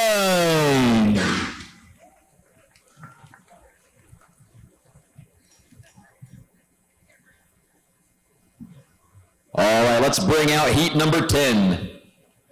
Lane 1, Nicholas Romero. Lane 2, Michael Salter. Lane 3, Andrew Krasik. Lane 4, Daniel Pledger. Lane 5, Zach Robert.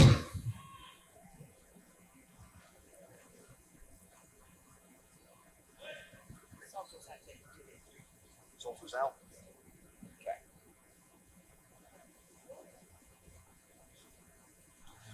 Athletes ready. Judges ready.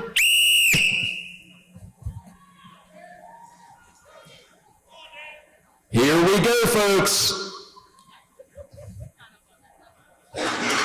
Reps are up in lanes 1, 3, 4, and in lane 5 as well.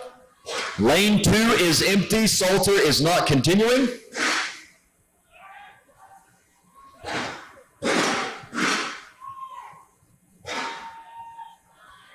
30 seconds, so we are now past the halfway point, and this is where the work begins. This is where they have to dig deep and try to grind out every single rep possible in this time limit. 15 seconds remain on the clock. They have to block out the discomfort, block out the pain, and keep on pushing. 5 seconds to go. Time!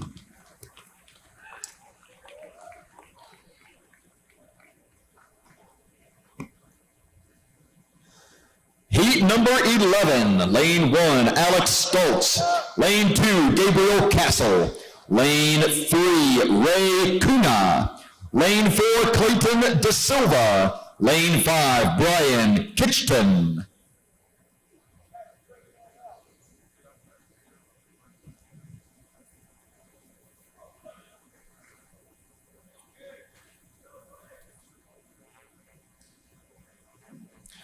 Athletes ready, judges ready.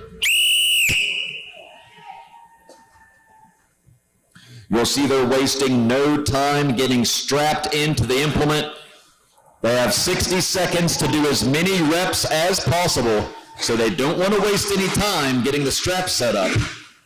So you see they definitely look like they're in a hurry trying to get strapped in.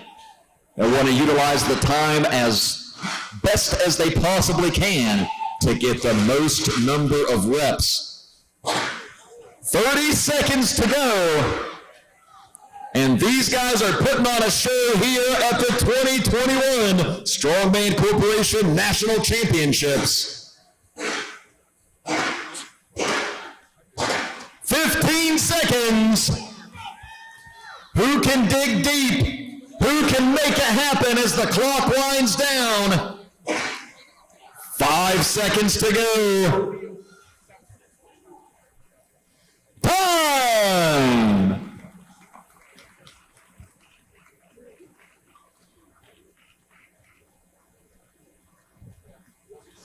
Heat number 12.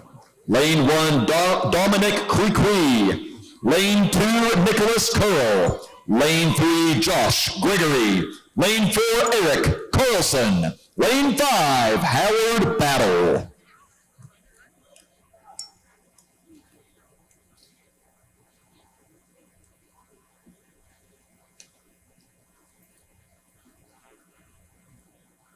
Some of our officials making sure the equipment is set properly. And we're good. Athletes ready. Judges ready.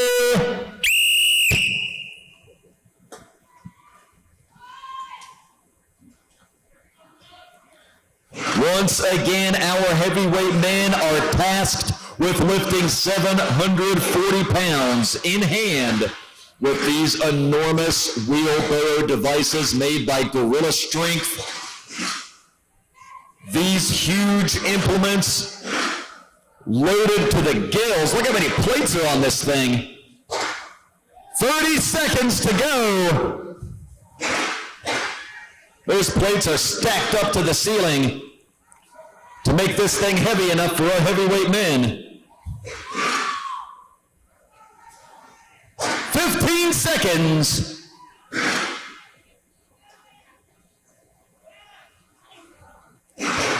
Every rep counts in the standings. 5 seconds to go. Time.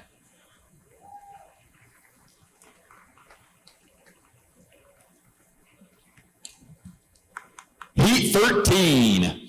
Lane 1, Tyler Davis. Lane 2, Stephen Good. Lane 3, Jamie Wilson. Lane 4, Thomas Sroka. Lane 5, Taylor Dutcher.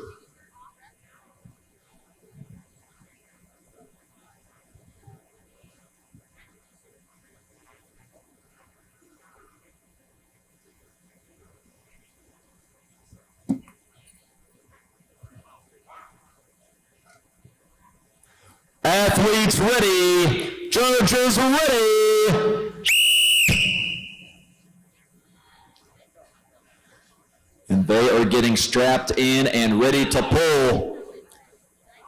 Again, they have to drive the feet into the floor. They have to utilize the legs to break that off the ground and get it started. But the majority of this is going to be in the back. They have to extend the hips with those glutes, but it is the back that's usually the limiting factor on a lift like this. 30 seconds. So whose back can hold up? We know most of them, their legs can lift it. 740 pounds. Crushing down on their spines. 15 seconds.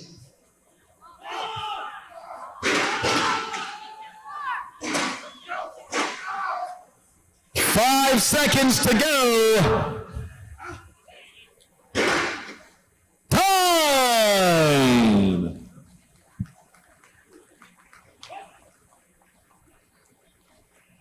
Oh yeah, she's doing great.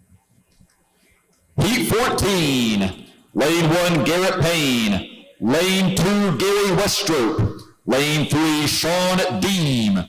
Lane 4, Andrew Prosser. Lane 5, Matt Webb. Oh, we got a few Matt Webb fans in the house, don't we?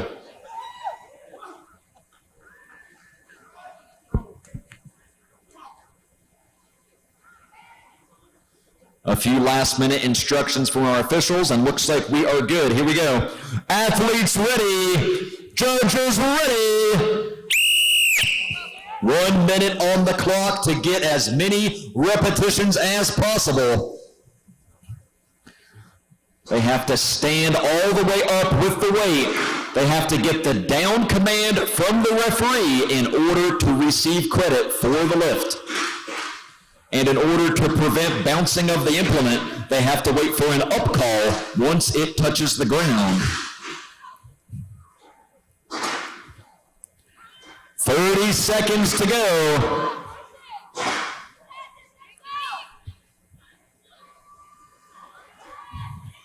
And look at these guys fight. You can see the blood pressure going up. You see the veins popping out of their forehead. Less than 15 seconds on the clock. Who can get these final reps? Who wants it? Who's going to fight for it? 5 seconds to go. Who wants that national title? Time!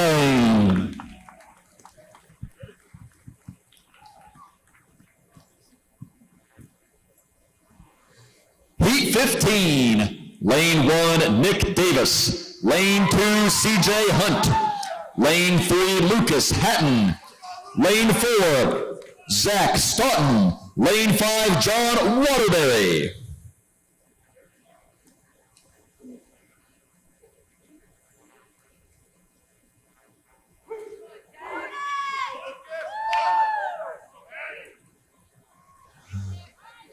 Athletes ready, judges ready. And here they go, getting strapped into the barrows. And the first reps are up. These are some of the biggest of the big, some of the strongest of the strong, and some of the toughest of the tough. And you're gonna have to be tough to hammer through all these reps and get as many reps as you need to win this event. 30 seconds to go. There can be no quit. There can be no second guessing. They have to give it everything they've got. 15 seconds.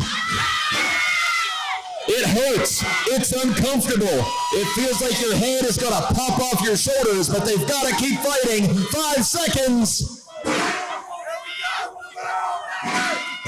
Time!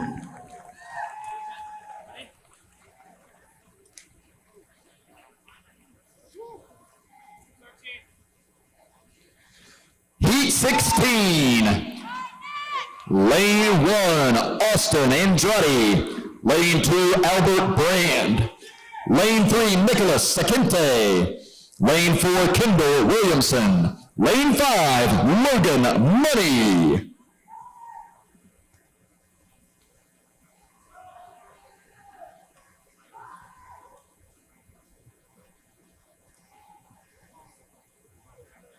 You see, we're having some officials converge over there in lane 1, so just hold your horses for a moment there, gentlemen.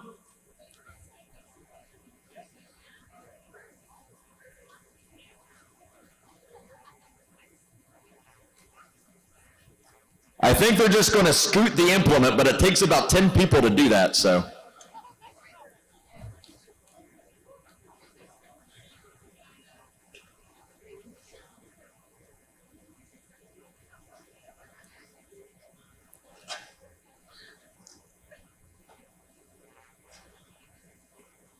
God bless our staff for figuring out how to move that thing. I'm glad they didn't ask me.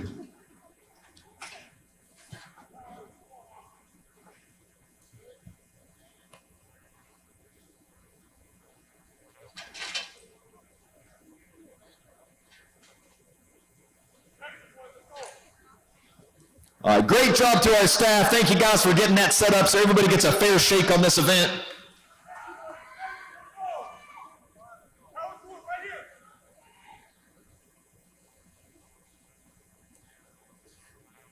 Okay, just waiting for all of our officials to be able to get back in position. And we will be good to go. Athletes ready, judges ready. And they are off. Look at the size of these guys. Where on earth did we find 100 dudes this size for a heavyweight division here this weekend? I when there are 100 guys this big and strong on earth.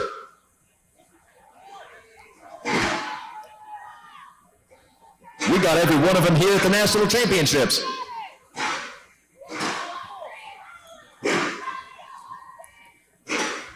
Looking good in the early going. There's 30 seconds left.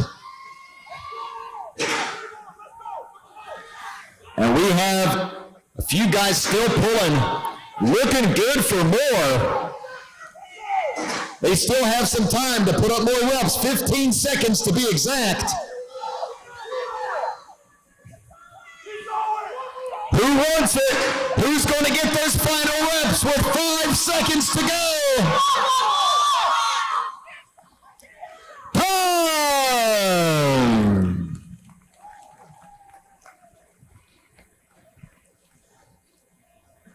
And folks, I can't believe my eyes. We are on Heat 17, our final heat of heavyweight men. Lane number 1, David Laughlin. Lane 2, Tim Buck. Lane 3, David Tinsman. Lane 4, Thomas Evans. Lane 5, Jack Plankers.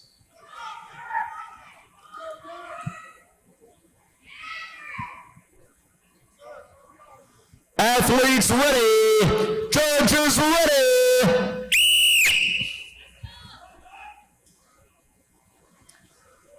Do not blink, ladies and gentlemen. I have a feeling we are going to see some reps going up from this bunch. These guys are bigger than the wheelbarrows, and that's saying something.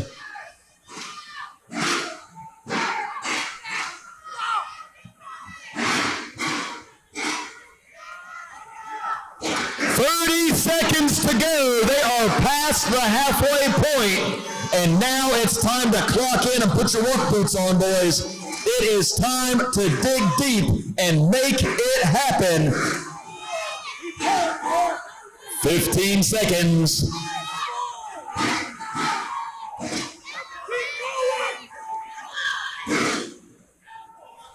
These guys they got 5 seconds left, and they are tired. They got to keep fighting. Time!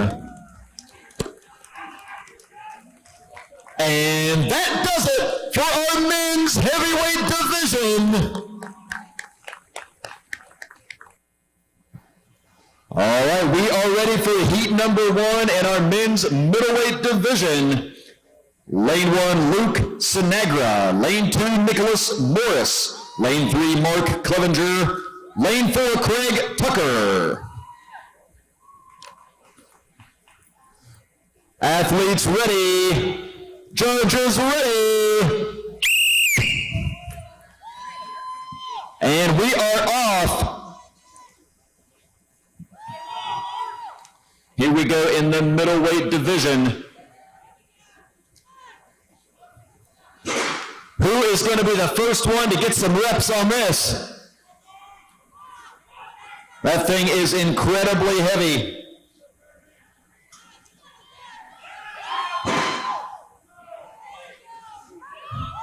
As a matter of fact, 30 seconds to go. It is 670 pounds heavy. So 670.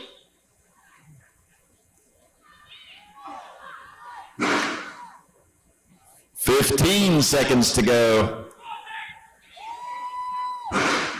And at 670, you may as well glue that thing to the floor. That is some heavy stuff for middleweight men. Time! Heat number 2, lane 1, Jonathan Meade. Lane 2, Cannell Brown. Lane 3, Isaac Smith. Lane 4, Michael Smith. Lane 5, Robert Bloss.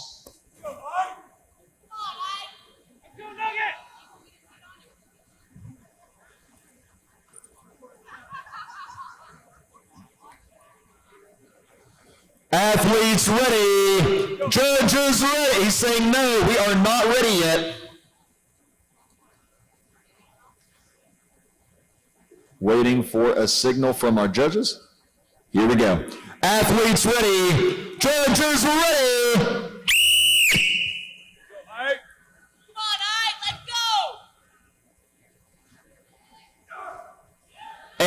first reps are on the board. Lanes 1 and 3 off to a good start. Lane 4 as well. Keep it going.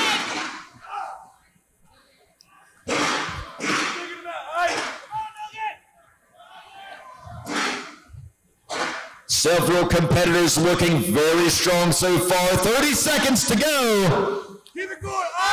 Every athlete fought so hard to be here at this national championships here in 2021 in Salem, Virginia. We appreciate them all coming out and putting forth this effort. 15 seconds on the clock. Let's get it done. 5 seconds to go. Time!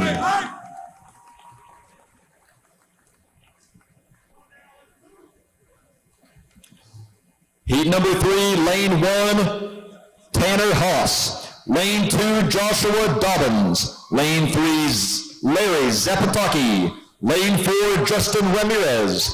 Lane 5, Daryl Aldridge.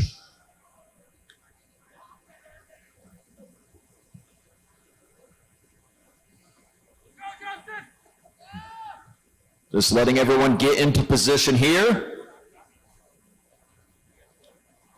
And we're good. Athletes ready. Judges ready.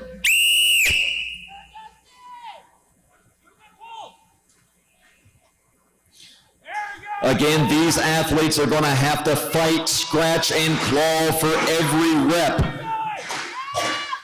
This is heavy stuff, 670 pounds. With every successful lift, they're going to pass more competitors on the roster. They're going to get that many more points. 30 seconds to go.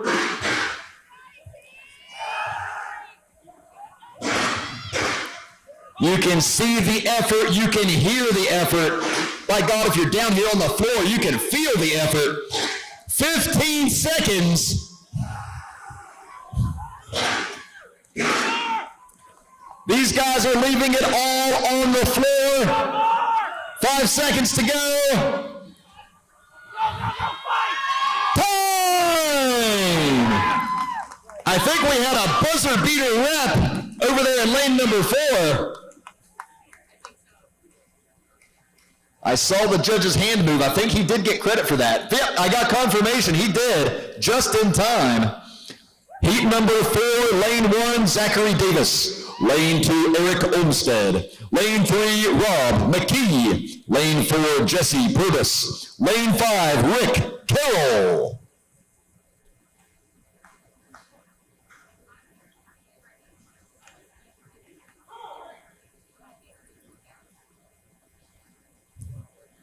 Staff just taking a moment to make a few adjustments. Athletes ready. Judges ready.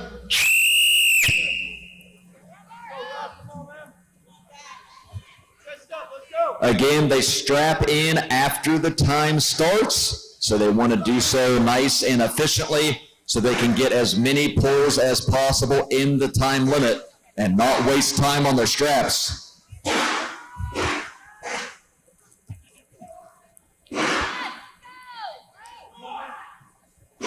Look at this, we are seeing some reps moving. 30 seconds. So they are past the halfway point. This is where things get nasty. 15 seconds to go.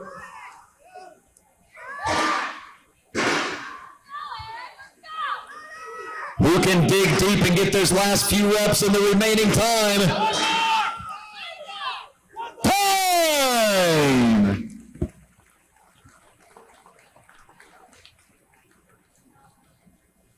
Heat number 5, lane 1, Micah Rupp. Lane 2, Britton Klebert. Lane 3, Cody Munger. Lane 4, Nathan Barna. Lane 5, Ryan Perrault.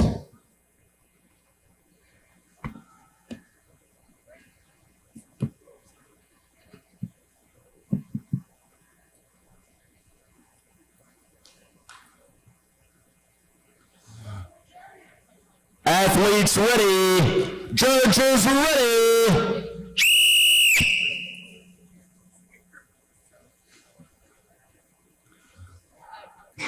670 pounds on the Gorilla Strength Wheelbarrow Deadlift event.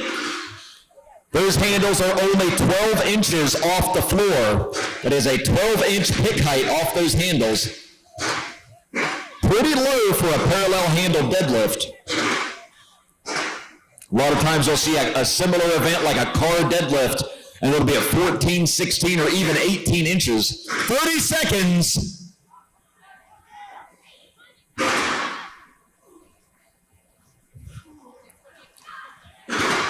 And look at the work being done here. 15 seconds to go. They're giving it everything they've got to squeeze out every single rep.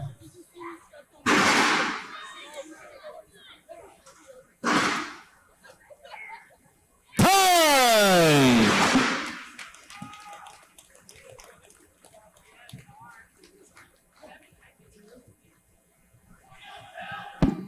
Heat number 6, lane 1, Reed Tompkins. Lane 2, William Kendall.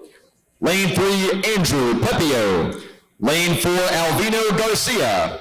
Lane 5, Jared Richards.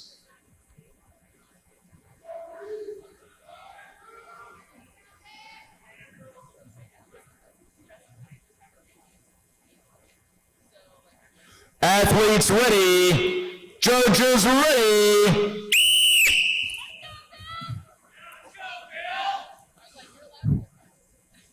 And the first reps are up. Here they go. Rep after rep. We'll see they have to wait for the down command from the judge in their lane. In order to receive that down command, they must stand up all the way with the knees extended. 30 seconds.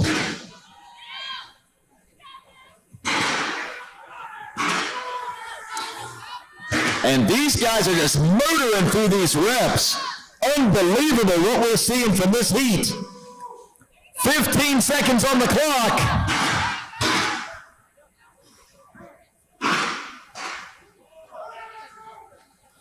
Five seconds to go. Who's going to dig deep? Time!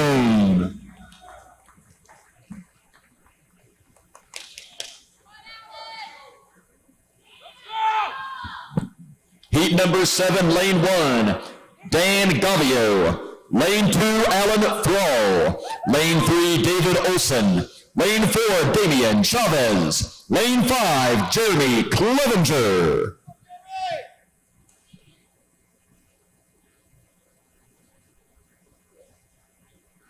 Athletes ready. Judges ready. Here they go, ladies and gentlemen. Let's give them some energy. Let's get behind them, folks. They're going to need it with that kind of weight.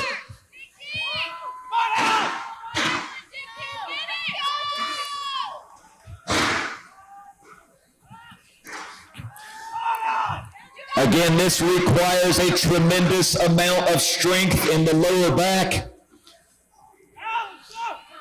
30 seconds to go. That back's so important to be able to transfer all that strength from the legs through the trunk. 15 seconds on the clock.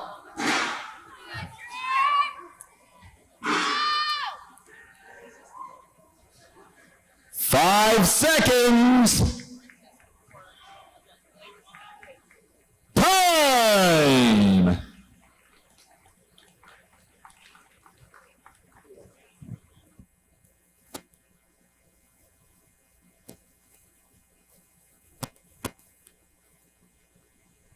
All right, heat number 8, lane 1, Daniel Zimmer. Lane 2, Damian Hollis. Lane 3, Stain Cantor. Lane 4, James Oglesby. Lane 5, Zach Miller.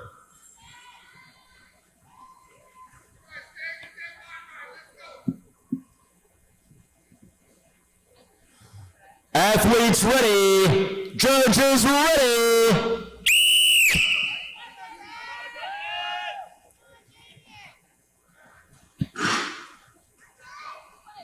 And we are off and moving, folks. Here we go.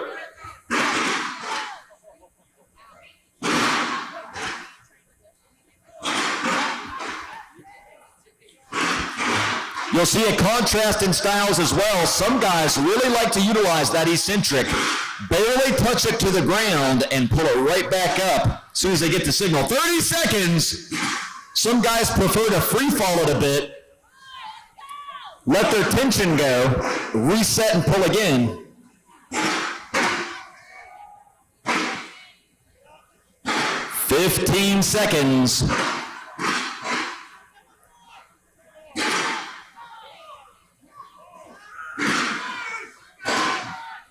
5 seconds to go. You can see the strain on their faces finishing these reps. Time!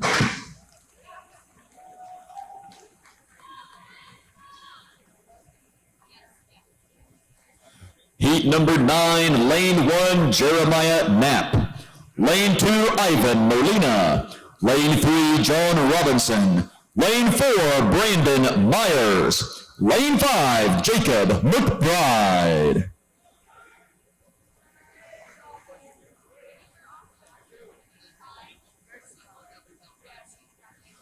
We're going to take a brief pause to reset the equipment.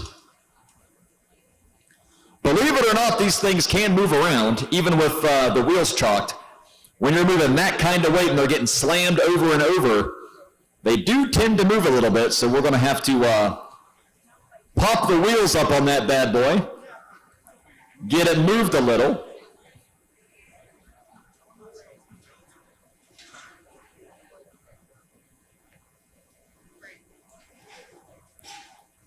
So gentlemen, just breathe for a minute. As soon as we get these things reset in the proper position for everyone, we will turn you loose.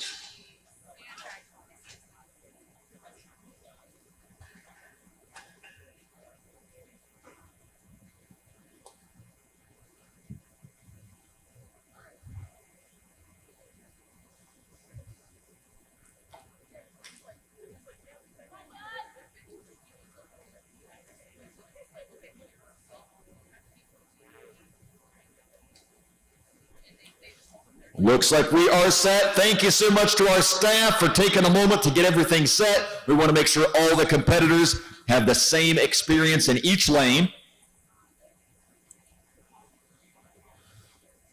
Athletes ready. Judges ready. Let's go, Jeremiah.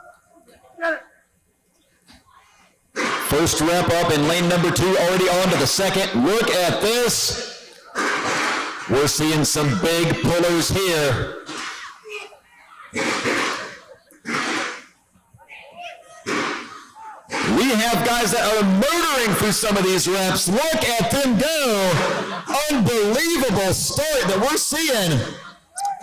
30 seconds on the clock, and we may see 30 more reps out of lane number 2.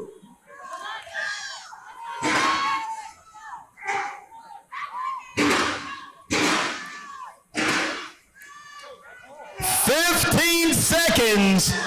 I tell you what, these guys came to play.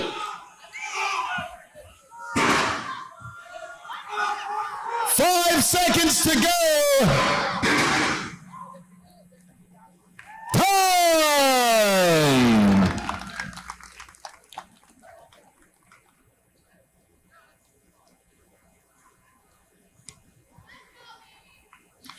Heat number 10.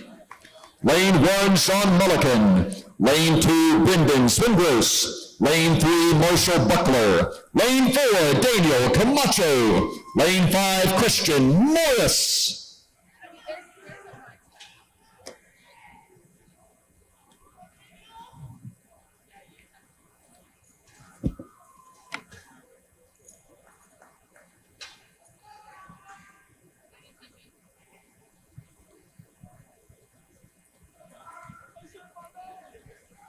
Our officials just checking something with the equipment there, making sure that it's set properly. Looks like we're good. Athletes ready. Judges ready. And here they go. 60 seconds on the clock to get as many reps as possible. Most reps wins. And we are seeing some reps moving in this heat. Look at these guys go.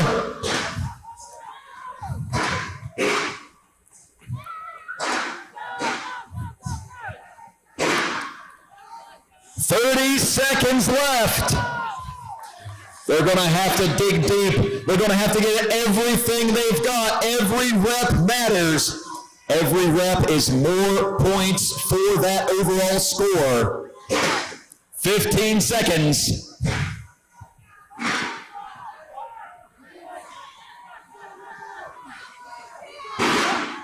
Five seconds to go.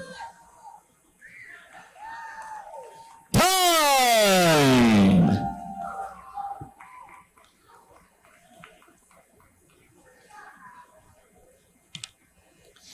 Heat number 11, lane 1, Thomas Murphy. Lane 2, Servando Marquand III.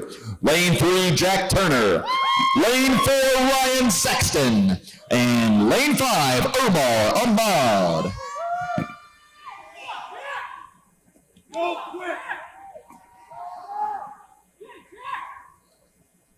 You don't stop pulling till they call it time. Athletes ready. Judges ready. Go, Jack! Come on, Here we go. They're getting strapped in, ready to go. Saxton on the board with a few reps early on. And holy moly, look at this, folks. We have several guys in this heat that are putting on a show.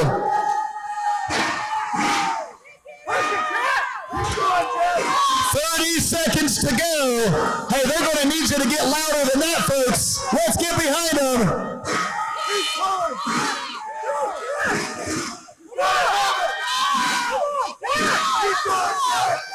15 seconds.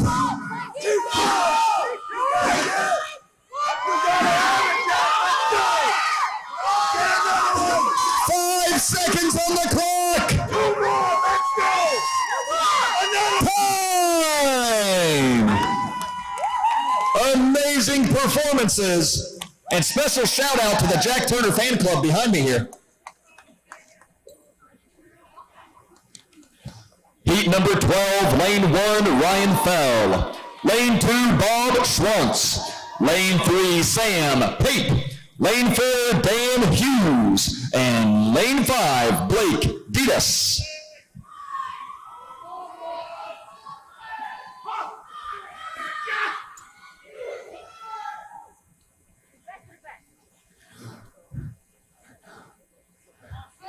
Athletes ready. Judges ready.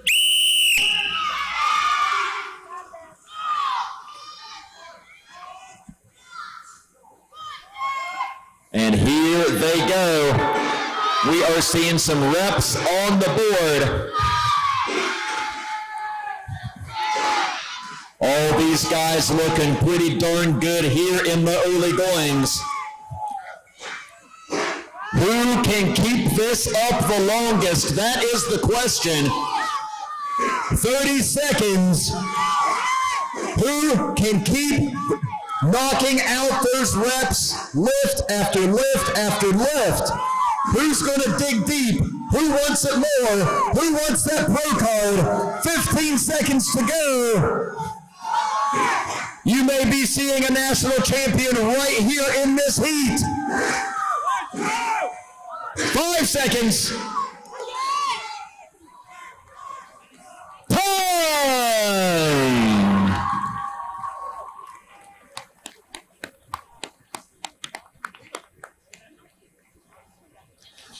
Our 13th and final heat of our middleweight men's division. Lane 1, Mark Jones. Lane 2, Justin Weaver. Lane 3, Charles Pierce. Lane 4, Matthew McKiston. Lane 5, Tyler Young.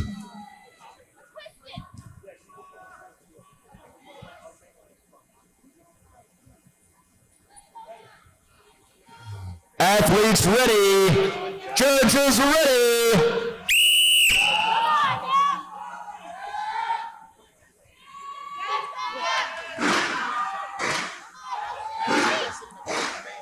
And here we go, folks. Big reps moving in every lane.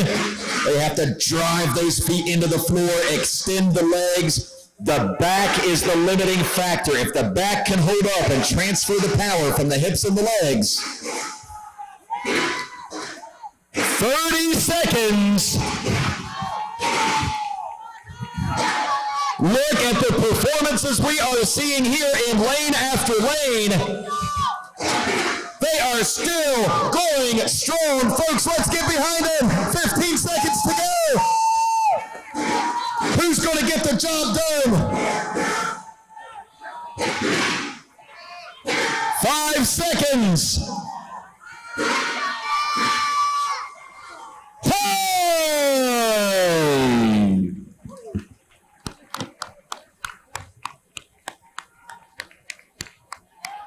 Unbelievable. These guys don't even know where they're at right now after that kind of performance.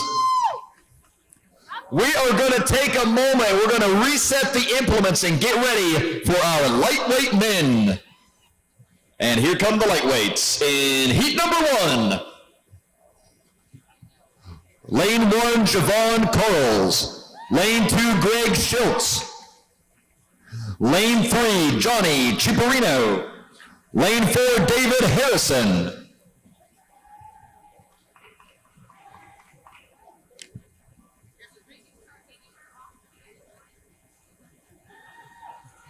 A few last-minute instructions from our referees.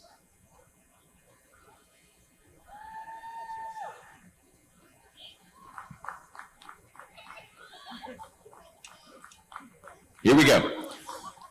Athletes ready. Judges ready.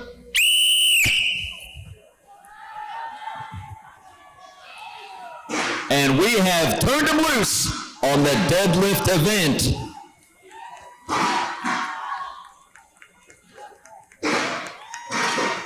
So this is 600 pounds for our lightweight men, 600 for as many reps as possible.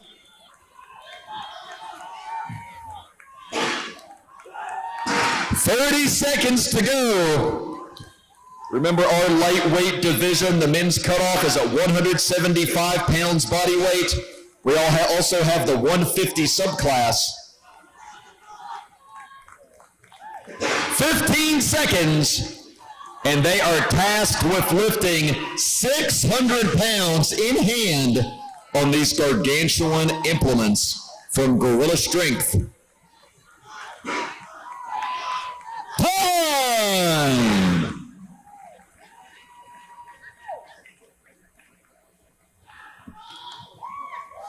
Heat number 2, lane 1, Edward DeGoli.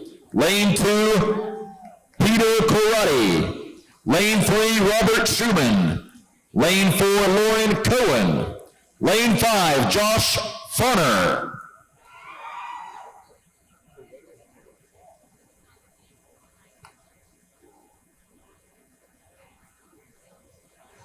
Athletes ready. Judges ready.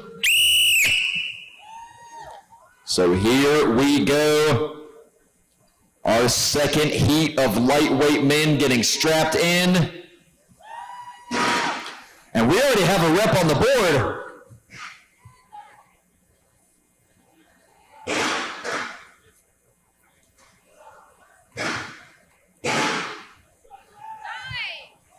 A few guys getting reps on the board already.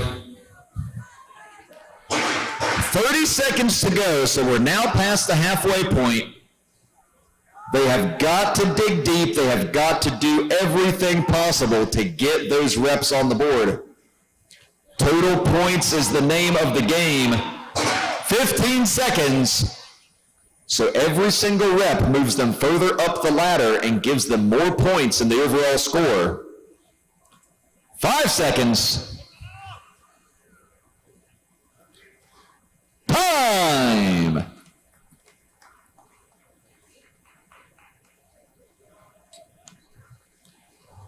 Heat number 3, lane 1, Josh Hendrickson. Lane 2, Thomas Piccini. Lane 3, Dan DeCoravant. Lane 4, Jonathan Corcoran. Lane 5, Peter Hergeth.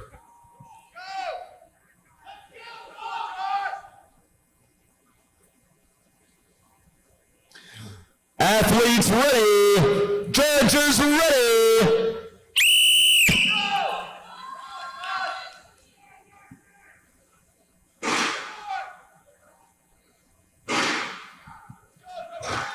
And look at this, we are seeing some reps moving.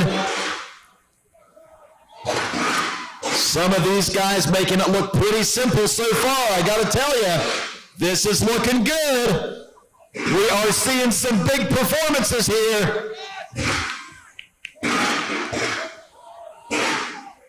30 seconds.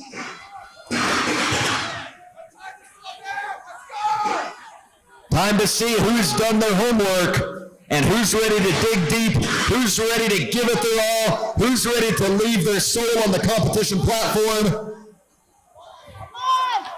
10 seconds. And they are still fighting for each and every rep. Time!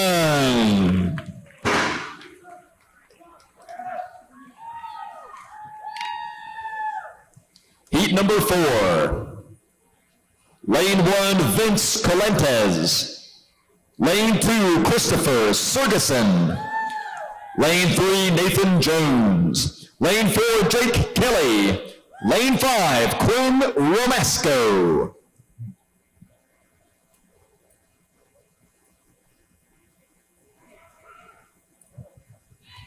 Athletes ready.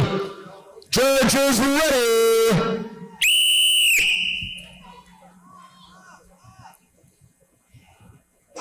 "60 seconds to get as many reps as possible." It sounds like a long time, but 60 seconds goes by pretty quickly when you're trying to get as many reps as you possibly can and your body is screaming at you to stop. You have to be able to shut off your mind. 30 seconds to go. You have to be able to go to that place where your mind can no longer limit your body.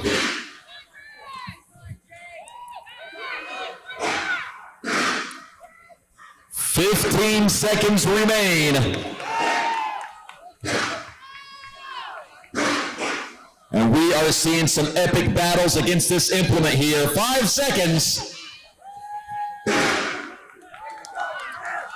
Time!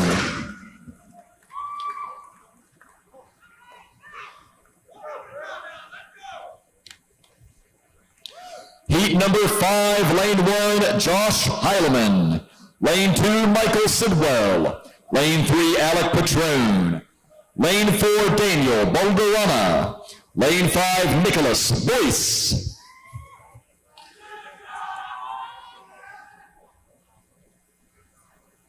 Come on, Daniel, let's go. Staff just taking a moment to adjust the equipment.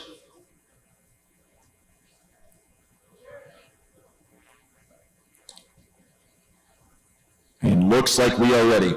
Athletes ready. Judges ready. Let's go, come on. Get set, let's go. There it is, easy. And here we go, folks. The reps are moving now. Who can summon that strength over and over again to get the most number of lifts on the board? This is an event they're going to pay a price for this. 30 seconds. They're going to feel this event on every other event this weekend because it's going to tax the back so badly, the hips, the legs, the hamstrings. 15 seconds. One more, come on. Let's get behind them, folks. See if anybody can get these last few reps in the last 5 seconds. Time!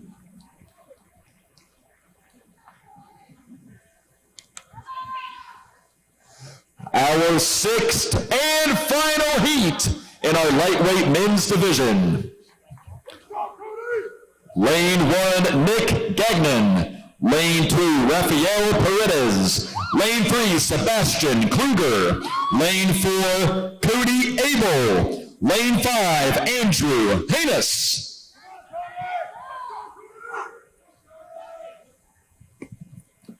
Athletes ready. Judges ready.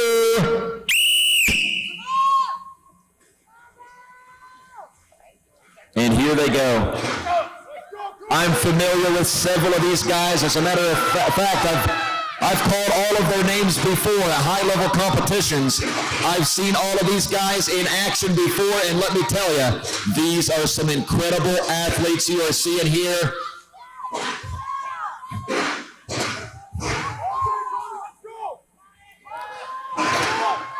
30 seconds to go, and these are some of the best lightweights you'll ever have the pleasure to see.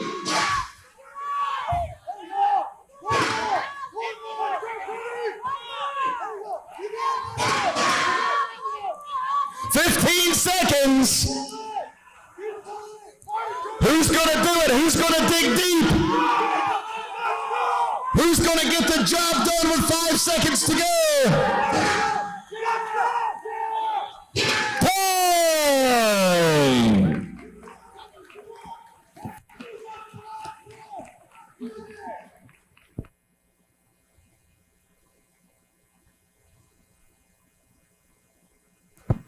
All right, folks, we are going to take a short hiatus as we get ready for our sandbag toss event. Ladies and gentlemen, make sure to visit the concession stands. No need to go hungry, no need to be thirsty. Go visit the concession stands, get you some grub, get you something to drink. Hey, let's all be not hangry. Let's be the opposite of that. Let's all get some food and be happy and enjoy a nice strongman show when we come back shortly with our sandbag toss event. All right, here we go. Our head official says we are ready, so if I can get all my staff and judges in position, I'm going to bring it out.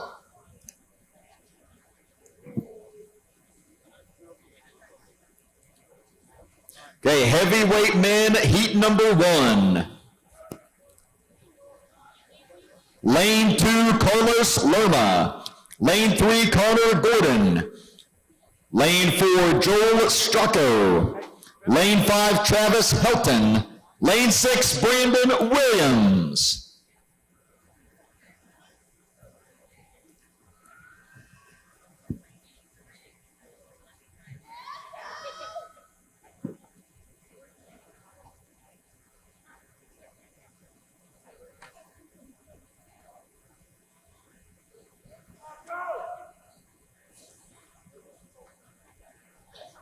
Okay, taking a moment to make sure everyone's in position here.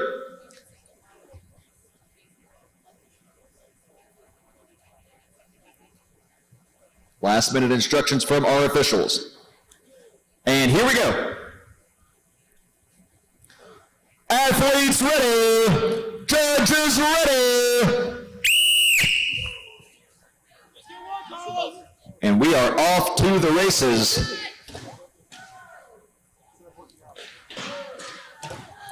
All right, folks, here is the deal on the sandbag toss. This one is fun, it's fast-paced, and it requires explosive power to hurl those bags over the uprights.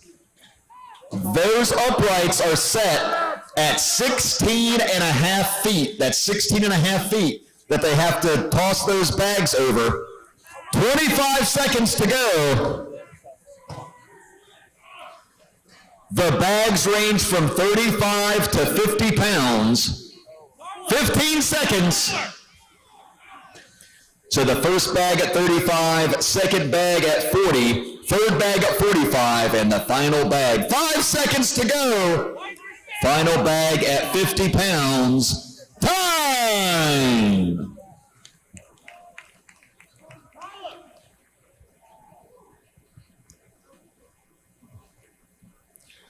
Heat number 2.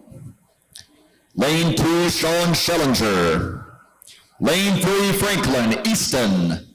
Lane 4, Chris Slater. Lane 5, Nicholas Curl. Lane 6, Nicholas Sakinte.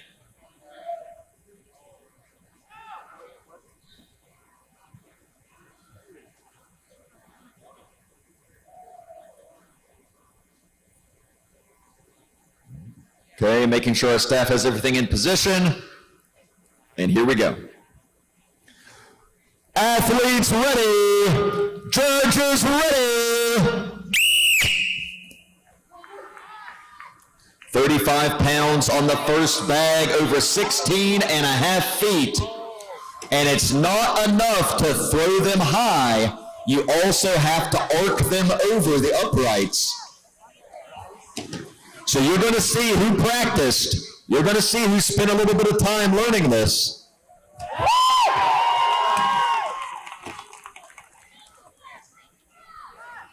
"30 seconds to go."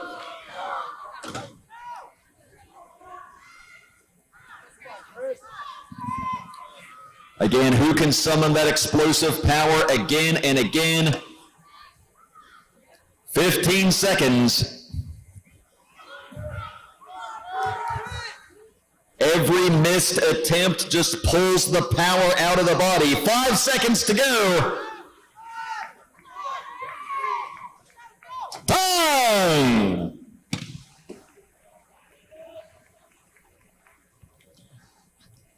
Heat number 3.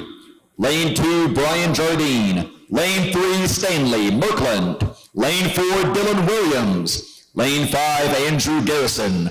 Lane 6, David Elmore.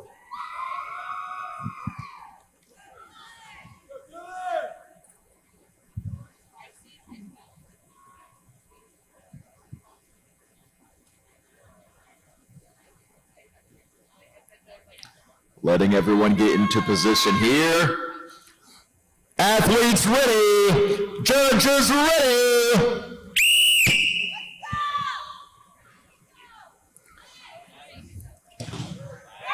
And look at these bags flying. Oh my Lord. These guys came to play, ladies and gentlemen. We are seeing some of these things go into orbit.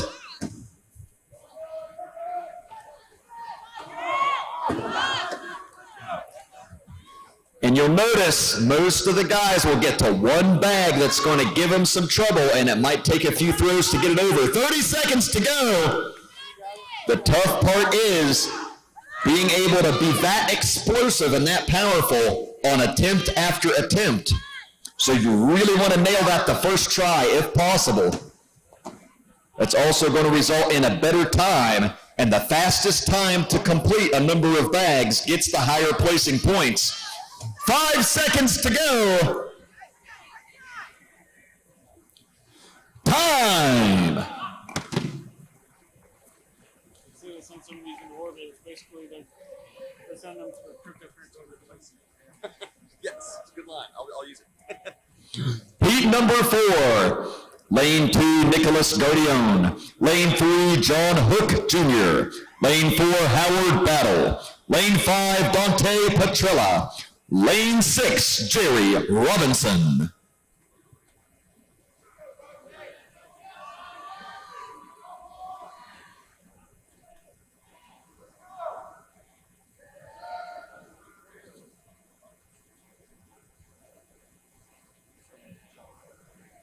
Athletes ready. Judges ready. And we are off to the races. They are out of the gate, and they are hurling these bags over.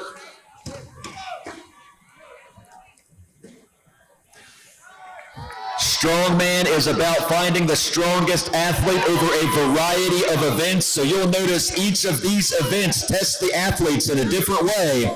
We are looking at a total picture of strength, not just being good at one or two things or one or two aspects. 30 seconds.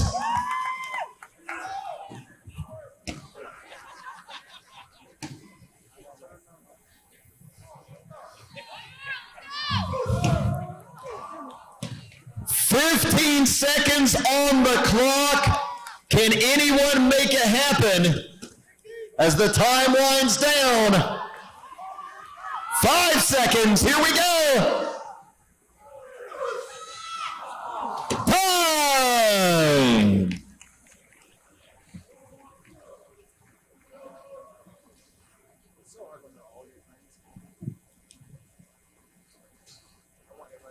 Heat number 4. Lane 1, Warren McDonald. Lane 2, Elijah Yoder. Lane 3, Bo McDermott. Lane 4, Dominic Tangaro. Lane 5, Tyler Bjorkland. Lane 6, Zach Weibert.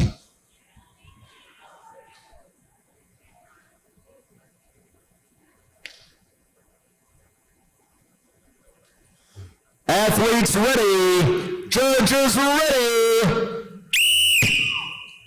All 6 lanes being utilized now. You'll notice some of the athletes will grab 2 bags at a time and drag them back closer to the barricade. Some will launch them from where they sit.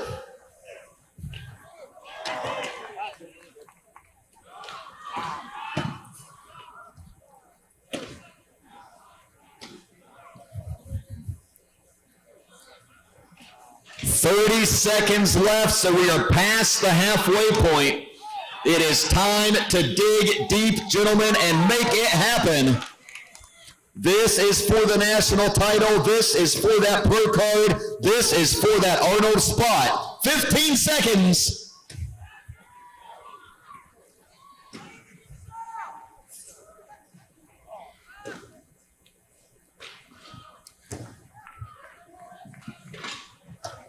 And time.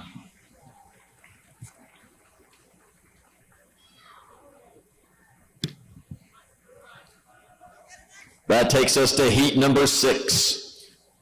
Lane 1, Robert Collins. Lane 2, Philip Berry. Lane 3, Stephen Spencer. Lane 4, Jamie Wilson. Lane 5, Gary Westrop. Lane 6, Albert Brand.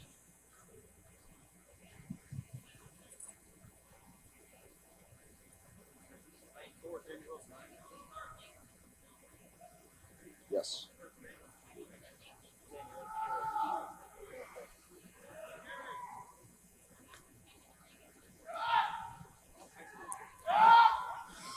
Athletes ready. Judges ready.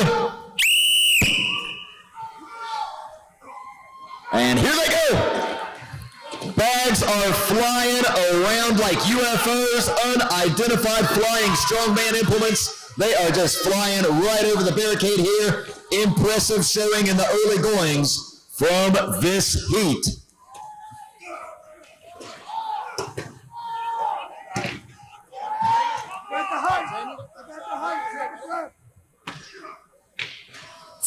Seconds. We are past halfway. It is time to make this happen, gentlemen.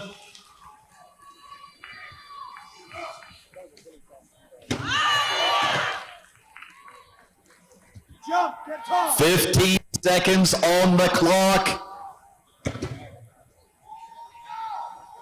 It is now or never. 5 seconds to go. Time!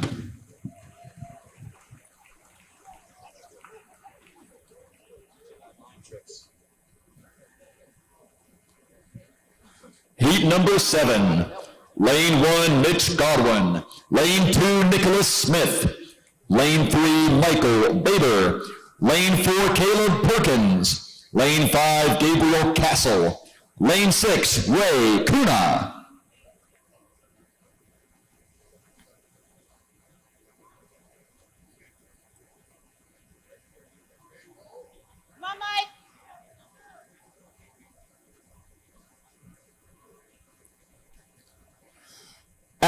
Athletes ready. Judges ready.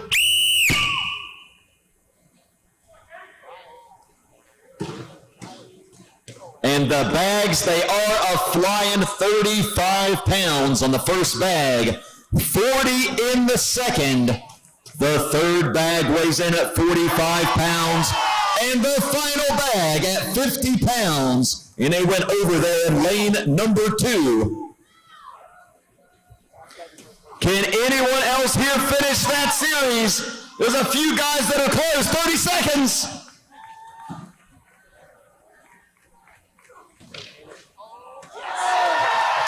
And Caleb does it.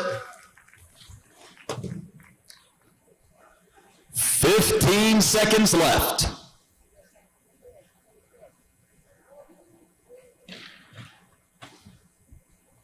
The time is winding down, 5 seconds to go. Time!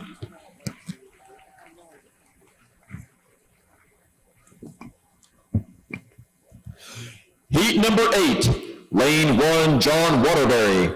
Lane 2, Ty McFarland. Lane 3, Robert Miller. Lane 4, Nicholas Romero. Lane 5, Andrew Krasick.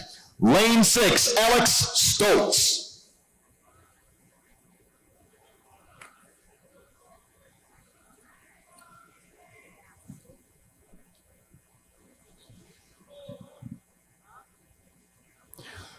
Athletes ready. Judges ready.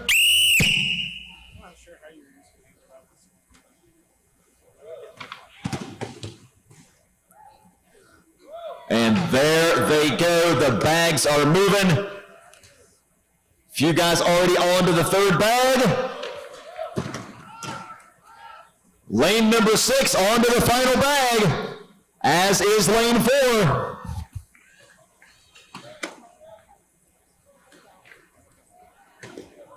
"30 seconds.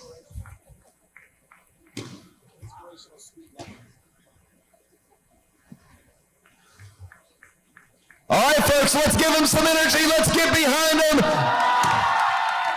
They've got 15 seconds to make it happen. Who's going to step up to the plate? Who's going to show they want it? 5 seconds on the clock. Time!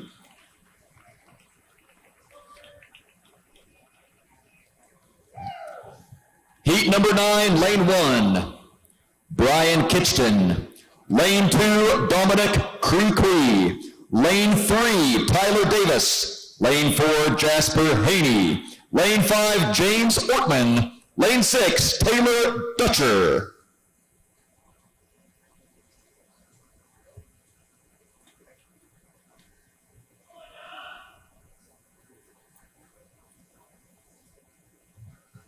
Athletes ready, judges ready.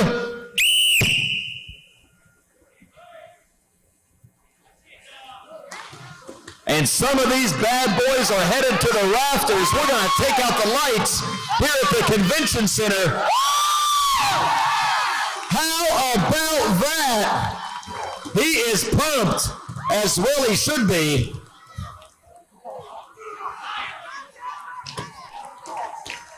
We saw a special performance right there. 30 seconds. You know, I've been sitting here telling you how difficult this event is, and then somebody comes and does it in like 10 seconds. 15 seconds to go.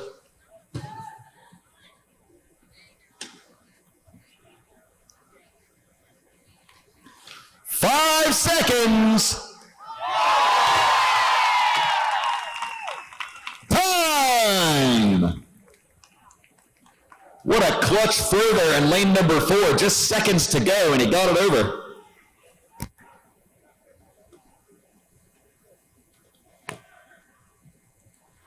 Heat number 8, lane 1, Garrett Payne. Lane 2, Sean Deem. Lane 3, Matthew Webb. Lane 4, Kendall Williamson. Lane 5, Logan Money. Lane 6, David Lachlan.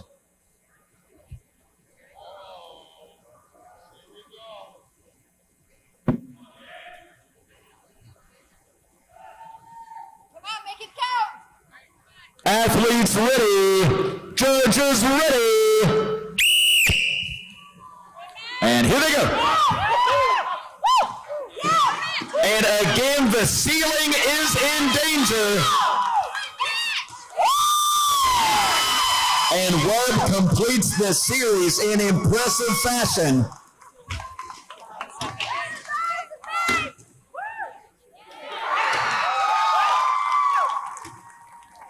We are really starting to see some phenomenal performances here on the sandbag toss event. 30 seconds on the clock.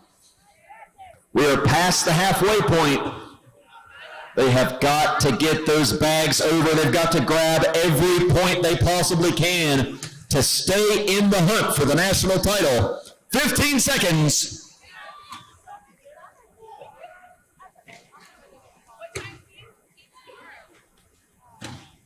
5 seconds to go. Time.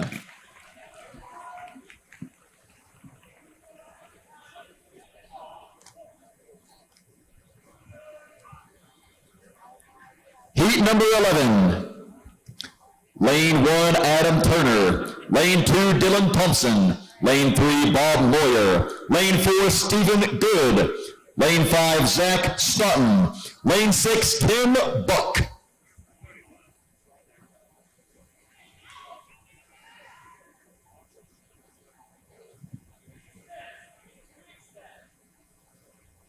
Athletes ready. Judges ready.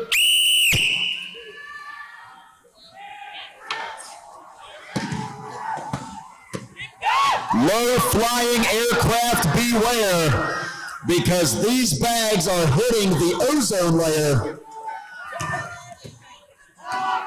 into the stratosphere with them. We are seeing more and more guys that are able to complete the entire series. 30 seconds to go.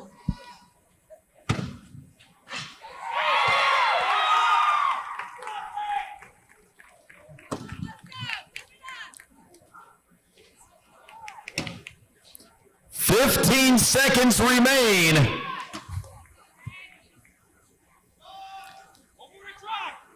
Lane 4 going to give it another shot.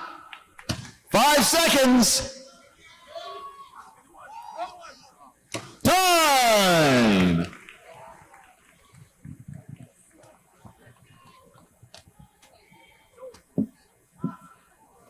Heat number 12. Lane 1, David Tinsman. Lane 2, Scott Deese. Lane 3, Austin Andrade. Lane 4, Thomas Evans. Lane 5, Alfonso Nieves. Lane 6, Levi Strong.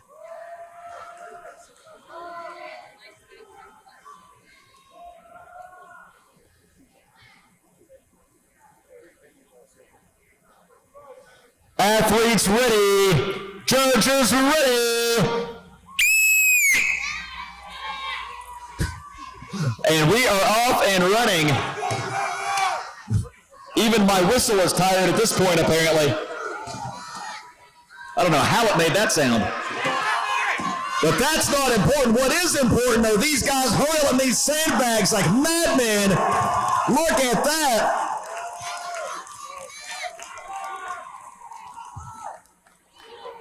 This is phenomenal. Look how many guys already finished, less than 30 seconds to go.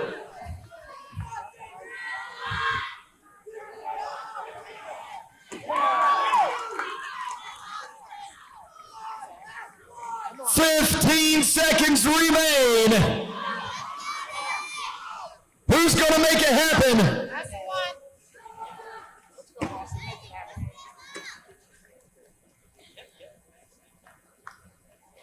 Time.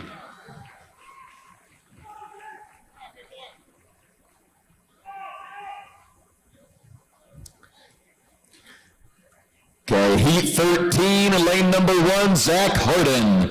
Lane 2, Daniel Pledger. Lane 3, Eric Carlson. Lane 4, Thomas Sroka. Lane 5, Nick Davis. Lane 6, Josh Gregory.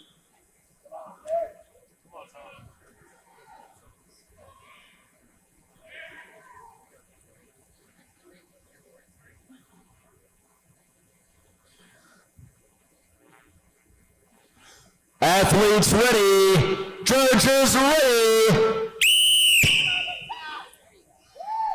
And the whistle is back in commission.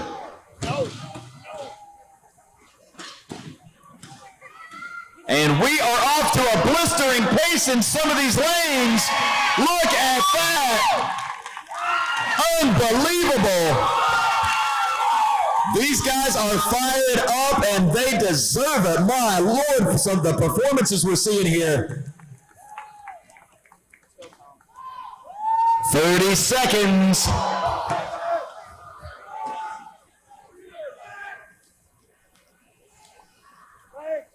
Jump.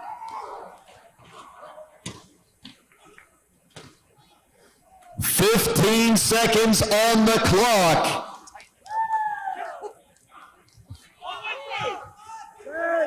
Jump. Come on, Tom.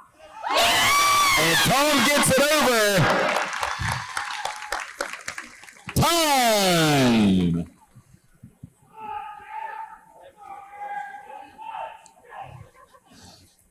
Our 14th and final heat for our heavyweight men.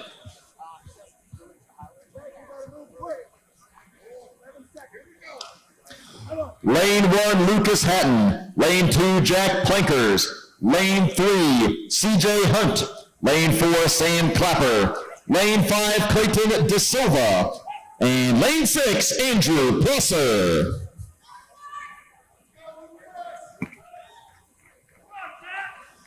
Athletes ready. Judges ready.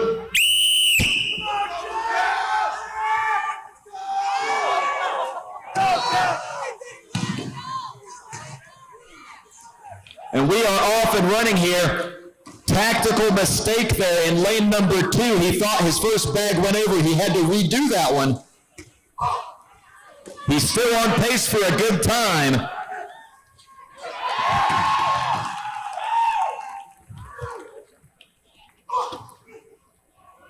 "30 seconds left. It is time to get it done, gentlemen. Let's do this.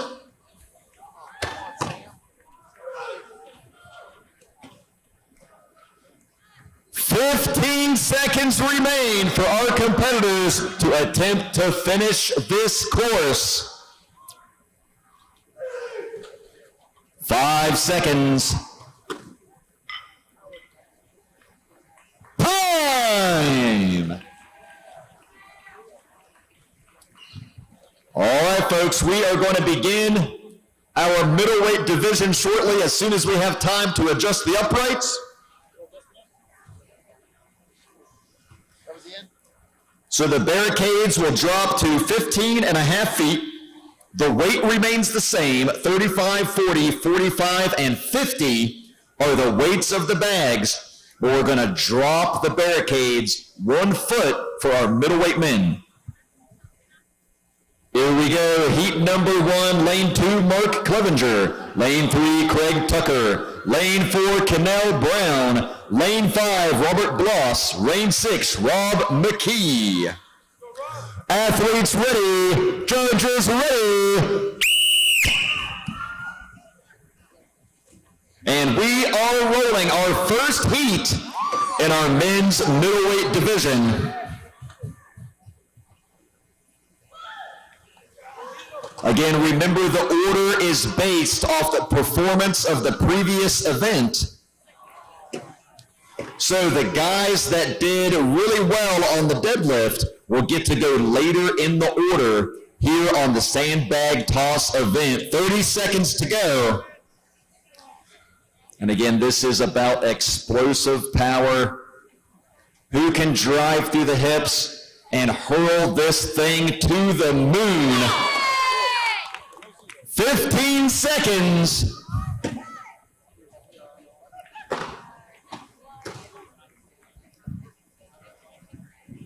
5 seconds. Let's make it happen, gentlemen.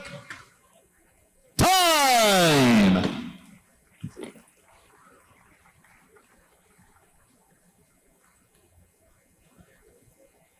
Let's go out. Heat number 2.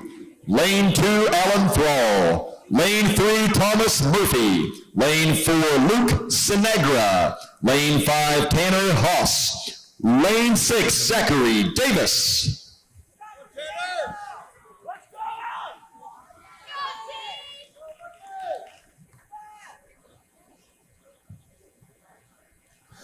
Athletes ready, judges ready. And here we go, folks. One note about this event, if in fact a bag were to get stuck on top of the barricade, that would indeed count as a completed throw. So at that point, the competitor would be allowed to move on to the next bag and hurl the next one in the rotation. 30 seconds. We haven't seen that happen just yet, but it does happen on this type of event, believe it or not.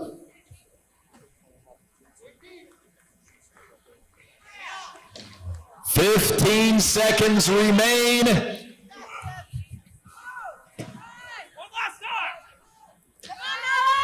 Let's get behind them, folks. They've got 5 seconds to get it done. Time.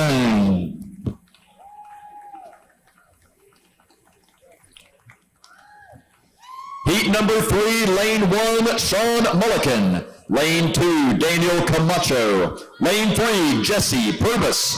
Lane 4, John Robinson. Lane 5, Jonathan Mead. Lane 6, Joshua Dobbins.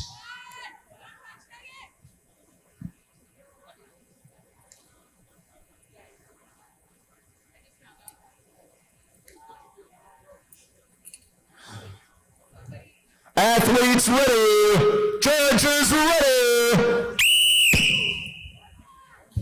And we're off.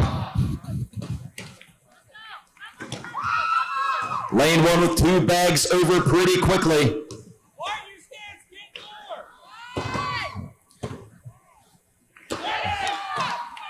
This is about strength, explosiveness, rate of force development. Testing these athletes in a variety of ways over the weekend. 30 seconds left. And whoever turns out to be the best at all 6 of our weekend's challenges will be crowned the national champion. Pro cards going out this weekend to the top 3 in each division, as well as Arnold invites. 10 seconds.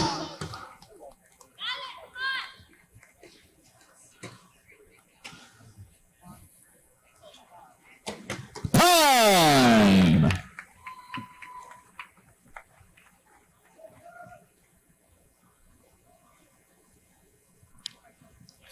Heat number 4, lane 1, William Kendall. Lane 2, Damian Chavez. Lane 3, Jeremy Clevenger. Lane 4, James Oglesby. Lane 5, Ryan Peralt. Lane 6, Larry Zapataki.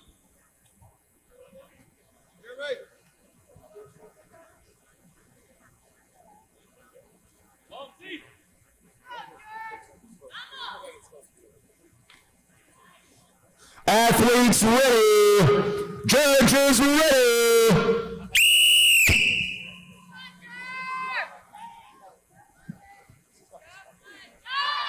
And pretty quickly out of the gate, we have the first bunch of bags going over.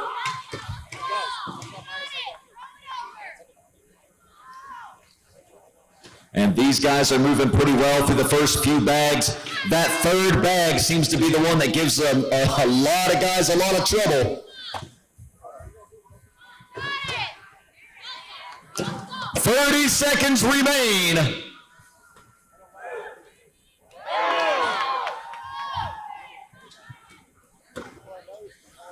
Big power from the legs and hips and the ability to transfer that through the upper body. 15 seconds to go. That is what is required to do well at this event. 5 seconds. Time.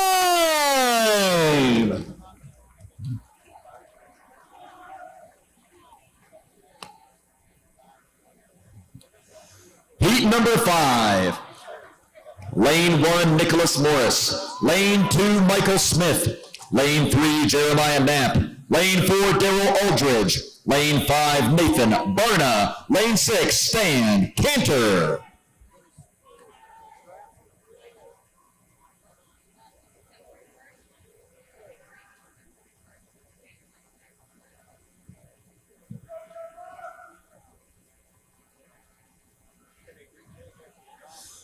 Athletes ready. Judges ready. 60 seconds on the clock. And they are challenged with getting all 4 of these bags over the barricade. Anyone that does not finish the entire course will be credited with the number of bags that they did complete and the time in which they completed them. So if 2 different athletes finish with 3 bags, for example, the athlete who did it faster gets the higher placing points. Less than 30 seconds to go.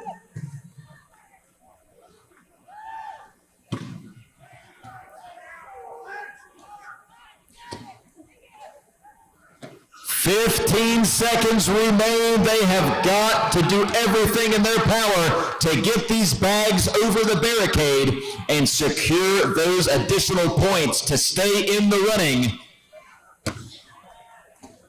Time! Let's go, Omar! Axing on heat number 7, lane 1. Excuse me, heat number 6, lane 1. Alvino Garcia. Lane 2, Omar Ahmad. Lane 3, Ryan Fell. Lane 4, Cody Munger. Lane 5, Reed Tompkins. Lane 6, Brandon Myers.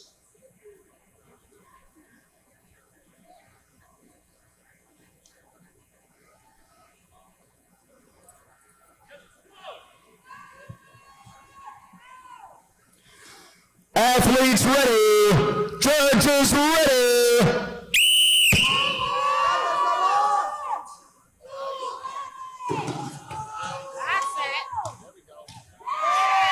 These bags are flying. Look at these guys go. And lane 3 gets it done in impressive fashion. Let's go, Mike!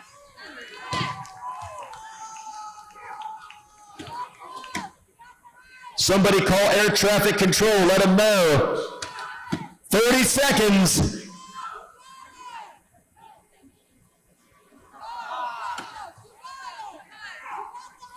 I think a few of those bags ended up in the stands on the other side.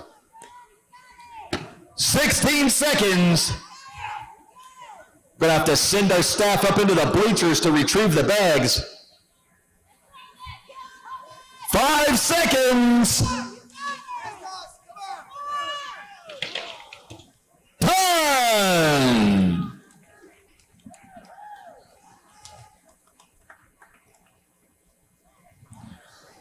Heat number 7, lane 1, Micah Rupp. Lane 2, Britton Klebert.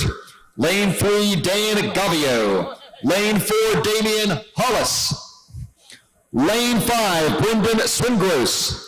Lane 6, Marshall Buckler.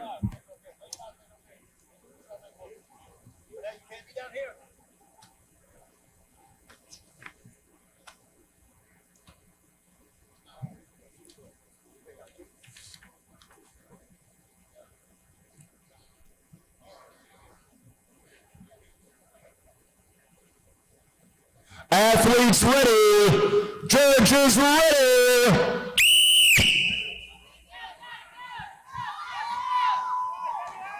And they're off.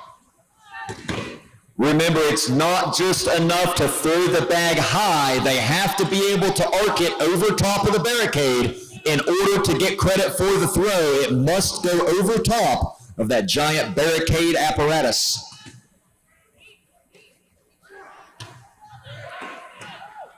The heaviest bag at 50 pounds, so it's 35, 40, 45, and 50. 30 seconds. 15.5 feet is the height of the barricade. And that is a long way to throw, folks. 15 seconds to go. Can anyone dig deep in these final seconds and get that next bag over? 5 seconds to go. Time!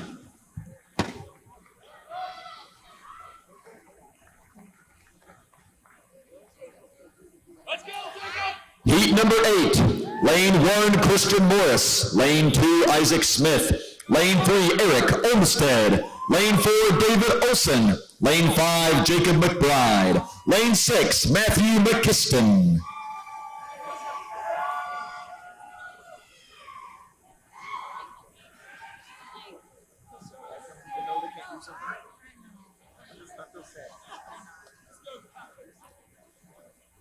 Just waiting for everyone to get into position. Athletes ready. Judges ready.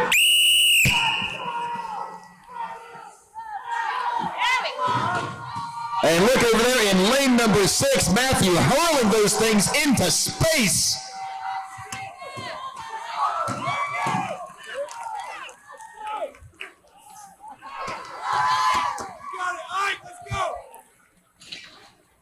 And into the stratosphere they go. These guys launching those bags. 30 seconds remain. We are past the halfway point.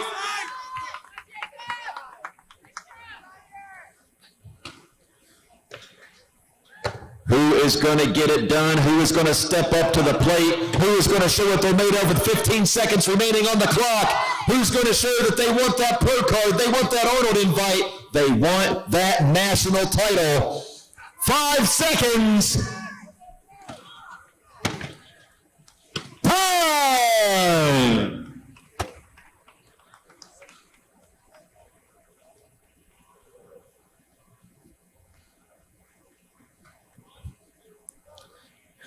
Heat number 9, lane 1, Justin Ramirez. Lane 2, Andrew Pepio. Lane 3, Samuel Pape. Lane 4, Blake Ditas. Lane 5, Charles Pierce. Lane 6, Zach Miller.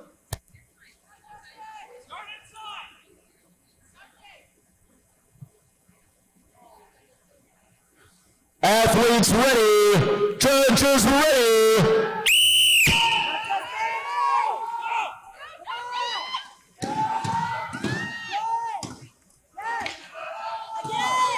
And look at him go, folks. Oh, my Lord. Lane number 4 made short work of the bags. That's got to be a good time. He's throwing up the double biceps. He's happy about that.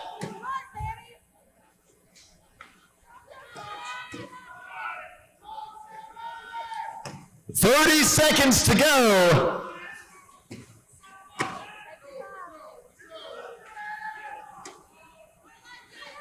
We've still got a few guys going at it, folks. Let's give them some energy. Let's get behind them. 15 seconds.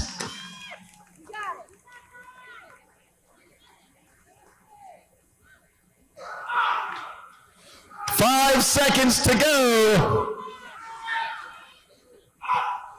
Time.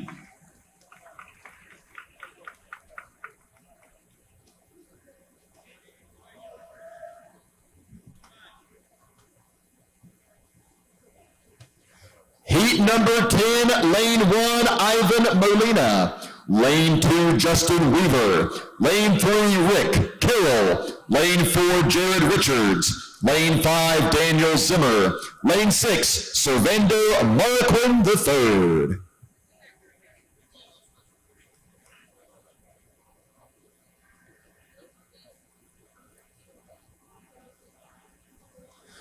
Athletes ready. Judges ready.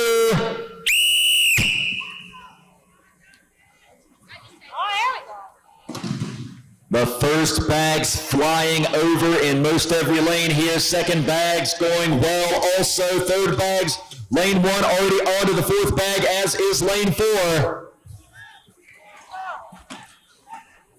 Those bags are flying.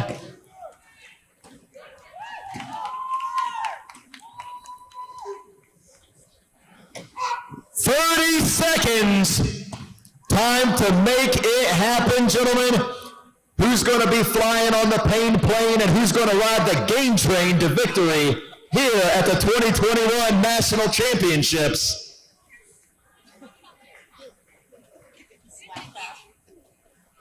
Ten seconds to go.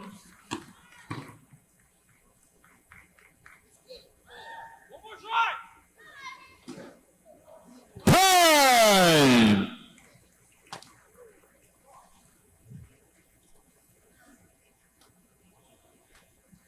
Our 11th and final heat for middleweight men. Lane 1, Bob Schwantz. Lane 2, Jack Turner. Lane 3, Ryan Sexton. Lane 4, Daniel Hughes. Lane 5, Tyler Young. Lane 6, Mark Jones. Settle the bags. Settle the bags. Fix the bags. I have a sneaky suspicion the crowd will be loud for this one. Let's go, Turner. You gotta have these. Come on, Jack. Up and over. Come on, Jack. Athletes ready. Judges ready. And there they go. The question isn't can they finish, it's how fast will they finish. You are seeing some of the best right here. Breathe. Big tall. Get tall.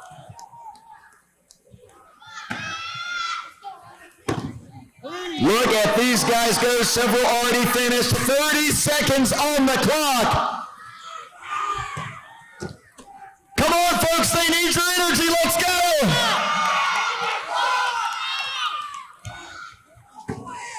Let's go, Steve. Up on your toes. 15 seconds. Get tall. You gotta be tall. Big reach. Watch where it goes. 5 seconds to go. One last try. Time. What amazing efforts. There are some real heartbreakers, too, that we saw. We saw a few that just got right to the top of the barricade and just came back down on the wrong side. So we're going to take a moment, get ready for our lightweight men. We're going to reset the bags. We're going to lower the barricades one more foot. So they're going to have a 14.5-foot throw. Or 13, excuse me. So they're going to go to 18 inches. 13 feet will be the throwing height for the lightweight men. Bags remain the same, 35, 40, 45, and 50 pounds. This is still 3 feet higher than a basketball rim, just for reference. Once again, thank you so much to our sponsors this weekend, Serious Steel Fitness, Rogue Fitness, Impact Custom Mouth Guards. We have Gorilla Strength as well.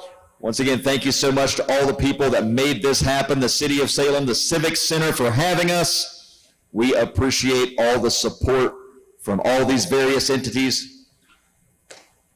So make sure to follow all those companies online, give them a like, give them a follow, show them some love, let them know you appreciate them supporting Strongman.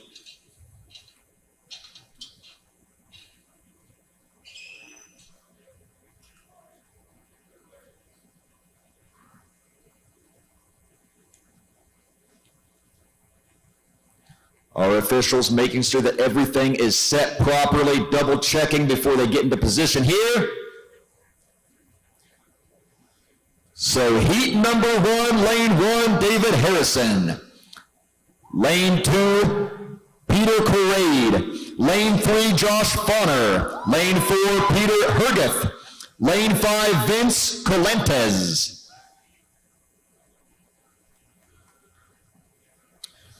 Athletes ready, judges ready.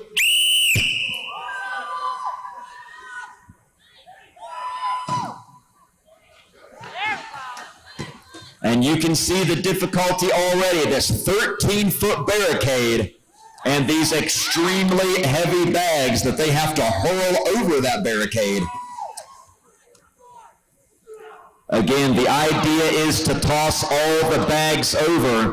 However, anyone that does not finish the course will receive credit for the bags they did complete. 30 seconds to go.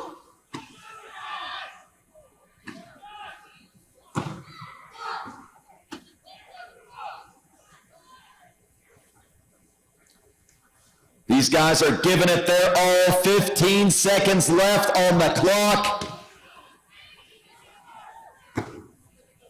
This is where it counts, gentlemen. It is time to do it. 5 seconds to go. Time!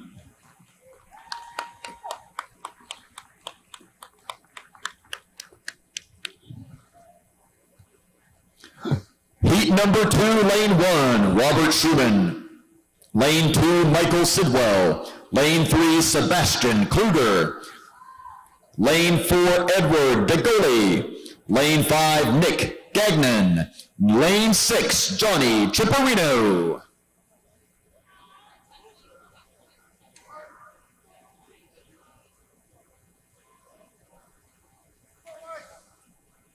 Athletes ready. Judges ready. And off they go. And Gagnon throwing them pretty much from where they sit. Look at this. We've got a few guys already who are close to finishing.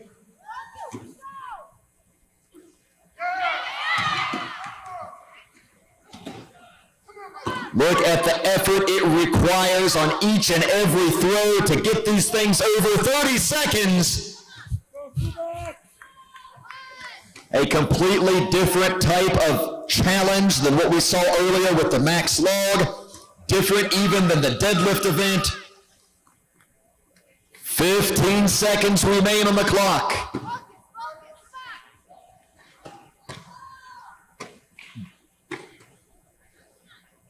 Five seconds to go. Time.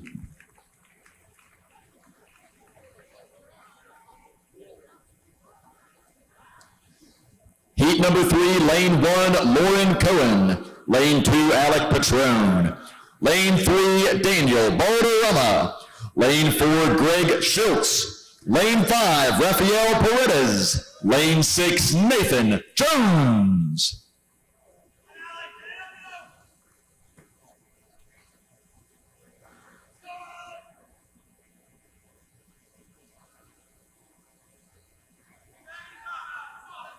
Athletes ready. Judges ready.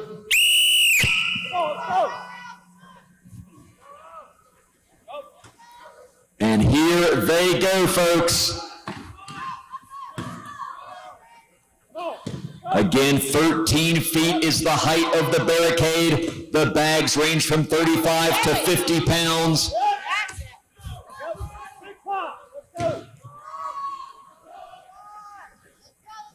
The heaviest bag is equivalent to about 6 jugs of milk.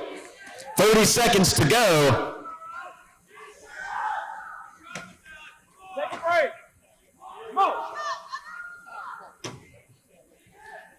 Let's get behind them, folks. They need your energy. 15 seconds on the clock. Can anyone step up and make another throw? 5 seconds. Time.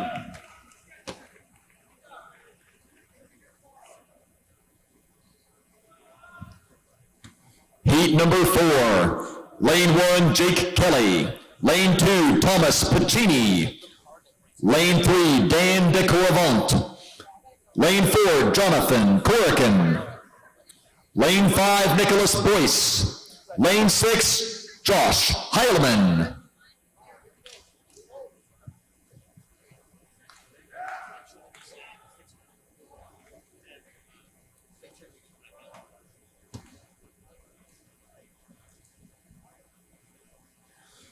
Athletes ready. Judges ready.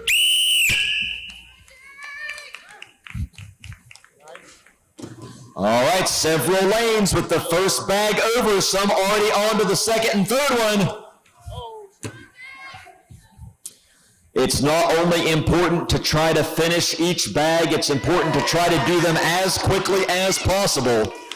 Because the faster the time, the higher the placing points, even if you don't finish the course. 30 seconds.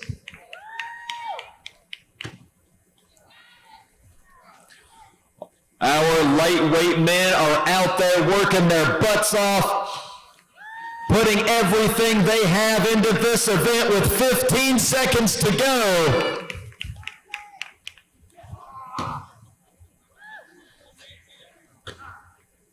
Five seconds. Time.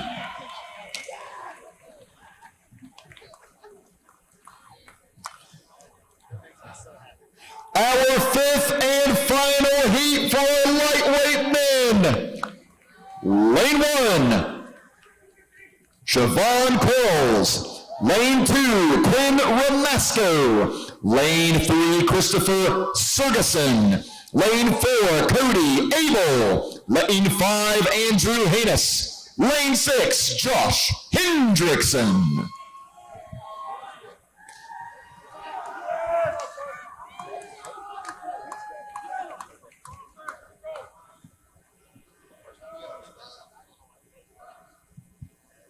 Athletes ready, judges ready.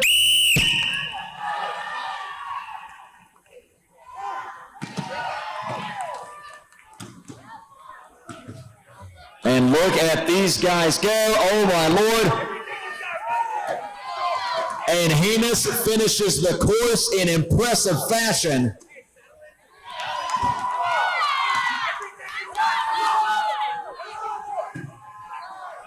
Every other lane still working on it. Abel was right there.